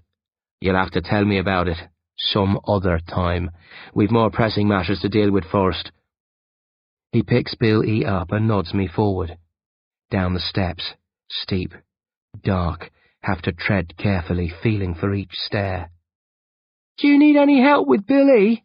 I ask over my shoulder. No, Dervish replies, coming down, blocking out the light of the moon. I'll be fine. Dart ahead and light some extra candles. I proceed to the bottom of the stairs, where I find a door. Pushing it open, I enter the cellar. Studying the entrance I've just come through, I note that the material on this side of the door is disguised to look like part of the wall, which is why I didn't spot it during my previous visit. As I'm lighting candles on the main table, keeping as far clear of the Lord Loss folder as I can, Dervish stumbles in, goes to the cage, opens it with his left foot, and sets Bill E. down beside the deer. He makes sure Bill E.'s comfortable, then locks the door and removes the key. Don't go anywhere near the cage when he wakes, Dervish says. He'll howl like the devil, throw himself wildly at the bars, possibly injuring himself in the process, but steer clear regardless. All he needs is a sliver of a chance to rip you open. I'll bear that in mind, I comment dryly. Dervish goes back up the steps and returns a minute later with Mira.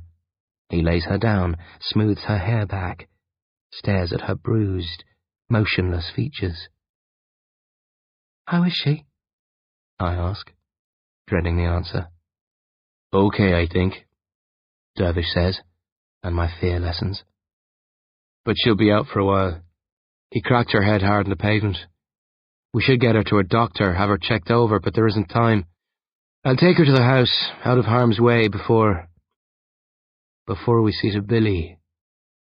We'll just have to hope for the best after that. Dervish stands, walks around behind the desk, and collapses into his chair, sighing deeply. He tells me to pull up one of the other chairs, but I prefer to stand, too nervy to sit. I want to know about werewolves, I tell him bluntly. I want to know what Lord Loss has to do with them, how you know Gret had it, and how we reverse it in Billy. Dervish nods. Reasonable questions, but I'm surprised you haven't asked the most obvious one, since this is a family disease, passed on from one generation to the next. How come Billy has it? I know all about Billy's connection to our family, I huff. Dervish stares at me, slack-jawed. Care to tell me how? Billy figured it out years ago. Like he said, it didn't take a genius to guess that you were his father. Now tell me about... What? Dervish yelps, jerking forward. He thinks I'm his dad? Of course, I frown. Aren't you? Dervish sits back, groans and shuts his eyes. I'm a horse's ass, he snarls. I should have seen that coming. How can I have gone all these years? He clears his throat and levels his gaze on me. Pull up a chair, he commands. It sounds like a bad movie cliché, but you're going to want to sit down with for a sarcastic reply, spot the steel in his eyes, drag over a chair, and sit opposite Dervish like a student before a teacher. There's probably some diplomatic, sensitive, compassionate way to put this, Dervish says, but one doesn't spring readily to mind, and I don't have time to go searching, so I'll put it plainly, no matter how upsetting it might be. I'm not Billy's father. I'm his uncle. I stare at Dervish uncertainly. I don't understand. People aren't perfect, Grubs, he mutters.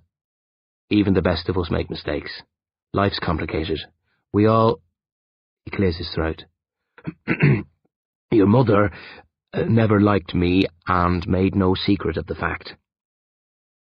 What's that got to do with... I start, but he silences me with a gesture.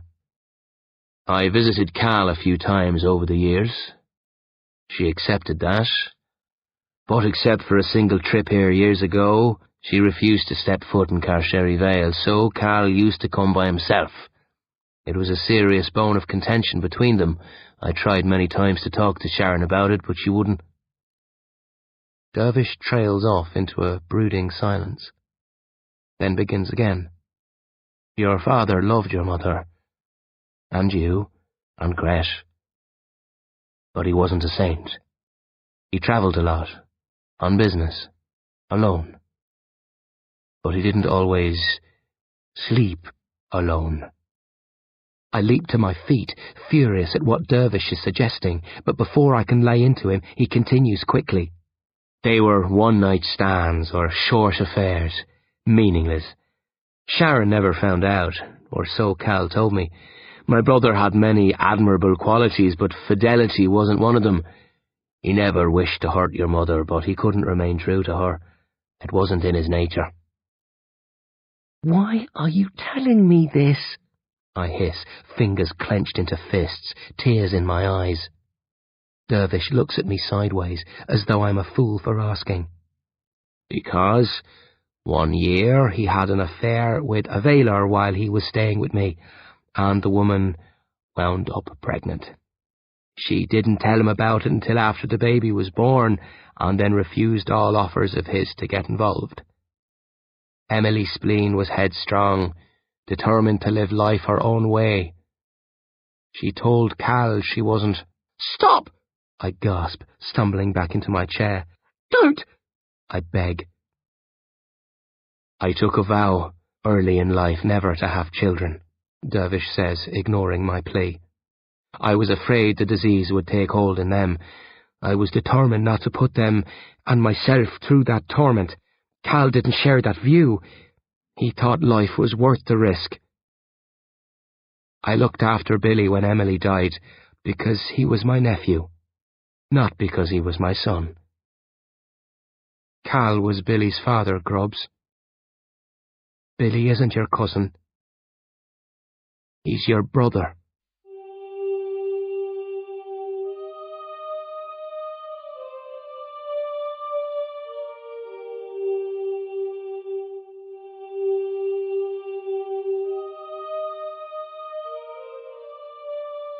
The curse. A long silence, wanting to roar at Dervish, call him a liar, make him take the words back. But there's no reason for him to lie about something like this.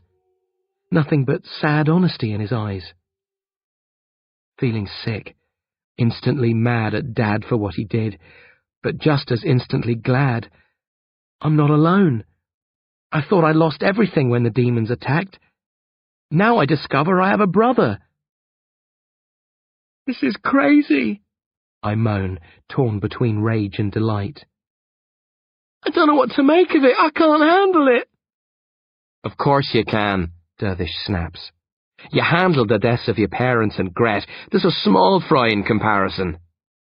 But I always thought... I shake my head, not sure what I'm thinking or what I feel. Why didn't you tell Billy? You should have. Especially after his mum died. He could have come to live with us. Dad could... Cal could do nothing, Dervish barks. Not without revealing the truth and tearing his family apart. He runs a hand through his short, grey hair. But he tried to do it anyway. He came here to claim Billy when Emily died, despite the havoc it would cause. Why didn't he? I ask. Ma and Pa's spleen threatened legal action. He would have fought them in court, except he knew he'd lose. They'd simply point out to the judge that Emily hadn't told the boy who his father was, or allowed Cal access to him while she was alive. He hadn't a hope. Couldn't you have cast a spell on them? Made them give Billy to him? I'm not that powerful, Dervish chuckles humorlessly. I persuaded them to let me into Billy's life when Emily died, but that was as far as my influence ran. I think it over some more, remembering Dad, how much he loved Mum, how happy they seemed together. I never suspected him of anything like this. I don't think Mum did either. I know it's a shock, Dervish says quietly. But can I ask you to put it to one side for the moment?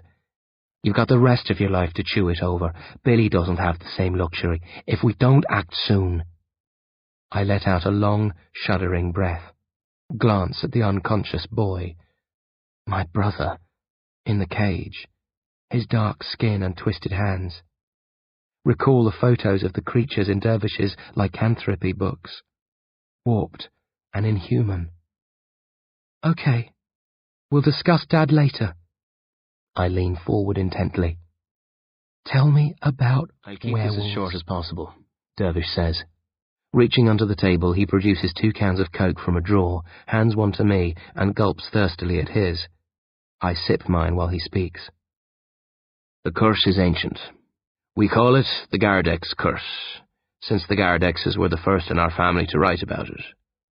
If other families have it, we don't know about them. Occasionally, we'll hear of a stranger who's changed, but when we research their family tree, we always find links to ourselves. Scientists who've studied the lycanthropic genes say it's a freak. They haven't found it anywhere else in nature. They don't know where it came from or why it functions the way it does. He finishes his Coke, fishes out another, and continues. We've kept the secret to ourselves. We're a large family, wealthy and powerful. Those of us unaffected by the disease protect the secret. That's why you and Billy aren't under observation in some scientific institute. Why would I be under observation? I inquire. I'm not a werewolf. I pause as a horrible thought strikes. Am I? Dervish doesn't look at me.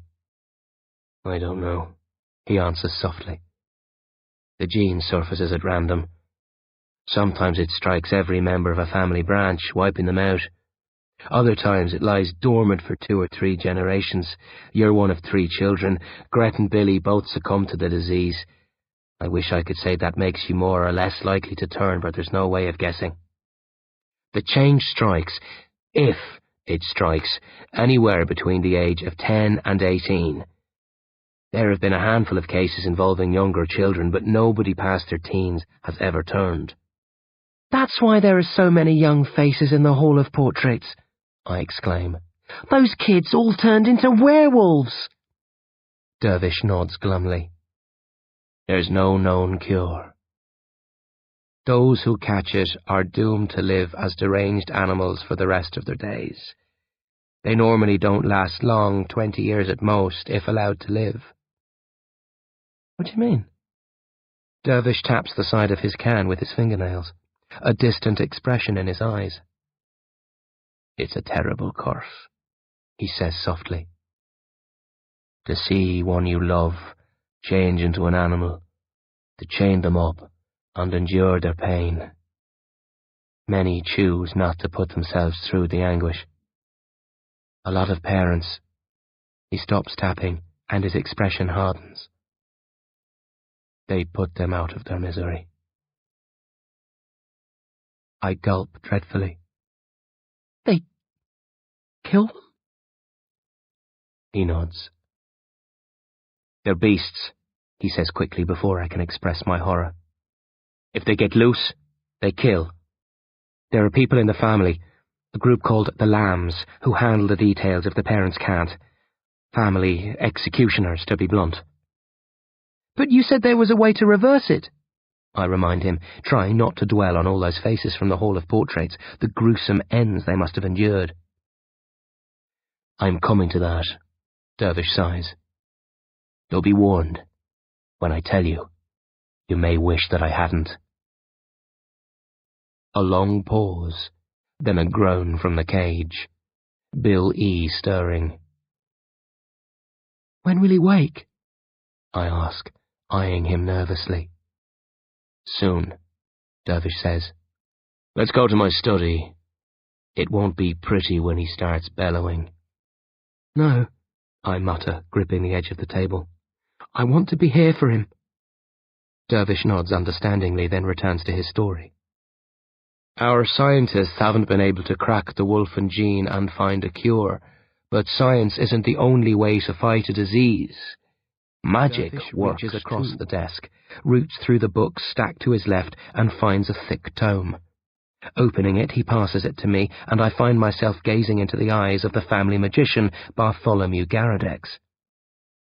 Old Bart devoted a large chunk of his life to trying to rid the family of its curse, Dervish says. He believed it had its origins in magic. For decades he cast spells, experimented, and sought a cure in arcane volumes, but nothing worked.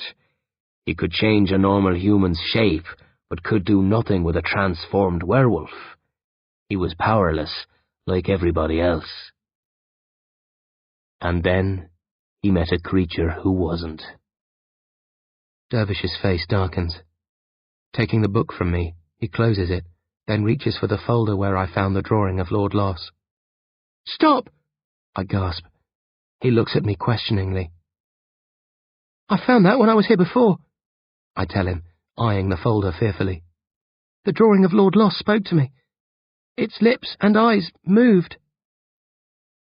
If I'd known, You were so close to the truth, Dervish murmurs. I would have warned you about that. He cocks a thumb at the door leading to the wine cellar. As I told you, the house is safe.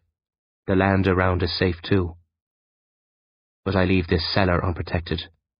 There are times when I have to deal with entities not of this realm, and I need a base from which I can make contact. Dervish runs a couple of fingers over the leather cover, contemplating it with an expression of equal parts respect, sadness, and fear. Lord Loss can't cross the divide between his realm and ours uninvited, he says. An ordinary person could look at that picture for decades without seeing anything untoward. But you aren't ordinary. You faced demons and tapped into your magic potential when you escaped through the dog flap. He was able to use your power to speak to you. He couldn't have harmed you through the book, but he might have been able to trick you into summoning him. But who? What is he? I cry. Lord Loss is a demon master, Dervish says. One of many supernatural beings who exist on the edges of our reality in magical realms of their own. We call them the Demonata. Some meddle in the ways of humans, most have nothing to do with us, while a few, like Lord Loss, feed upon us. My hands are trembling. I grip them tightly between my knees.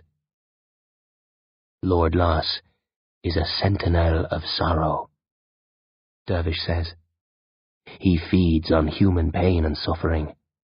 A funeral is a 3-course meal to him. A lonely, suicidal person's a tasty snack. He delights in our fear and grief, encourages it when possible, then drains it and grows strong on humanity's weakness. I croak. How does he feed? I'd have to get deep into metaphysics to explain that, Dervish snorts. Let's just say he has a psychic straw through which he can suck a person's pain. Now, old Bart knew about Lord Loss. He'd seen him feeding on grieving members of the family, but he didn't care.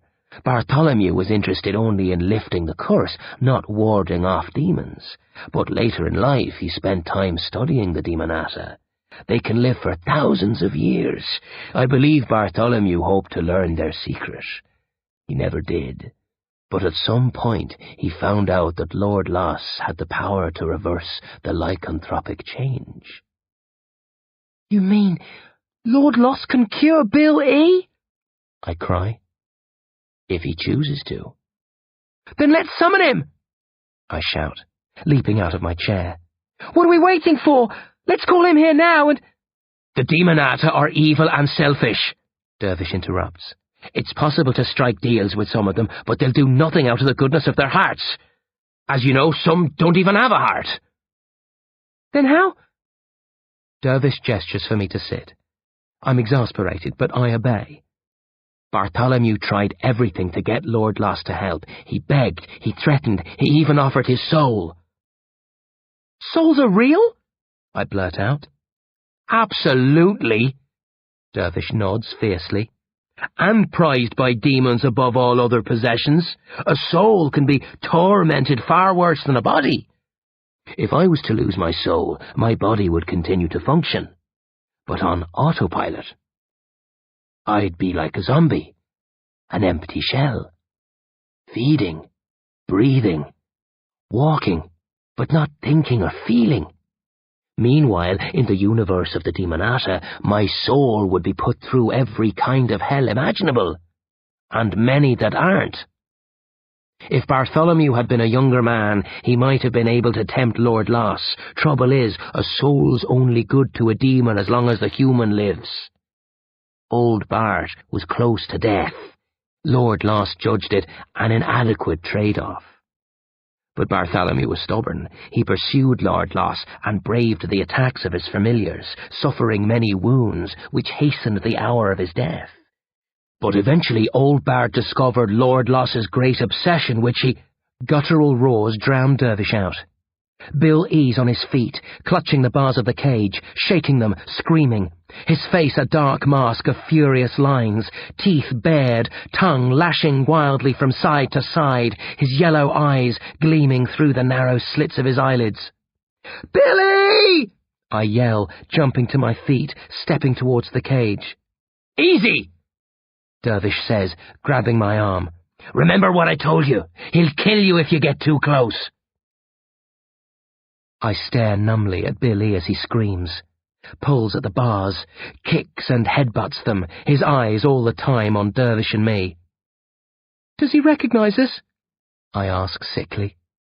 "No," Dervish replies. Bill E quits wrestling with the bars and turns away disgusted. He stumbles over the deer, which shakes fearfully. Bill E stops and grins savagely, circles the defenseless beast, sniffing, growling. Then he falls on its neck, claws, teeth, ripping, blood. My cheeks are wet. I'm crying again. "Let's go," Dervish whispers. "We can finish this in my study." "I don't want to leave him alone," I sob. "Werewolves don't get lonely," Dervish says. "They feel only hunger and hate." He picks up Mira and nudges me towards the door leading to the wine cellar. I pause at the exit. One last horrified study of Bill E. Spleen. My brother. Then I follow my uncle to sanity.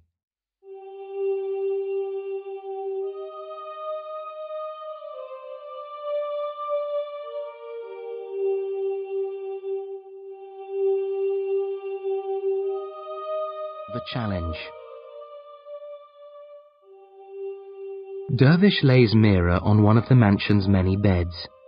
He examines her again in more detail this time. He tries to wake her by calling her name and gently shaking her. When that fails, he goes to the bathroom, comes back with a glass of water, uses his fingers to flick drops at her face. She doesn't stir. Dervish steps away grimly. "I could try to bring her round with magic," he says. "But I'm not sure how serious the damage is. I could make it worse." "Why don't you just leave her?" I ask. "She'll live, won't she?" "I think so." "Then let her sleep. That'll be best for her, right?" Dervish stares at me, troubled, then walks out of the room without saying anything. I wrap a blanket over Mira, then close the door on her and head up to the study. After the dark of the cellar, the study seems warmer and brighter than ever. I lose myself in a large leather chair, knees drawn up to my chest, head tucked between them, weary and afraid. Dervish is standing by a chess set. This is his favourite set, the pieces based on characters from The Lord of the Rings. Dervish picks up a brightly painted hobbit figurine and toys with it absently while he speaks. "I don't think you've ever truly appreciated the complexities of chess," he says. "So few pieces, yet so many possibilities. No two games are ever the same. You can learn the rules in an afternoon, yet spend the rest of your life trying to master them." "Stick chess up your arse!" I shout, coming alive with fury. "Billy's chained up in the cellar, twisted and insane, Mira's unconscious, maybe comatose, and all you can warble on about—" "Lord Loss plays chess," Dervish interrupts quietly. "The Demonata are not by nature playful creatures, but he's an exception. I don't know where or when he acquired his hunger for the game, but by the time Bartholomew Garadex met him, he was a committed player, albeit one of limited experience." "Where's this going?" I grumble, though I have an idea. "When you walked in on your parents, did you notice any chessboards?" Breathing thinly, thinking back. The blood, web-like walls, the demons, and, on the floor, scattered chess pieces, broken boards, plus the gouged board in the study. Dervish talks swiftly, I sigh. Bartholomew played many games with Lord Loss while trying to persuade him to help lift the curse. His familiars weren't allowed to pester Bartholomew at the chessboard, so it was the safest way to conduct a conversation with Lord Loss. Over time, he noticed that Lord Loss cared almost as much about chess as he did about feeding on humanity's sorrow. On a hunch, old Bart severed connections with the Demon Master and avoided him for several months. When he finally crossed the divide to the Demonata's universe again, Lord Loss was surly and irritable, eager to resume play. Bartholomew refused. Dervish chuckles dryly. It's dangerous riling a demon. They can be abominable angels of destruction when offended. Lord Loss could have unleashed all of his familiars upon old Bart, which would have been— He has others as well as archery and vein? I snap. Oh, yes, Dervish says. They're just his current favourites. He has hundreds of familiars. If he'd sicked them on Bartholomew, they'd have torn him limb from limb, and all the magic in the world couldn't have repelled them. But, as old Bart had gambled, Lord Loss didn't send the demons in. As intense as his anger was, his fascination with chess proved stronger. Instead of crushing Bartholomew, he whined and complained and tried to bargain. So Bartholomew struck for gold. He told Lord Loss he wouldn't play unless the Demon Master lifted the curse of the Garadexes. No bite. Chess was an obsession. But it wasn't that precious to him. So old Bart tried another approach. He proposed a series of contests in which he'd play for the lives of individual family members. After lengthy discussions, they agreed to stage a number of matches, best of 5 games per match. For each match that Bartholomew won, Lord Loss would cure a Garadex. But if Bartholomew ever lost, Lord Loss would take possession of his soul. And so the contests commenced, 2 or 3 games per week. Lord Loss set the rate. According to Bartholomew's records, Lord Loss hated losing. Like most of the Demonata, he's despisingly proud. They consider themselves superior to humans, and to lose to one at anything is a great disgrace. Yet lose he did. Dervish chuckles throatily. Bartholomew gave his time over entirely to chess, playing for hours on end each day and night with the best opponents he could find, learning and improving. He lost 6 games in the first 3 months. Then, never again. He hit a 59-game winning streak, which showed no sign of ending. And then he dies. Dervish shrugs. He was old, and his earlier battles with Lord Loss's familiars had drained him. It was peaceful in the end. What He happened passed then? away in his sleep. I ask, absorbed in the story. For a long time, nothing, Dervish says. Nobody in our family knew of Bartholomew's matches with Lord Loss. He never told them how he was effecting the cures. Several Garadexes were witches and wizards, but they were unable to unlock the secrets of his diaries, which he'd encoded with strong spells.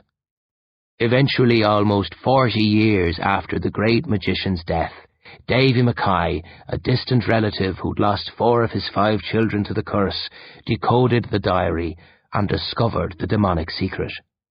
He immediately contacted Lord Loss in an attempt to renew the contests and reverse the change in his youngest child, who was just starting to transform. The Demon Master was slow to respond. Bartholomew had humiliated him. He was wary of suffering another string of defeats at the hands of a human. Also, Davy wasn't a magician. His soul was of only minor interest to Lord Loss. But Davy was resourceful. He sought a twist to spike Lord Loss's imagination, a challenge which would appeal to his warped sensibilities. Dervish lapses into a thoughtful silence. He's still playing with the Hobbit chess piece. With his free hand, he pulls open a drawer and takes out a photo, slides it across the desk. I look. Mum, Dad, Gret, and me. A snap taken on one of Dad's birthdays. Davy's solution was dreadful, Dervish says, as I stare at the photo. but it had to be. Lord Loss wasn't interested in anything else. The rules he proposed were 1 match, best of 5 games, like before. If Davy won, his son would have his humanity restored, and both would be free. But if Lord Loss won, he could kill both Davy and the child. Lord Loss was keen on Davy's idea, but he added a few kinks of his own. When playing Bartholomew, he told his familiars to stand at bay. He refused to grant Davy that privilege. Somebody would have to partner Davy and fight the demons while he played. As long as Davy's protector lived, the familiars wouldn't attack Davy. But if his partner was killed, they'd be free to slaughter Davy and his son too. Another new rule was that the games had to be played simultaneously in a single sitting to heap the pressure on Davy and his partner. And his final clause, if Davy won, he'd have to enter Lord Loss's realm and fight him personally for possession of his soul, I mutter, not catching the meaning of the last part. The games take place between the Demonata's universe and ours, Dervish explains. You probably noticed in your parents' room that there were bits of our world as well as bits of Lord Loss's. That in-between state was where Davy would challenge Lord Loss. If Davy won, his son would be cured, and the boy and Davy's partner could get on with their lives. But Davy would have to enter Lord Loss's world and fight the Demon Master on his home turf. If he beat him, he'd walk free. But if he lost, Lord Loss would take control of his soul, and he'd live out his remaining days as a zombie. Sounds like a raw deal to me, I grunt. It was, Dervish agrees. But those were the terms. Davy had to agree. Dervish pauses, then says softly, Davy lost. His brother stood as his partner. The demons overwhelmed him. Davy was killed before even one of the games was decided. His son too. All 3 were ripped to pieces by the demons. He takes the photo from me and gazes at it in heavy silence. But Davy's sacrifice wasn't in vain, he resumes. Lord Loss developed a taste for this new contest. He approached Davy's relatives, those with magical powers, offering them the chance to compete for lives as Davy had. Most refused, but 2, both with young children on the verge of turning, accepted the challenge. One was defeated, but the other won. His victory gave hope to others, and a series of Garadexes and Gradys have sustained the challenge over the long decades since. Some win, some lose. Most who win subsequently lose their souls in the ensuing battle in Lord Loss's realm, but a few have made the journey back, proof that it can be done. Dervish lays the photo back in the drawer and closes it slowly. He blinks owlishly and wipes a hand across his eyes. He's fighting back tears. Your parents didn't win, he says. Gret was infected. Your father and mother challenged Lord Loss. One of them proved inadequate to the task. All 3 died as a result. I was meant... His voice catches, and he turns away, rubbing his eyelids, trembling with emotion. Your father and I had an agreement, he says bleakly. If any of his children succumbed to the disease, I was to be his partner. I thought he was wrong to have children, but I loved him and I loved the kids he fathered. I wasn't going to stand to one side in their hour of need. Then why weren't you there? I cry, tears streaming down my cheeks. You never told me Gret was changing, he croaks. Your mother must have convinced him to let her face the demons with him. I'm sure Sharon had Gret's best interests at heart, but I was a better chess player and a much stronger fighter. Cal should have held me to my promise. He should have called. Maybe I could have. He breaks down. His eyes close. His hands clench into fists. Then he raises his face to the ceiling and howls. From the secret cellar I imagine I hear an echoing howl as the transformed Bill E. Spleen pauses during feeding and answers his uncle's tortured call. I stop crying before Dervish does. I don't think he cries very often, so he has a hard time regaining control. When the tears finally cease, and he's wiping his face clean with a denim sleeve, I put an accusation to him as softly as I can. Are you saying it was Mum's fault? Of course not, he answers promptly. But if Dad had picked you instead of her... Dervish hesitates, choosing his words carefully. I've got to be truthful. I was the logical choice, but logic and magic don't always mix. Sometimes amateurs fare better than professionals. Nobody ever really knows how they'll fare until they put themselves on the spot. He pulls out a handkerchief and blows his nose. In the end, it's all relative. Your father chose, rightly or wrongly, and the outcome stands. We can't change the past, and we'd be fools if we tried. But whatever my personal feelings about his choice, Dervish adds, don't ever think I believe it was your mother's fault. It wasn't. It was our curse, not hers. She deserves nothing short of absolute love and respect for taking on that curse and laying her life on the line to try and divert it. I nod slowly, thinking it over. But if they hadn't laid their lives on the line, I whisper, if they'd called in the lambs and not gone to Lord Loss, they'd be alive. Dervish says it bluntly. That's why I said you might not like the truth. They'd put Gret's life before their own, and yours. If they hadn't interfered, you'd have lost a sister but kept your parents.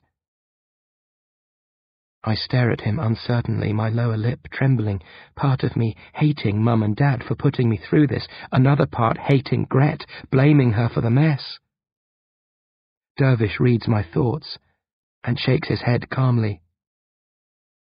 Don't go down that road, Grubbs, he says. Cal and Sharon did what they had to. They'd have done the same for you if you'd been infected. I know you feel cheated, I know you want them back, but if you look deep inside and recall the people they were, the love they had for you and Gret, you'll understand why they did it. They should have told me, I moan. They cut me out completely. I could have helped. No, Dervish says firmly. The rules are clear. Only 2 may challenge Lord Loss and his familiars. Telling you would have achieved nothing.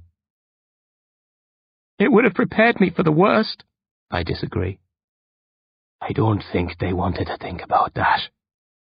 Dervish sighs. Doubts have a way of eating a person from the inside out.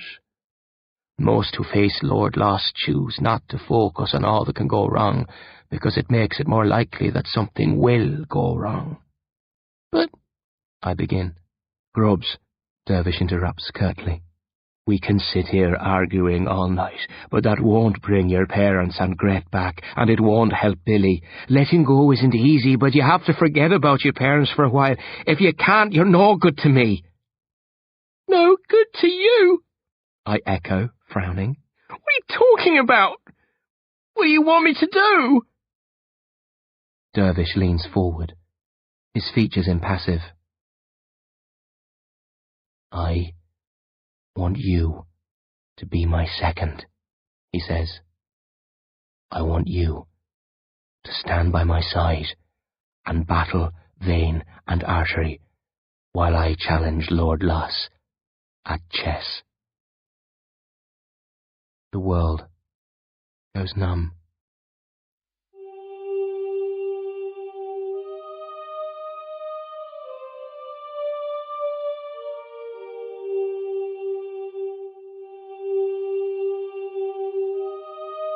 The choice. loco! I scream. Sheer bloody nuts! I'm many things, Dervish answers calmly, but I don't think I'm crazy. You must be! Only a crazy man would ask a kid to fight a couple of demons! Dervish studies me quietly, then gets to his feet and picks up his Lord of the Rings chess set.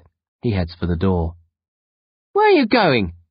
I snap, lurching in front of him, blocking the way. I'm taking this down to the cellar, he says. I need to have 5 sets in place before I summon Lord Loss. Each game is played on a separate board. Didn't you hear me? I hiss. I won't do it. I'm not... Grubs. He silences me with a smile. It's okay. I asked, you refused. That's the end of it. It was a request, not a command. I glare at him suspiciously. It was? He nods. There are others who can help. One of my friends is a near Grand Master. He'll face Lord Loss. I'll handle vein and artery. He nods at a plain chessboard to my left. But I'd be obliged if you'd help me carry the sets down. My eyes narrow. If you're trying to trick me... No tricks, he says, and I believe him. Getting out of his way, I pick up the board and follow him out of the room. Down the stairs to the main hall, taking our time, careful not to drop any pieces, thinking hard about what Dervish said. If you've got friends who can help, I mutter, why ask me? Billy's your brother, Dervish replies. I thought you might want to be part of this. But it doesn't make sense, I press. You need the best person for the job. Why offer it to me? Ideally, I want to face Lord Loss with someone who's proved their courage and ability under fire, he says. Someone who's faced a demon and lived. I only personally know 6 people who've done that. Mira was one of them, but she can't do it now. What about the others? 4 of them are currently out of contact. He reaches the door to the cellar and stops talking while he opens it with his elbows. Silence as we descend. I wait until we're at the wine rack, which hides the entrance to the secret passageway, before asking, And the 6th? You're the 6th, he says, stepping forward into darkness. The secret cellar. 5 chess sets lie in place on the 3 tables, which we've shoved together, piling the books and other odds and ends on the floor. Dervish is lining up the pieces, making sure they're in the right places. Bill E's still chewing on the deer carcass. He spits and snarls at us every so often. Dervish hasn't said anything since our trip down with the first 2 boards. We've worked silently, carting in the boards and pieces, clearing the tables and rearranging them. It's only now, while I watch him adjust the pieces, that I work up the courage to broach the subject again. I still don't understand why you want me to help. Why not wait for Mira to recover? You don't have to stage the contest tonight, do you? No, Dervish says, but waiting's dangerous. Lord Loss can reverse the change, even in one who's been a werewolf for several years, but often the mind can't be restored. Every day we wait drives Bill E closer to the point from which it's not worth bringing him back.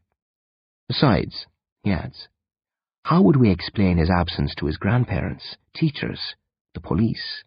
We're in the middle of an unreal adventure, but we're still part of the real world.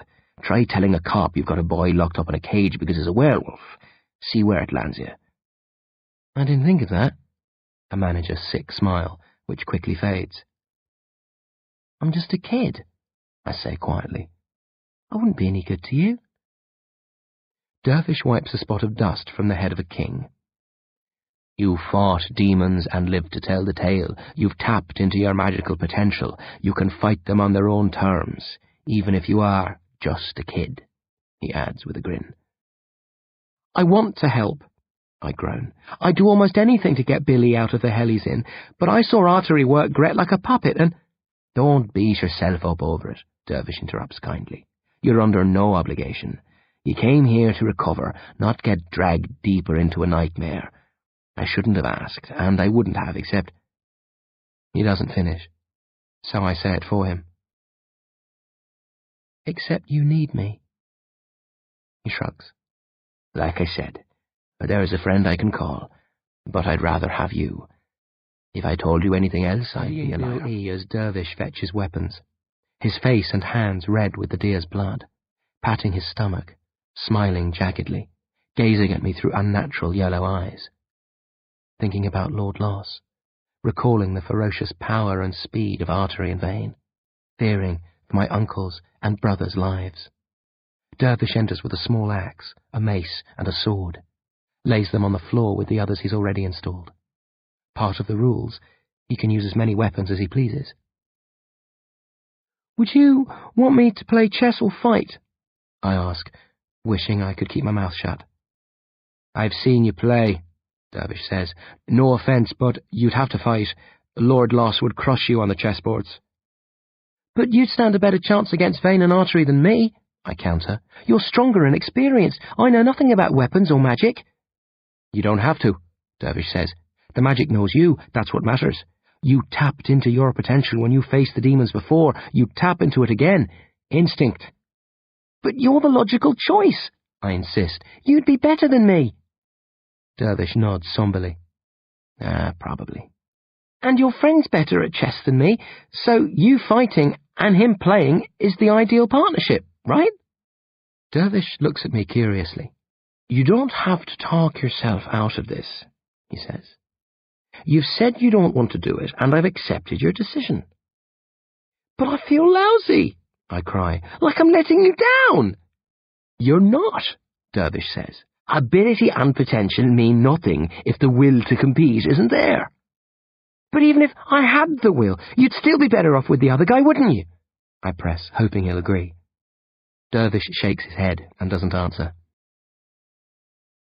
The room where Mira lies unconscious. Dervish tries again to wake her. Again he fails. He returns to his study, rubbing the back of his neck. Sitting behind his desk, he runs his fingers over a phone book. Time to call my friend, he says, glancing up at me. Final chance to change your mind, Grubs. I don't say a word. Dervish opens the book and searches for a number. Pablo should be here within a few hours. You can go stay in the Vale if you want, but you don't need to. You'll be safe here. The demons won't be able to leave the cellar. I don't reply, thinking of the battle to come, filled with shame. If Pablo and I defeat Lord Loss and his familiars, but I lose the one-on-one fight later, Dervish continues, you'll have to take care of me. What? I mumble. My body will survive if I lose the battle after the chess match, he explains, but my soul and mind won't. I'll be able to move about, but I won't be capable of thought or speech. I won't be able to shop, pay bills, cook, clean the house, etc. You'll have to babysit me, or hire somebody to do it. The necessary forms and information sheets are here. Names and numbers of lawyers and bankers, details of various credit accounts. You have my permission, written as well as verbal, to manage my estate as you see fit, though a large portion will remain in the hands of your legal guardians until you come of age. I want your money, a sniff. You won't feel that way always. He smiles, picks up the phone, hesitates, lays it down. One last thing. If things pan out bad, I'll appear no better than a mindless robot. You might feel sorry for me, be tempted to put me out of my misery. I wouldn't do that, I shout. I'm not a killer. I couldn't. You could, Dervish cuts me short. Most people are capable of extreme actions when pushed. He licks his lips nervously. You mustn't. Time is different in the Demonata's universe. There's no telling how long our fight could last. The few who fought him and returned have been absent for months, years, on one occasion, decades. No matter how much time passes, there's always hope, he says. Don't give up on me, Grubs. Look after my body. I might have need of it again someday. He finds the number in the book, picks up the phone, and starts dialing. Wait! I stop him. He looks up expectantly. I lick my lips nervously. What happens if you don't win, and I turn into a werewolf later? Dervish's features soften. And the wolf shall lie down with the lamb. Come again? I frown. It's a biblical quote, Isaiah. It's where the lambs got their name from. He jerks his head at the desk. There's a black folder in the second drawer down on the left. Names and numbers for the lambs. Contact them if the need arises, but only do it if you're sure that you're changing. The lambs don't mess around. Once you set them in motion, they won't stop, even if you change your mind and try to call them off. How will I know? I ask. Billy didn't know he was changing. Dervish chews on his lower lip in thoughtful silence, then says, Nobody turns without warning. If the lycanthropy strikes, there'll be at least 2 or 3 full moons during which you won't physically alter, but run wild like Bill E did. You won't be able to recall such episodes, but if you find blood under your fingernails, animal hairs between your teeth... Dervish stiffens and speaks roughly. That's when you need to think about calling in the lambs. As I stare at him miserably, Dervish returns his attention to the phone and hits the buttons. The phone at the other end is picked up almost instantly. I hear a man say, Yes? Dervish starts to reply. Tell him it's okay, I interrupt softly. Tell him you rang his number by accident. Grubbs, you don't have to... I won't live with the threat of the change hanging over me, or with the guilt of not fighting for Billy. Deep breath. Thinking. Crazy for doing this, but also, it's what Dad would have wanted. I'll do it, I wheeze. I'll fight vein and artery. The thinnest, most fleeting of smiles. Mock bravado. Grubbs Grady. Demon killer. I'm your man!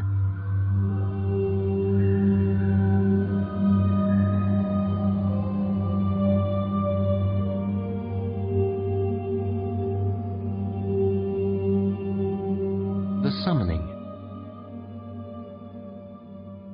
The cellar. Bill E. beating at the bars of his cage with a bloody leg he's torn from the deer, howling madly. Dervish checking the chessboards and weapons, ignoring Bill E. I want him to talk me out of it, tell me it's madness, reject my offer. But he says nothing.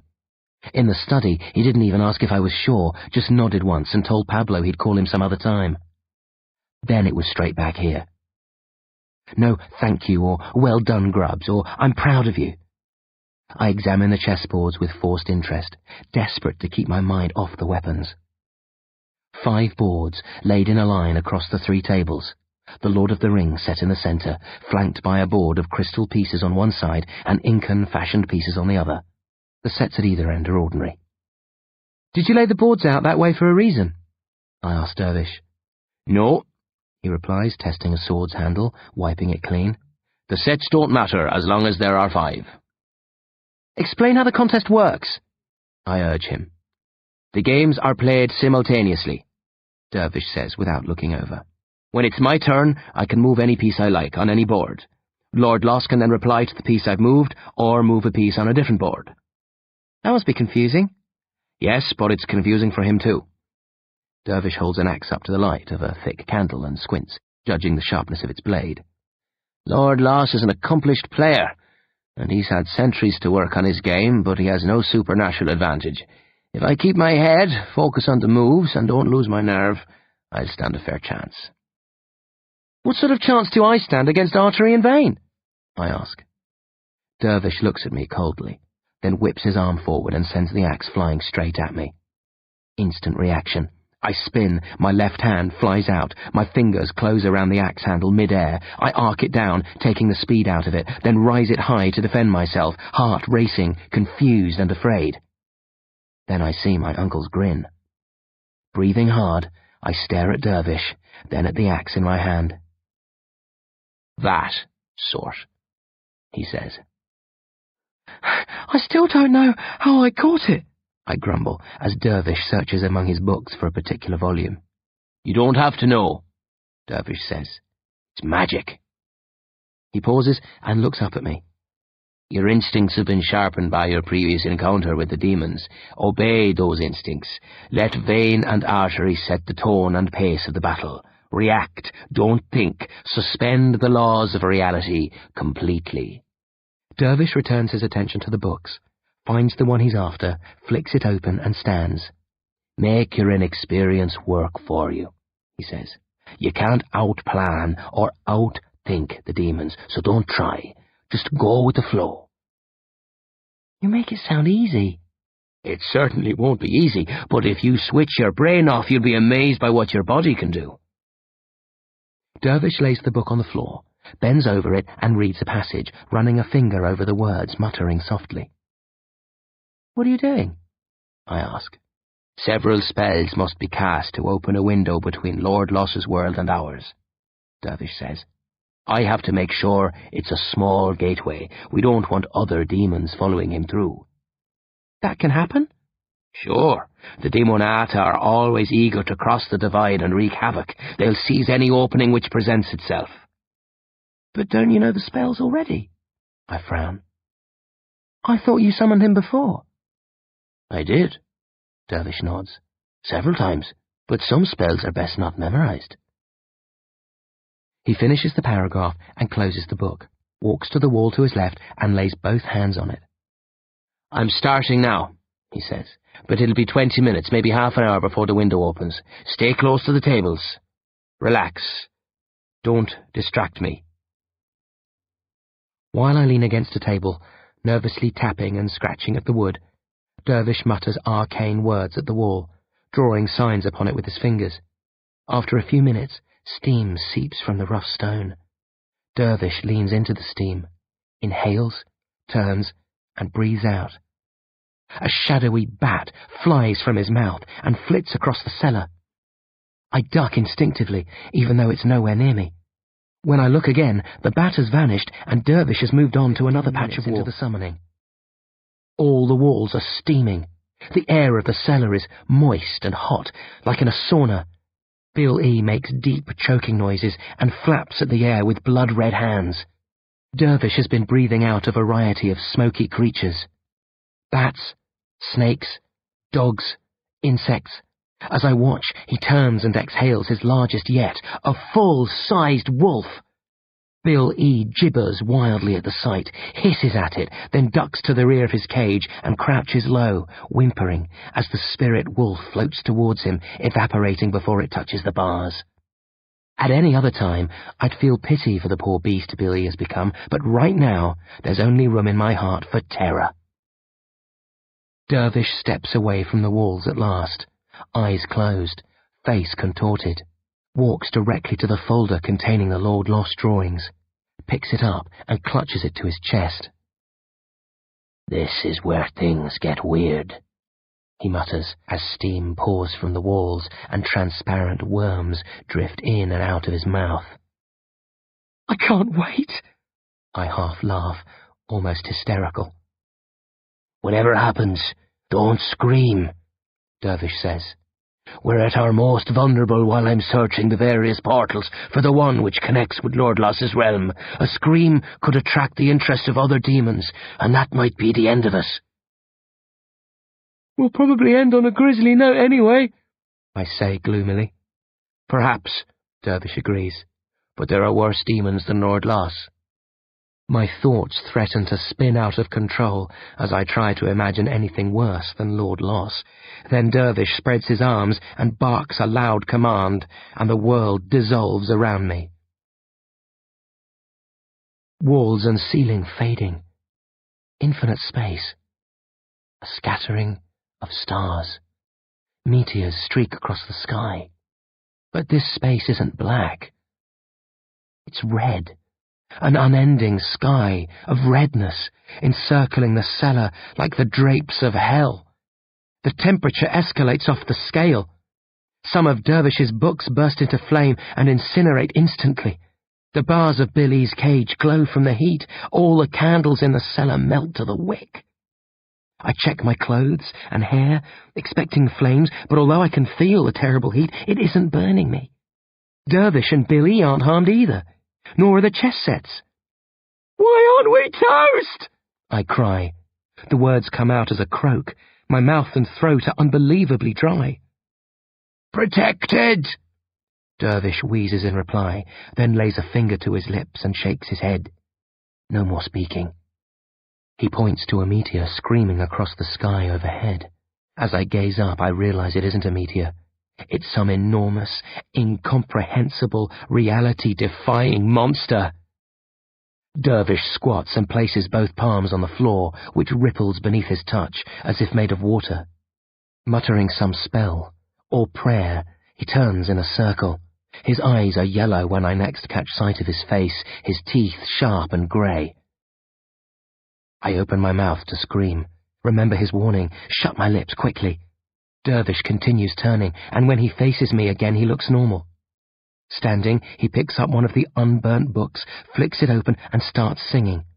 Long, complicated words, his voice unnaturally clear and beautiful. The red sky shimmers, then darkens, as Dervish sings. I lose sight of the stars and meteor monsters. The room slips into a hot, fearful blackness, no candles to shed any light. The last thing I see, Dervish, eyes closed, singing as though his life depended on it. Darkness. Though I know by Dervish's singing, and Billy's grunts and whines, but I'm not. Whistling sounds around me. Something long and silky brushes against my cheeks. I swipe at it, terrified. Nothing there. Dervish stops singing. The sudden silence is as disorienting as the lack of light. Dervish! I whisper, not wishing to distract him, but needing to know he's still there. It's okay, Grubs, comes his voice. Don't move. It's dark, I note redundantly. We'll have all the light we care for soon enough, he promises. An object brushes my left ear. I flinch. There's something in the room with us, I hiss. Yes, Dervish says. Take no notice. Stand your ground. It isn't easy, but I obey my uncle's order. The whistling sounds increase in volume, and I'm struck in various places by what feels like thick strands of rope. I wince and rub at my flesh, but otherwise don't react. Gradually I notice a dull grey glow all around me, which grows in strength, illuminating the distorted cellar. The walls have been replaced by thick strands of cobwebs, which stretch away, layer after layer, apparently endless. Many of the strands are stained with blood. Some are as thick as a tree trunk, while others are as thin as a line of thread. From one of the strands hang the severed heads of Mum, Dad, and Gret. I can't hold back the scream, but Dervish anticipates this. He slides behind me and clamps both hands over my mouth. I howl into the flesh of his palms, wild, sobbing, reaching for their heads while at the same time trying to back away from them. They aren't real, Grubs, Dervish grunts, struggling to contain me. They're illusions. Let your fear go and they'll vanish. I thrash more wildly in response. Can't think straight. The heads seem to be growing, eyes huge, filled with sadness and pain. Mum's lips move silently. Gret sticks her tongue out at me. It's alive with maggots. They're testing you, Dervish growls, fingers tightening over my lips, my neck strained almost to snapping point. If they can drive you insane, I'll have nobody to protect me from artery and vein. The names of the demons penetrate. Fighting the terror, I stare at the faces of my parents and sister and spot minor mistakes. Dad's nose bends to the wrong side. Gret's hair shouldn't be that long. Mum's eyebrows are too thick. I stop shaking. Lower my hands. Dervish releases me, but stays close, ready to gag me if I start screaming again. How do I make them go away? I moan. Sure you're not afraid, Dervish says. Look at them, without flinching. It's hard. I know, for me too, but you can do it, Grubs, you have to. Deep breaths, exerting control. I lift my eyes and train them on the three heads dangling in front of me. Their features twist. Mum and Gret hiss at me hatefully. I don't look away. Under the strength of my gaze, the heads disintegrate, melting like the candles. The web vibrates, the air bubbles, the molten, waxy flesh of their heads rises, twisting, forming itself into three new shapes: a crocodile-headed dog, a murderous baby, and their master, Lord Loss. It begins, Dervish sighs and steps forward to confront the demons.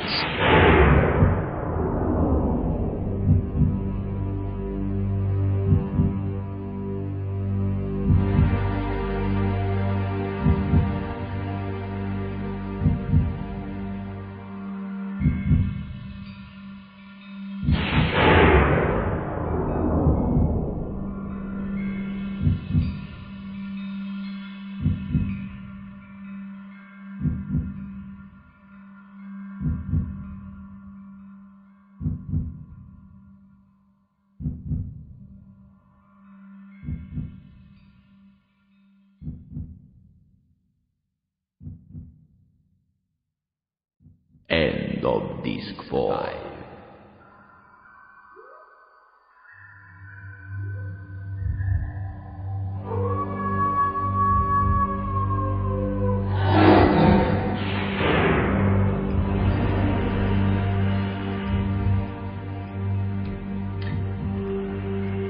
The battle.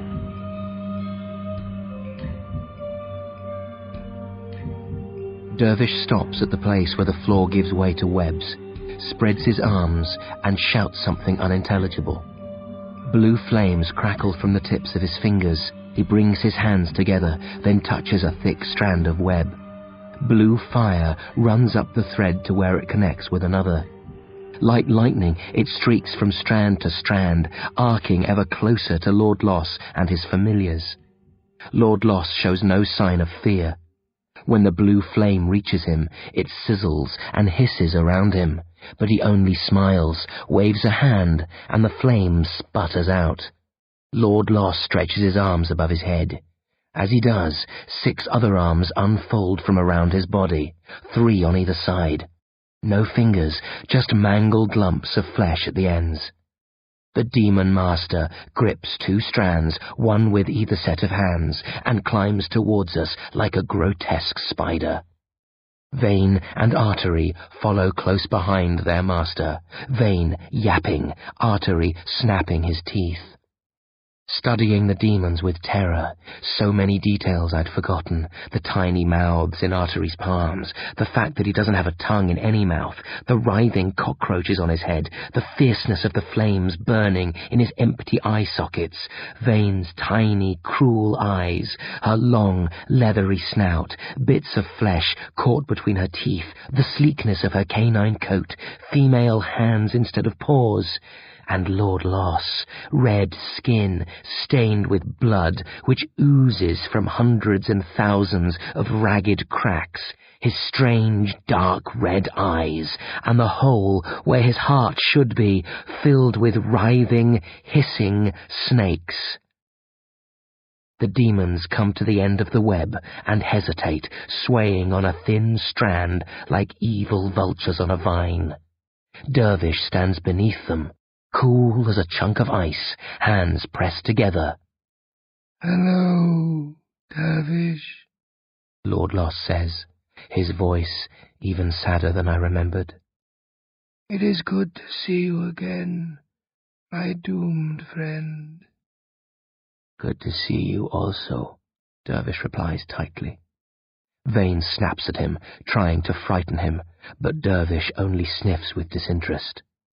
"And my younger friend, poor Grubbage Grady."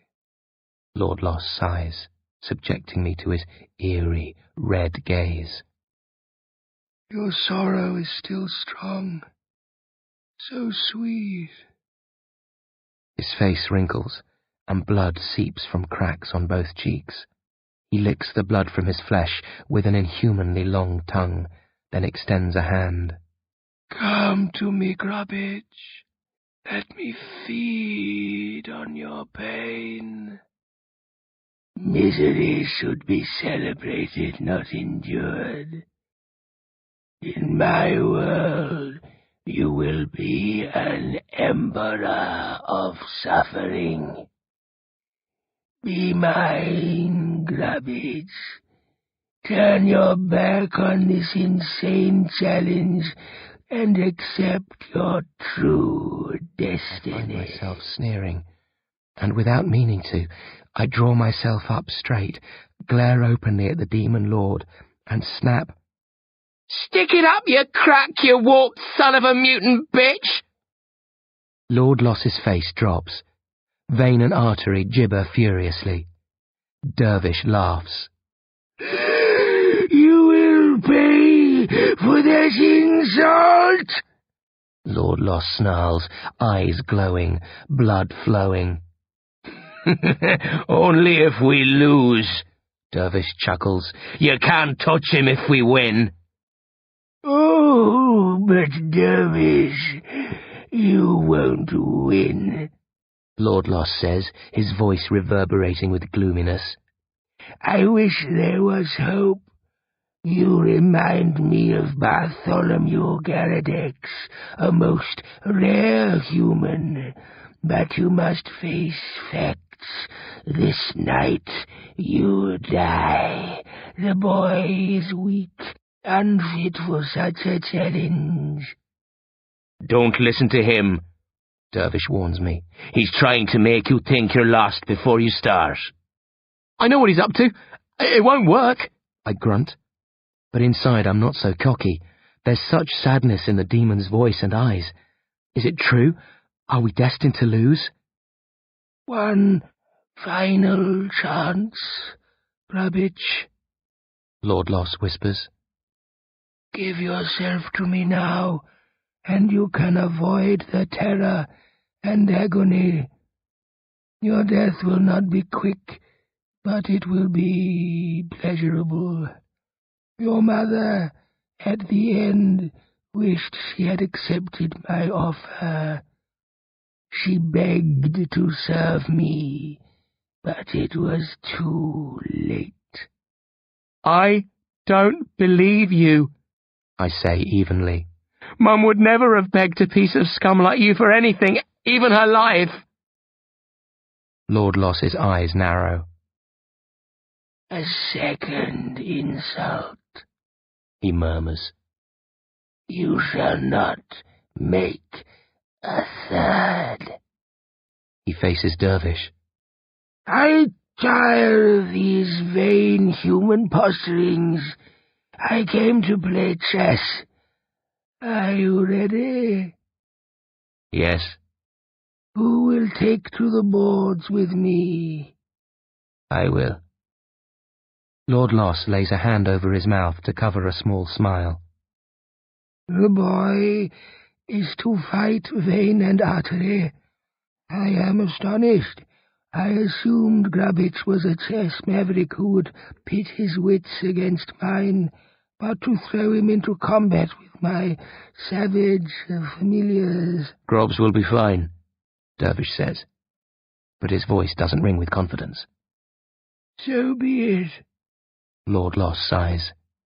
"I would have rather fought a noble contest, but if you are to play into our hands, there is nothing for it but to sweep to a swift victory and make a quick end lowers of himself it." off the web and hovers just in front of Dervish, the jagged strips of flesh at the ends of his legs never touching the ground.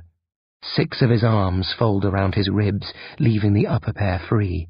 Blood drips from his body and sizzles when it hits the stones of the floor. Dervish steps aside and points to the chessboards. Lord Loss drifts towards them, lips splitting into the closest he can get to a genuinely warm smile. He circles the tables, running his fingers over some of the chess pieces.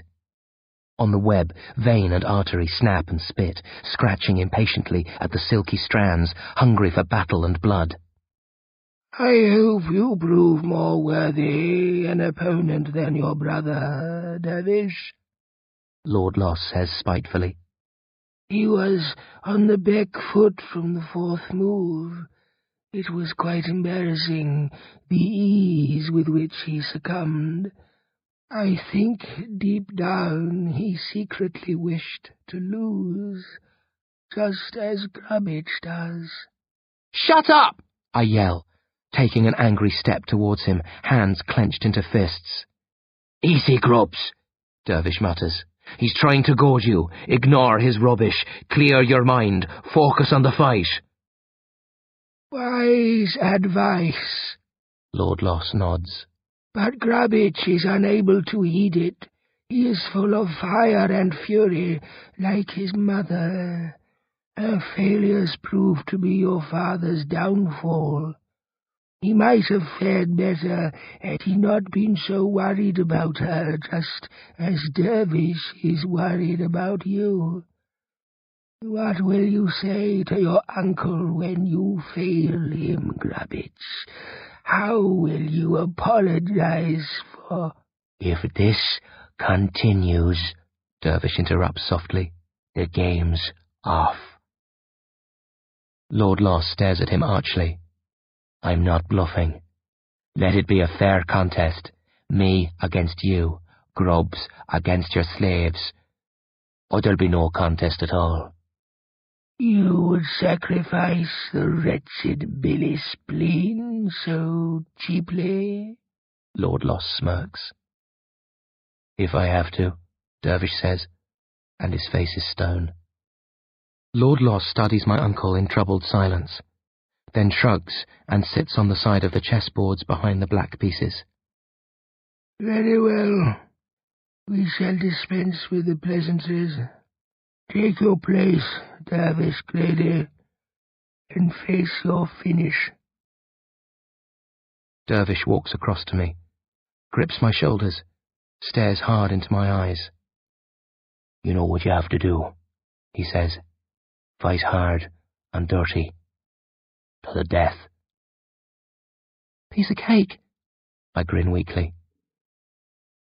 Good luck. We make our own luck tonight, he says in reply.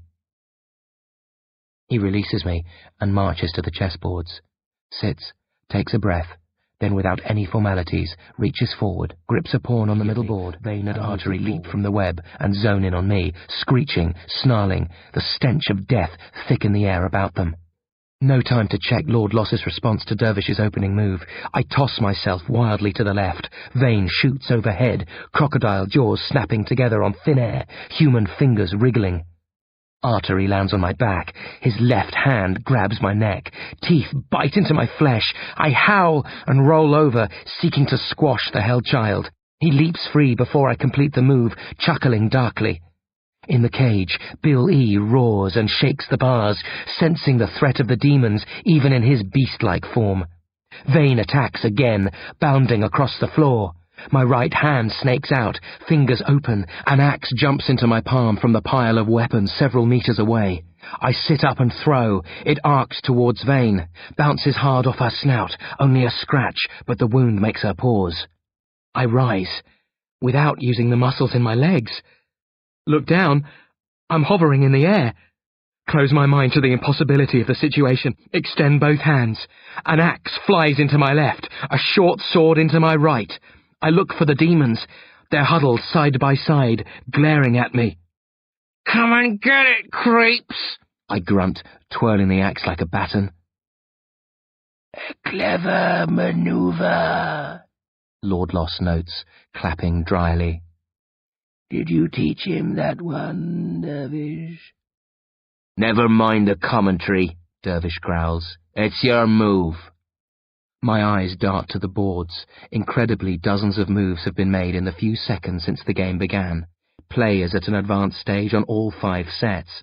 Artery attacks while I'm distracted. Faster than my eye can follow, he crosses the room, jumps, drags down hard on my legs. I kick at him, but he scrabbles up above my knees. The teeth in his hands sink into both my thighs. I scream. Artery laughs. Vein yaps excitedly. Billy butts the bars of his cage with his head and tries to bite through them. I collapse to the floor. Artery's shaken loose by the jolt. I kick him backwards. He barrels into a pile of charred books, scattering them, squealing viciously. Vein's on me before I can get up. Her teeth clamp around my outstretched left leg. She bites through my shin bone, rips her head left and right. Flesh and bone tear. My foot and ankle fly across the room. Blood pumps from the lower part of my left leg. Agony! Vein and Artery scramble to the wound, immerse their faces in the spray of blood, gulp it down, push each other out of the way, hungry for the taste of me, shaking, going into shock, eyes rolling, room spinning, numb to the pain, watching the demons feed. Use your magic! Dying. Dervish screams. My eyes half focus. He's standing, face ashen. Magic! He bellows again as Lord Loss grins and takes one of Dervish's queens with a bishop. Staring at the demons, their faces red with my blood, imagining their next attack. The torment spurred into action. I'm still holding the axe, summoning all my strength. I lash out with it and bury it dead in the middle of Vane's hard, elongated head. The demon falls away, choking. Her strength deserts her. She falls in a heap. I've killed her. I almost shout aloud with glee until I spot Artery climbing on top of Vane. He pulls the axe out and pushes the edges of the wound together. Blood glows. The wound knots itself closed. Vane gets to her feet, shaken but very much alive. My heart sinks, then leaps. Dervish's cry makes sense now. If the demons can use magic to repair their wounds, so can I. While Vane's still recovering, I point at my severed foot on the other side of the room and will it back into place. For a second, nothing happens. Then it vanishes and reappears at the end of my leg. Flesh, bone, and sinews meld. The pain is worse than when it was bitten off, but it works. Within seconds, I have my foot back, though it's as sore as hell. I don't test my weight on the foot. Instead, I calmly spread my arms and imagine myself airborne. With slow grace, I rise, tucking both legs up behind me. I face the demons, then stab at them with my sword. Artery bats my sword away. Vane jumps into the air and snaps for my legs, but I'm too high. I laugh at the demons, then slash at them again. They scatter, Vane to my left, Artery to my right. Bloodlust. Sensing victory, I chase after Artery, hack at him with the sword, miss by bare centimetres, hack again, closer. He races from me, wailing, tiny limbs waving in an almost comical manner. Throws himself to the floor in desperation. I have him. Hurling myself forward, I take careful aim with my sword, bring it screaming down, and hit the strands of web at the boundary of the cellar. Sharp resistance, like hitting a steel bar. Bones crack, sword drops, but worse, I stick. The strands of web are coated with a gluey substance. It clings to my arms, body, legs. I'm a fly stuck to flypaper, struggling, trapped, helpless. Artery and Vane gather below me. Their faces split into evil leers. The teeth in Artery's hands gnash dreadfully. Vane's eyes appear beadier than ever. She grips the web with her human hands, crawls towards me. Artery not far behind. Thrashing, tearing at the web, trying to bite through the strand nearest my face. I call upon my magical abilities, wish myself off the web. Oh, it doesn't work. Blind panic. The demon's closing in. Here comes the kill! A change of plan. Vane creeps closer.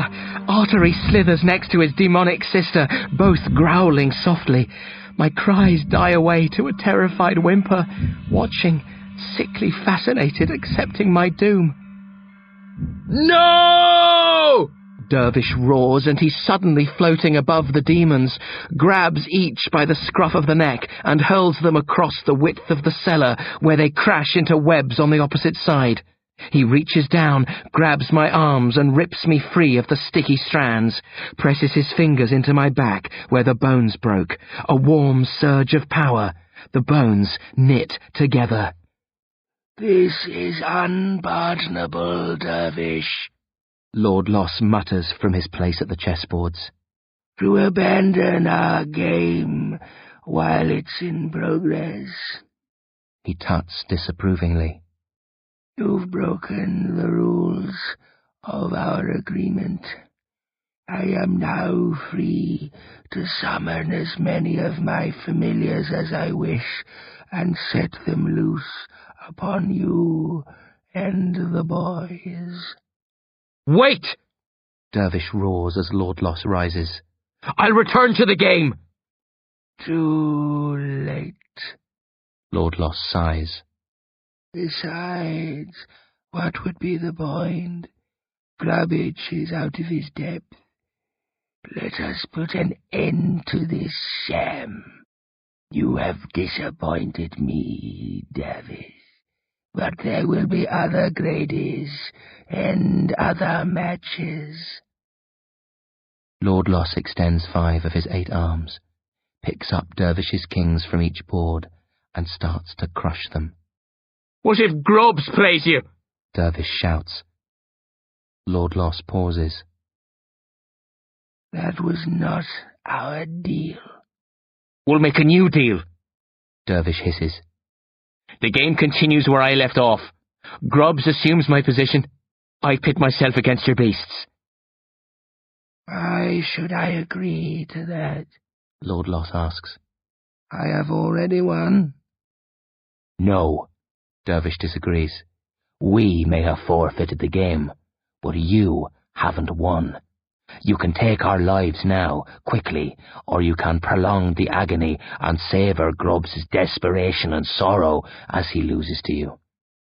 Lord Loss's eyes light up at the mention of desperation and sorrow, but he hesitates before replying. What if he doesn't lose? He finally murmurs. I will have sacrificed the pleasures of a certain victory for the humiliation of defeat. It's a gamble, Dervish agrees. But Grubbs is a poor player. Our chances are slim. Imagine the satisfaction you'll extract as Grubbs slowly and painfully comes to realise he can't win. You make it sound almost irresistible. Lord Loss smiles thinly. But what does the boy Dervish think? looks questioningly at me. I shake my head uncertainly. I just want it over with. I sob. We're going to lose anyway. Why drag it out? As long as there's life, there's hope, Dervish replies quietly. And it's not just yourself you'd be playing for. It's me and Billy too. Will you throw away our lives without a fight? I stare at my uncle's cold expression, then at the howling Bill E. in his cage. Wearily I nod. I'll try, I mumble. If Lord Loss agrees to it, so will I. Dervish's head whips round, and he glares at Lord Loss. Well, he barks. Can you match this child's courage? Or will you flee with the easy victory? Lord Loss rolls the kings around in stubby layers of flesh at the ends of his arms, considering the proposal. Then, with a smile, he replaces them on the boards. He says, gesturing to the seat which Dervish vacated. Gliding to the floor, Dervish sets me down. Pain flares in my left foot. I ignore it, hobble forward, gaze at the 5 boards, the ranks of white and black pieces, then into the demon master's cunning eyes. Breathing raggedly, clearing my thoughts, trying to remember every lesson Dad and Mum ever taught me. I sit. Instant peacefulness. An unnatural silence. I stare around the cellar, startled. Everything seems to have stopped. Dervish stands motionless, facing the demons, while Bill E's frozen at the bars of his cage. Then I realize they are moving. Only incredibly, slowly. What happened? I gasp. I've separated our time frame from theirs, Lord Loss says. It allows us to play without distractions. I watch as Dervish's right hand slowly comes up, fingers unfurling, red flame streaking from the tips.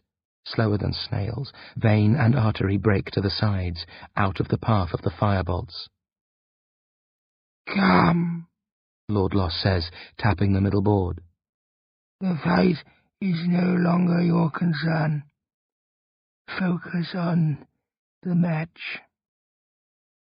With an effort, I tear my eyes away from Dervish and the demons and stare at the pieces lined up in front of me. Assessing the damage, I immediately note that the game on the far right board is beyond saving, That's where Lord Lost took Dervish's queen with a bishop. The game on the centreboard also looks like a lost cause, with white down both knights and the bishop. Depressing, isn't it? Lord Lost sighs, looking more miserable than I feel. Your dervish was not at his best tonight. His fear for you affected his game. I warned him about that, but he would not listen. Lord Lost picks up the queen he took from the far right board and toys with it. It's your move, Grubbage, he says. But take your time. There is no rush. Study the pieces. Plan a campaign. Search for openings. I reach towards a rook on the board to my immediate left. Pause. Withdraw my hand without touching the piece. Can I move any piece on any board? I ask. Of course. I run an eye over the 5 boards again, then pick up a pawn on the board to my far right and move it forward a space. The battle's already lost on that board, so I might as well start there and treat it as a warm-up. Hopefully work my worst moves out of my system. Ah, Lord Lost nods. A cautious approach. Very wise, young Grubbage. He moves a knight forward and checks my king. It will make no difference to the end result, but at least you may lose with some dignity. Perhaps that will provide you with a glimmer of comfort when you and your unfortunate companions roast tonight in the fires of my own personal hell. It takes Lord Lost 9 moves to checkmate me on the far right. When he wins, my king melts into a foul-smelling white puddle. Lord Lost picks up the board, snaps it into pieces, and tosses it aside. And there were 4. Sweating, fidgeting, trying to concentrate on the boards, eyes constantly flicking to Dervish and the demons, locked in slow-motion combat. I'm trying to keep play confined to the board on my left, taking the contest 1 game at a time, but Lord Lost won't oblige. He makes a few moves on that board, then switches to another, then another. Though I have a free run of the boards, I can't make more than 1 move on any board until Lord Lost has replied to it. So if I make a move on the middle board, and Lord Lost then moves a piece on the board to my far left, I can't make a second move on the board in the middle. I have to wait for Lord Lost to move one of his pieces on it. He's tied by the same rules as me, of course, but it feels like the odds are stacked in his favour, as if I'm the only one restricted. I've played chess like this before, but not often, and not recently. Dad tried me on multi-boards when I was younger, saw I wasn't able to maintain my focus, so worked on improving my individual game. Perhaps he'd have tested me again when I was older, if he'd lived. It's impossible not to think about my parents and Gret. Did Dad sweat this much when he faced the Demon Lord? Was Gret half frozen in time like Billy is now, unaware of what was occurring, but somehow sensing doom?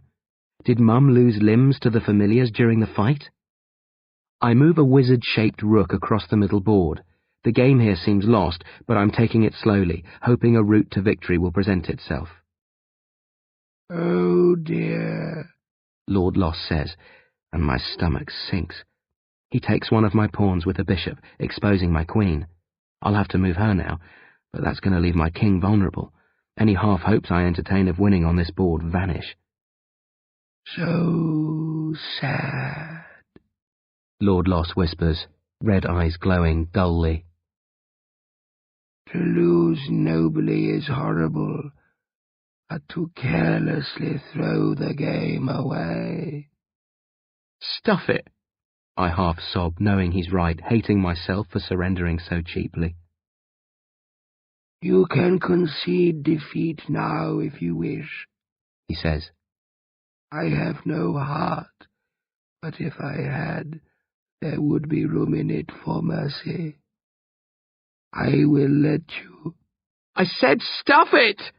I roar, cutting him off. I brutally push my queen to safety, then turn my thoughts away from the board in the middle and focus on the 3 on which I still stand a slim chance on the centre board, but chooses instead to flirt with me on the others, toying with me, threatening my major pieces, letting me escape, then slowly moving back in for the kill. I'm playing through tears, fingers shaking, breath rasping in my throat. It's not losing that I despise, but doing so in such a humiliating fashion. I ignored Lord Loss when he spoke of losing with dignity, but now I understand what he meant. To crumble at the moment of truth, to allow your opponent to psych you out, to defeat yourself by playing dreadfully, that's 1,000,000 times more sickening than coming, competing, and being beaten fairly. I could chase you forever, Grubbage, Lord Loss murmurs, once again sliding a queen backwards on the board to my left, when he could have pressed on with her and ensnared my king. Perhaps I will. He smiles with evil pleasure. Time can barely touch us here. I could make this game last an eternity. I respond by moving a pawn sideways on the far left board, a blind move born of exhaustion and resignation. I'm afraid that's an illegal move, Lord Loss says, putting the pawn back on its original spot. But I'll overlook it this time. Try again. Why don't you just finish it? I scream, picking the pawn up and throwing it straight at the demon's face. The pawn sticks in the flesh of Lord Loss's left cheek. He leaves it there a moment, while blood pools around it, then pries it free and places it back on the board. You should be grateful that I procrastinate, he chuckles, pressing a finger to the fresh cut on his cheek, then licking it clean of blood with his long grey tongue. This is your final ever game as one of the living. It's only fitting that it should last a lifetime. Every time I advance, Lord Loss drives me back. Every time I go after one of his pieces, he smoothly evades capture. Every time I fall back and group my pieces around my king's, inviting him on, in the hope he'll get arrogant and make a mistake, he circles like a vulture, patient, cold, mocking. My temper rises and drops from minute to minute. I scream at him, turn my back and refuse to play, then give in and beg him to end the torment. Through it all, he observes me with a slight, cutting smile, which spreads during my darkest moments as he feeds on my sorrow with relish. Since my cause is hopeless, I spend more and more time watching Dervish battle the familiars. He seems to have the upper hand. The pair are wounded in many places, but vein and artery are still active, tracking him, probing for weak spots. A nasty nick, Lord Loss notes as Artery makes a pass and catches Dervish's left hip. Blood sprays into the air in slow motion, each drop vividly visible from where I sit. Dervish's lips press tightly together into a pained wince. I think your uncle might succumb before you do, Lord Loss says, reluctantly taking one of my pawns. As brave and resourceful as he is, he cannot continue forever. You'd like that, wouldn't you? I snarl. To see him fail? To be able to pin the blame on him and make him feel guilty? I bet you tell him I was enjoying a great success on the boards. Torment him before you let your slaves finish him off. Lord Loss beams ghoulishly. You see through me, young Grubbage, he purrs. I'm starting to, I mutter and return to the game. I'm reaching forward to move a knight, when I pause, thinking about what I've just said. I am starting to understand how Lord Loss operates. He isn't a difficult creature to make sense of. As Dervish told me already, the Demon Master feeds on pain. He thrives on the misery of others. Continue, Lord Loss encourages me, nodding at the knight. That's one of your finer moves. You'll threaten both my rook and queen. I'll have to do some quick thinking to wriggle out of this one. He laughs, as though my cunning delights him. But it's not my cunning he craves. It's my suffering. I withdraw my hand and jam it under the table, thinking furiously. My wits and chess skills are no match for Lord Loss's. I've tried all I can to upset his game plan and disturb his style of play. But what if the answer doesn't lie in the game? What if I can compete with him on an emotional level and undermine him that way? Thinking. He's a parasite. He feeds off the misery of others. He takes delight in my failings. Observing. His smile, how it grows as my mood dips. The glow in his eyes when I run out of ideas and break down in tears. The eagerness with which he attacks, then withdraws. Wondering, what would happen if I robbed him of his grisly satisfaction? How would he respond if I cut off his supply of desperate grief? Forget the boards, the game, Lord Loss. Think about Dervish and the speed with which he pushed me into this encounter. He could have prepared me for this in advance, told me about Bill E. and Lord Loss, worked with me on my weapons and chess skills, just in case he ever had to use me, but he didn't. He dropped me in it. No training or commands, except one simple core piece of advice. Don't act, react. Understanding clicks in. My eyes snap open. I've been going about this the wrong way. Thinking, plotting, planning, those are all the things Dervish told me not to do. He warned me to obey my instincts, let the magic flow, react to the lunges and parries of the demons. He was talking about hand-to-hand combat, but why shouldn't those guidelines apply to the chessboard too? I recall the way he launched into the game. No hesitation, no long study of the boards. I assumed it was because he had his game plan set clear in his mind before he sat down, but perhaps he didn't have one at all. Rubbish? Lord Loss asks, fake concern in his expression. Are you well, my young friend? Can you continue? I stare at him wordlessly for a long, pregnant moment. Then I laugh. Of course I can! I boom, startling the demon master. Forgive me for the long delay. I was trying to remember if I left the light on in my bedroom before coming down. What? He blinks. Dad hated it when I left the lights on, I tell him, casually moving my queen on the middle board forward, presenting her to Lord Loss's rook. Electricity bills don't pay themselves, you know. Your move. Lord Loss stares at me, astonished, then down at the board. That was an unwise choice, he mutters. Born of haste, perhaps? No, I smirk. I knew what I was doing. You can retract the piece if you wish, he says. Really? It is not normally allowed. He smiles. But I will make an exception. Take your queen back. Recalculate. Choose a wiser course of action. Very kind of you. I pull the queen back 6 places to her original position, pause a moment, then move her forward into the exact same spot as before. Lord Loss's face darkens. I throw my head back and rock with laughter. You would be well advised not to try my patience, he hisses. To hell with your patience, I jeer. This game bores me. You bore me. Take my queen or drag things out. I don't care anymore. You wish to concede defeat? Lord Loss asks with undue eagerness. Nope, I chuckle. You'll have to come take me, and if you don't, if you play it coy, like you have been, I'll chase you. I'll give you no option but to rid me of my queens, rooks, and bishops. And you know what I'll do then, old friend? I'll giggle, I'll guffaw, I'll positively explode with every last scrap of mirth I can muster. You've lost your mind, he croaks. No, I smile spitefully.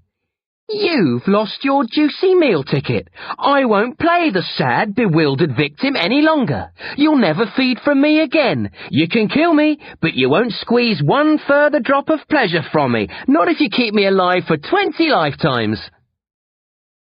The demon lord's jaw trembles, his eyes flare with pale red light, the snakes in his chest slide under and over each other in a sudden frenzy. Then he reaches out, pushes his rook forward with a stubby, ill-shaped excuse for a finger, and knocks my elfin queen from the table. In response, I look him straight in the eye and laugh.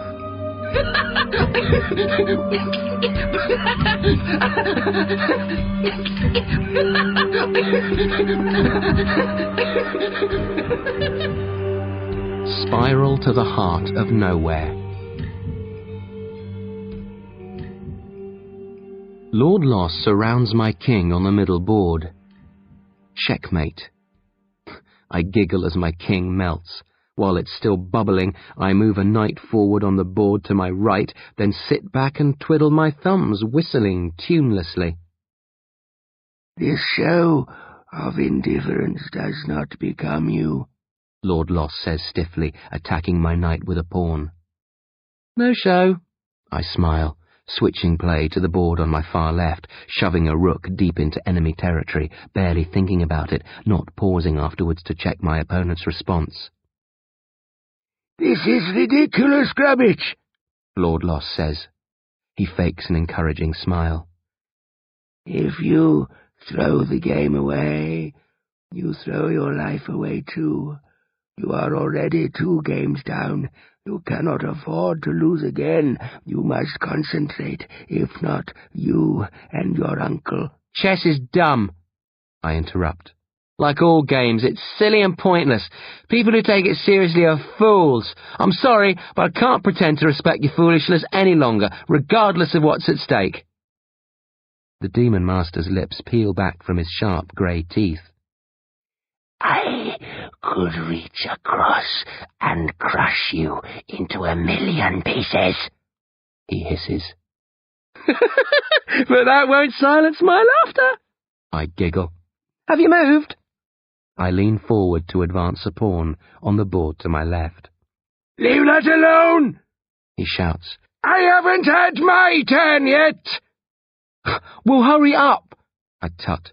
I've wasted enough time on this rubbish. Let's get it over and done with. Lord Loss trembles, starts to say something, catches himself, mutters darkly and takes one of my pawns on the far left board. Before he's placed it on the desk, I push forward the pawn on the board to my near left and once again fall back to studying my thumbs, twirling them mindlessly, thinking about summer, TV, music, anything except Lord Loss, his familiars, and chess. Lord Loss isn't smiling any longer. His features are contorted with hatred. He takes long, agonized pauses before each move, not to drag the torment out, but because he's unsure of himself. I think about cracking jokes or singing songs, but I don't want to go overboard. Indifference is infuriating enough. He's unaccustomed to opponents showing no interest in the match or their fate. He's had long, delicious decades of pressure contests, feeding off the anxiety of those he faces, growing strong on it. He doesn't know how to cope with a vacant, yawning teenager. I don't play blindly, but I play recklessly, pushing forward on all 3 boards, taking wild chances, surrendering myself to the random mechanics of chess. I'm presenting Lord Loss with more chances to finish me off than he could have ever dreamt of, but he fails to capitalise on them. He's too agitated to press for the kill. He fumblingly takes a few of my pieces, but doesn't follow up on the captures. And then I start taking his pieces. I capture pawns first, a few on each board. I line them up in neat little rows, toying with them while he contemplates his moves. Then one of his knights falls prey to my queen on the board to my right. On the far left board, I take a rook and bishop in quick succession. While he struggles to shore up his defences on that board, I push my queen ahead on the board next to it, straight into the path of a black bishop. Lord Loss gasps, his face lighting up. He sweeps the bishop forward, giggling intensely, eyes shining evilly. I snort at the Demon Master's pleasure and slip a knight in behind his bishop. Check! He freezes, stares at the knight, then his king, then the captured queen in the mangled palm of his hand. His jaw quivers, then firms. A clever strategy, he commends me with icy politeness. Actually, I only saw the opening as you were removing my queen. I answer honestly. Lucky, I guess, though luck always plays a part in childish games like these. Lord Loss turns his face away in disgust. You are a disgrace to the game, he growls. So punish me, I goad him. Make me pay, put me in my place. I adopt a very young child's challenging tone. Dare ya! He hisses, fixes his gaze on the boards, studies them feverishly. I pick at the nail of my left index finger and wonder if I should start using clippers instead of scissors. Lurches wildly between us. Lord Loss works hard to take 3 of my pawns. I respond by idly chasing his king with my knight on the board to my left, the one on which I lost my queen. He blocks my path, attacks my knight, and does all he can to repulse me, but I hang in there, amused by his failure to capture my knight. After a while, I start thinking how lonely he looks. A single white knight stranded amidst a sea of black, and to provide him with company, I press forward with a bishop and a rook. Lord Loss throws everything into smashing the 3 white irritants. He abandons attack completely and chases my knight, bishop, and rook as though they were responsible for some personal insult. After several frenzied twists and cutbacks, he traps my bishop and chuckles fiercely. Next move, it's mine. I reckon you're right, I sigh, then grin impishly and push a pawn forward. I'm not quite sure how it got there, but it's now only 1 space away from the end of the board where I can exchange it for any piece I like. But on the move after that, my pawn becomes a queen. Much preferable to a bishop, don't you think? Lord Loss stares at the pawn, then the knight, and back at the pawn. 2 of his spare arms unfold around him.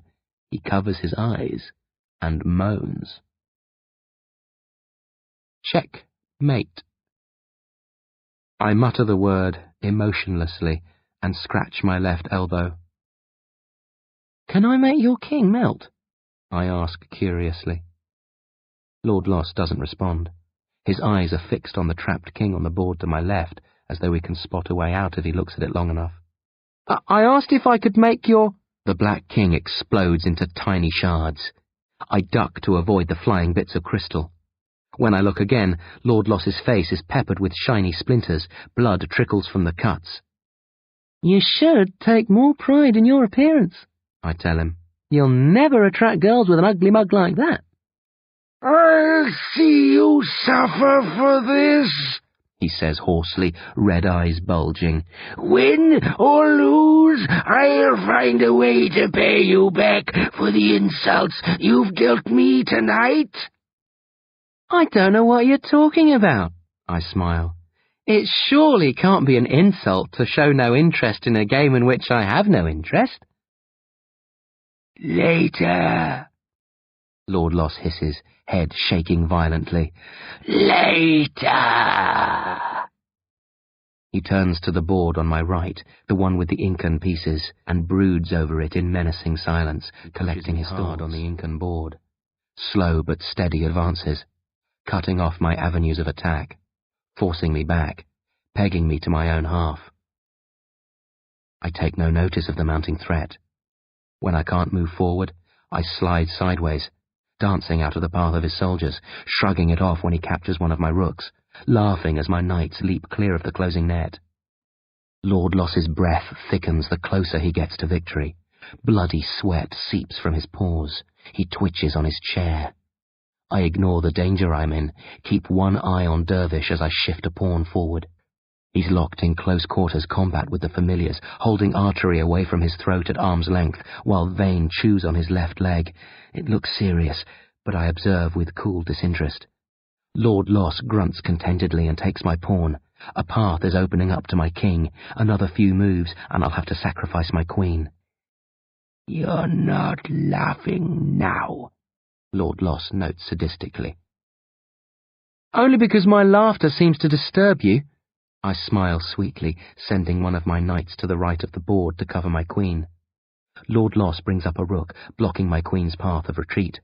I move my knight again, lodging it between my queen and his rook. Grinning wickedly, he swiftly takes my knight with a pawn. I wince, then wink. I can't believe you fell for that one, I chortle. Picking up my queen, I slide her diagonally far up the board, through the gap left by the pawn he moved when capturing my knight, and knock Lord Loss's black queen clean off the table. His breath stops. His mouth closes. His stomach rumbles.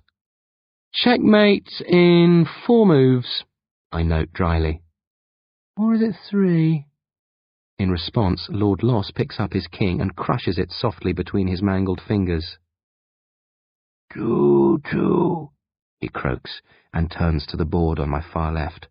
The final board.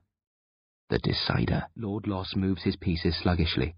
He plays with sad remoteness, face cast in dull misery, flinching every time I capture one of his pieces, handing the game to me without a real fight. I feel a bubble of joy rising in my chest, and swiftly move to burst it. If I show any emotion now, he might seize upon it and revive with a flourish. Although it's difficult, I remain detached, moving my pieces instinctively, automatically, not dwelling upon thoughts of victory. Gradually, I rip his defences to shreds. I check his king, and he beats a sad retreat. For a couple of moves, he threatens my queen, but then I drag her out of the way and check him again, with a rook. For a second time, his king is forced to flee. A short while later, I trap him on the left side of the board. He's caught between my queen, 2 knights, and a bishop. He starts to move his king. Pauses. Does a double take. Sighs deeply, and slowly tips the king over. "Checkmate," he intones morosely. I blink. I hadn't seen it. "Are you sure?" I ask, frowning. In response, he pushes himself away from the table and floats out of his chair, face impassive. Real time crashes over me. I'm hit by a wave of hot air. Sounds, Billy's howls, the snapping of vein and artery's teeth, Dervish's grunts. I spin, my uncle's on the floor, furiously wrestling with the demons, blood everywhere, his left leg cut to ribbons, his right hand chewed off. "Stop them!" I scream, darting to Dervish's aid. Artery hears me, turns and snarls, spreads his hands wide, morsels of Dervish's flesh caught between his teeth, rises to meet me. "Peace, Artery!" Lord Loss says, and the demon stops. "Cease, vein!" he commands, and the crocodile-headed monster quits chewing on Dervish's arm and looks questioningly at her master. "I have been beaten. We must respect the rules of the game." The demons chatter and gibber madly. The flames in Artery's eyes flare, and he hisses at his lord, shaking his head negatively. Vein snaps her jaws open and shut, then turns again on Dervish. "You will obey me," Lord Loss says softly, "or I shall have your heads." The demons pause. Then Vein clamps her teeth around Dervish's arm. Dervish screams. A blinding red light fills the cellar. I shut my eyes and cover my face with my arms. When I dare look again, Vein's lying in scraps of bloody flesh around my uncle. Artery has backed up to one of the webs and is whimpering fearfully. Floats over to Dervish and studies him blankly as he sits up and sets to work on his injuries, using magic to patch himself back together.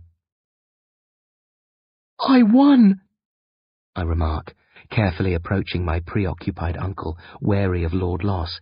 He might have killed the rebellious Vein, but I still don't trust him. "So I see," Dervish says, not glancing up from his wounds. I'm bitterly disappointed by his reaction. I expected cheers and tears, hugging and backslapping. Not this. "You needn't sound so excited about it," I sniff. Dervish looks up at me. A thin smile crosses his lips, then vanishes. "I'm delighted, Grubbs," he sighs. "Truly. But this isn't over for me. I have to fight Lord Loss now, and it's a fight I probably won't win. So, while I'm ecstatic for you and Billy, I'm a little too worried about myself to celebrate." "What are you talking about? We won!" I beat him! We can... I stop, recalling the full rules of the challenge. Lord Loss is under oath to cure the person affected by lycanthropy if he loses at chess, but the one who beats him has to travel to the Demonata's universe and fight him there. But I beat him! I cry, stooping to catch Dervish's eye. I'm the one who has to go with him and... No, Dervish interrupts. the player always goes, while the one who fought the familiars remains. But since we swapped roles, we can choose who goes and stays. Isn't that right? He asks Lord Loss. Lord Loss nods slightly. It is an ambiguous point, but I have had enough of the boy. I shall seek him out some other time. As I vowed, he will pay for his humiliation of me, but for now I wish only to wash my hands of him. But you're wounded, I protest. You're not fit to fight anymore. Let me. I know how to beat him. I can do it. I'll... This isn't a debate, Dervish says gruffly. He grips both my hands in his and squeezes tightly. You performed brilliantly on the boards, Grubbs, but this is a different matter. He's far stronger in his own universe than he is here. Leave it to me, okay? Tears roll down my cheeks unchecked. I don't want to lose you, I sob. But you must, He smiles. at least for a while. He finishes healing himself and stands, groaning loudly. Turns to Lord Loss. The cure? Lord Loss sneers. I had not forgotten. He floats across the room to the cage. Bill E. backs away, snarling fitfully. But at a gesture from the Demon Master, he flies across the cage and thrusts his arms through the bars.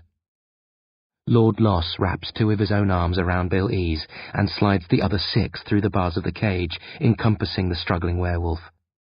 He exerts pressure until Bill E. goes stiff, then presses his face forward, places his lips over Bill E.'s, and exhales heavily, as though giving the kiss of life.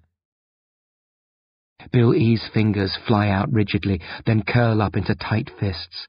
His legs shake fitfully, then go slack. After 10 or 12 seconds, Lord Loss breaks contact and releases Bill E. He floats backwards, coughing and spitting. Bill E. teeters on his feet a moment, then crumples to the floor, concerned. Dervish stops me. Wait, it'll be okay. There are things I must tell you before we say goodbye. I face my uncle, who speaks quickly. You know where the forms, credit cards, and contact numbers are. Use them. Act swiftly. Don't be ashamed to ask for help. And don't let the authorities take you away from here. They might interfere when they discover the condition I'm in. Seek to separate you from me. Don't let them. His face is grim. Lord Loss has threatened you. That's serious. He can't harm you in Carchery Vale as long as you stay out of this cellar. But you're vulnerable elsewhere. In time, you'll learn spells to protect yourself. Friends of mine will help, but for now, you mustn't leave the Vale. What can I do to stop them? I ask. Stand up to them. Sick my lawyers, your lawyers, on them. Be brave. Prove you're fit to live independently. Don't give them any excuse to take you away. Mira will help if she recovers, but you'll have to do a lot of it yourself. Lord Loss has drifted to the edge of the cellar while we've been talking. He's floating in front of a thick bank of webs, gesturing at them with all 8 arms, muttering something inhuman. Artery has crept up beside his master and squats sullenly next to him. As I watch, the webs shimmer, then twist in a clockwise direction, winding and wrapping together. The centre of the web pulses outwards a couple of times, then stretches backwards at lightning speed, cutting a path through the layers of webs behind it, creating an impossibly long, rotating funnel from the cellar to some indefinite point beyond. Take care of Billy, Dervish says. He won't remember any of this. It's up to you how much you tell him. I won't advise you one way or the other on that point. If you start to change... He hesitates, then presses on. Mira and one of my other friends might challenge Lord Loss on your behalf. If you want to make a fight of it, ask Mira, and she can—" "No," I interrupt softly. "I won't put anybody else through this. It wouldn't be fair. If the curse hits me, I'll abandon myself to it or call in the lambs, but I won't ask anyone to face Lord Loss for me." Dervish smiles wanly. "You might lose some of those noble ideals when you get a bit older." His smile softens. "But I hope not." "It is time, Dervish Grady," Lord Loss says. The spiralling funnel he's created glows redly, the webs revolving rapidly. Artery leaps onto the web at the rim of the funnel. He's sucked into it instantly, spins around several times, head over heels, then vanishes down the funnel's maw, never to be seen in these parts again. I hope. "Must you go?" I sob, clutching Dervish's hands. "Yes," he answers simply. "If I refused, he could bring his hordes of familiars through and destroy us all." "How will I know if you're successful?" I gulp. "As long as I'm fighting, I'll be an emotionless shell here," he says. "If I lose, that won't change, and you'll never know. I'll simply die of old age. But if I win," he winks, "don't worry. You'll soon find out." Faces Lord Loss and the funnel. Takes a deep breath, holds it, lets it out nervously. "Remember, Grubbs," he mutters. "Don't give up on me. No matter how much time passes, even if it's decades, there's always hope." "I'll look after you," I promise, weeping uncontrollably. "Your Mum and Dad would have been proud of you tonight," Dervish says. "Gret, too." With that, he turns his back on me and marches to the funnel. Lord Loss bows politely as he approaches, then unfolds all 8 of his arms and strikes for Dervish's throat. Dervish ducks swiftly, avoiding the Demon Master's lunge. He laughs. "You won't make that quick a finish of me." Leaping over the demon, he grabs hold of a thick strand of web, spins around, hollering wildly, then disappears down the funnel, becoming a speck. Then nothing. Lord Loss floats towards the opening, glances back at me, eyes cold and hateful. "In the past, I've respected those who bested me," he snarls. "But you belittled both the game and me.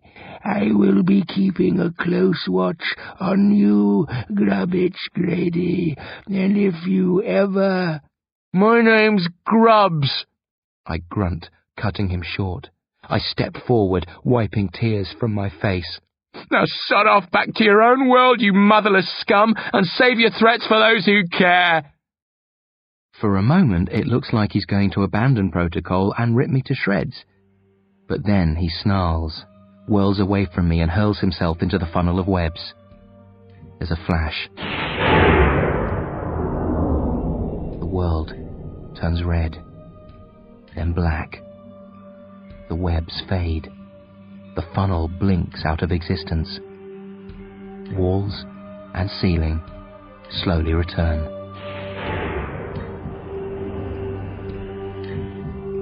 It ends.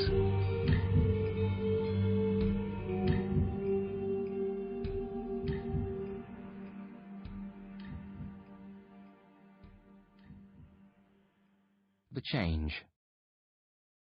Working numbly, a quick trip to the house to fetch new candles, then I sweep debris, broken chessboards and pieces out of the way, methodical, chasing every last splinter and shard, stacking them neatly against the walls, need to keep active, not dwelling on the game or the fight, or Dervish.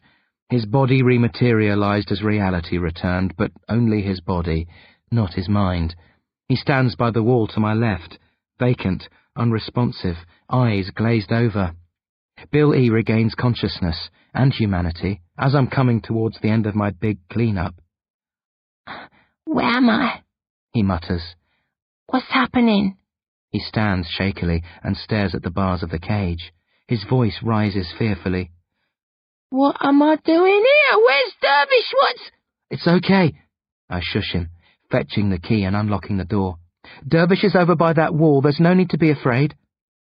Bill E. stumbles out of the cage and glances nervously at the eerily motionless man in the candlelit shadows. What's the story? He asks. The last thing I remember is following Dervish. Then nothing. I haven't thought about what I'm going to tell Bill E., so I say the first thing that comes into my head. We were right. Dervish was a werewolf. He knocked you out and brought you here. I tracked him and fought with him. He recovered. He was grief-stricken when he realised what he'd done. The change had never affected him this way before. He gave me a book with a spell in it and told me to cast it. What sort of a spell? Billy asks, edging closer to Dervish. A calming spell, I improvise. He'd been saving it for an emergency. It stops him from turning into a werewolf, but it also robs him of his personality.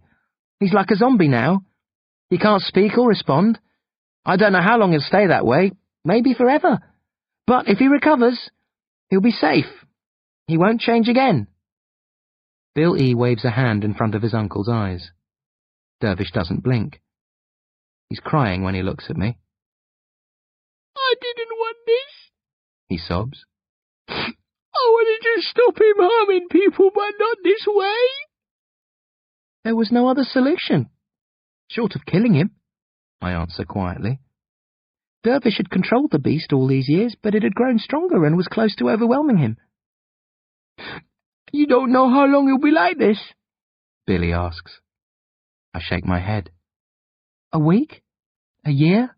A decade? There's no telling. Bill E. smiles weakly. He must have really loved me to do this to himself, he notes proudly. Only a father would act this selflessly. I start to tell Bill E. the truth, that Dervish is his uncle, my dad was his dad, I'm his brother, then stop. What would it achieve? If I told him, he'd have to come to terms with his real dad's death and being an orphan. This way he believes he's not alone. I think it's better to have a zombie for a father than no father at all. Yeah, I nod tiredly. He was your dad. No doubt about it. Stepping forward, I take hold of one of Dervish's hands and press the other into Bill E.'s. Now, let's get the hell out of here. This place gives me the creeps. Mira recovers the following afternoon. No memory loss or serious injury. I tell her the whole story while Bill E.'s at home with Ma and Pa Spleen. She weeps when she sees Dervish, cradles his face, calls his name, scours his eyes for a trace of who he was. Nothing. Weeks. Lawyers, social workers, bankers. Mira goes through Dervish's drawers with me, sets the bureaucratic wheels in motion.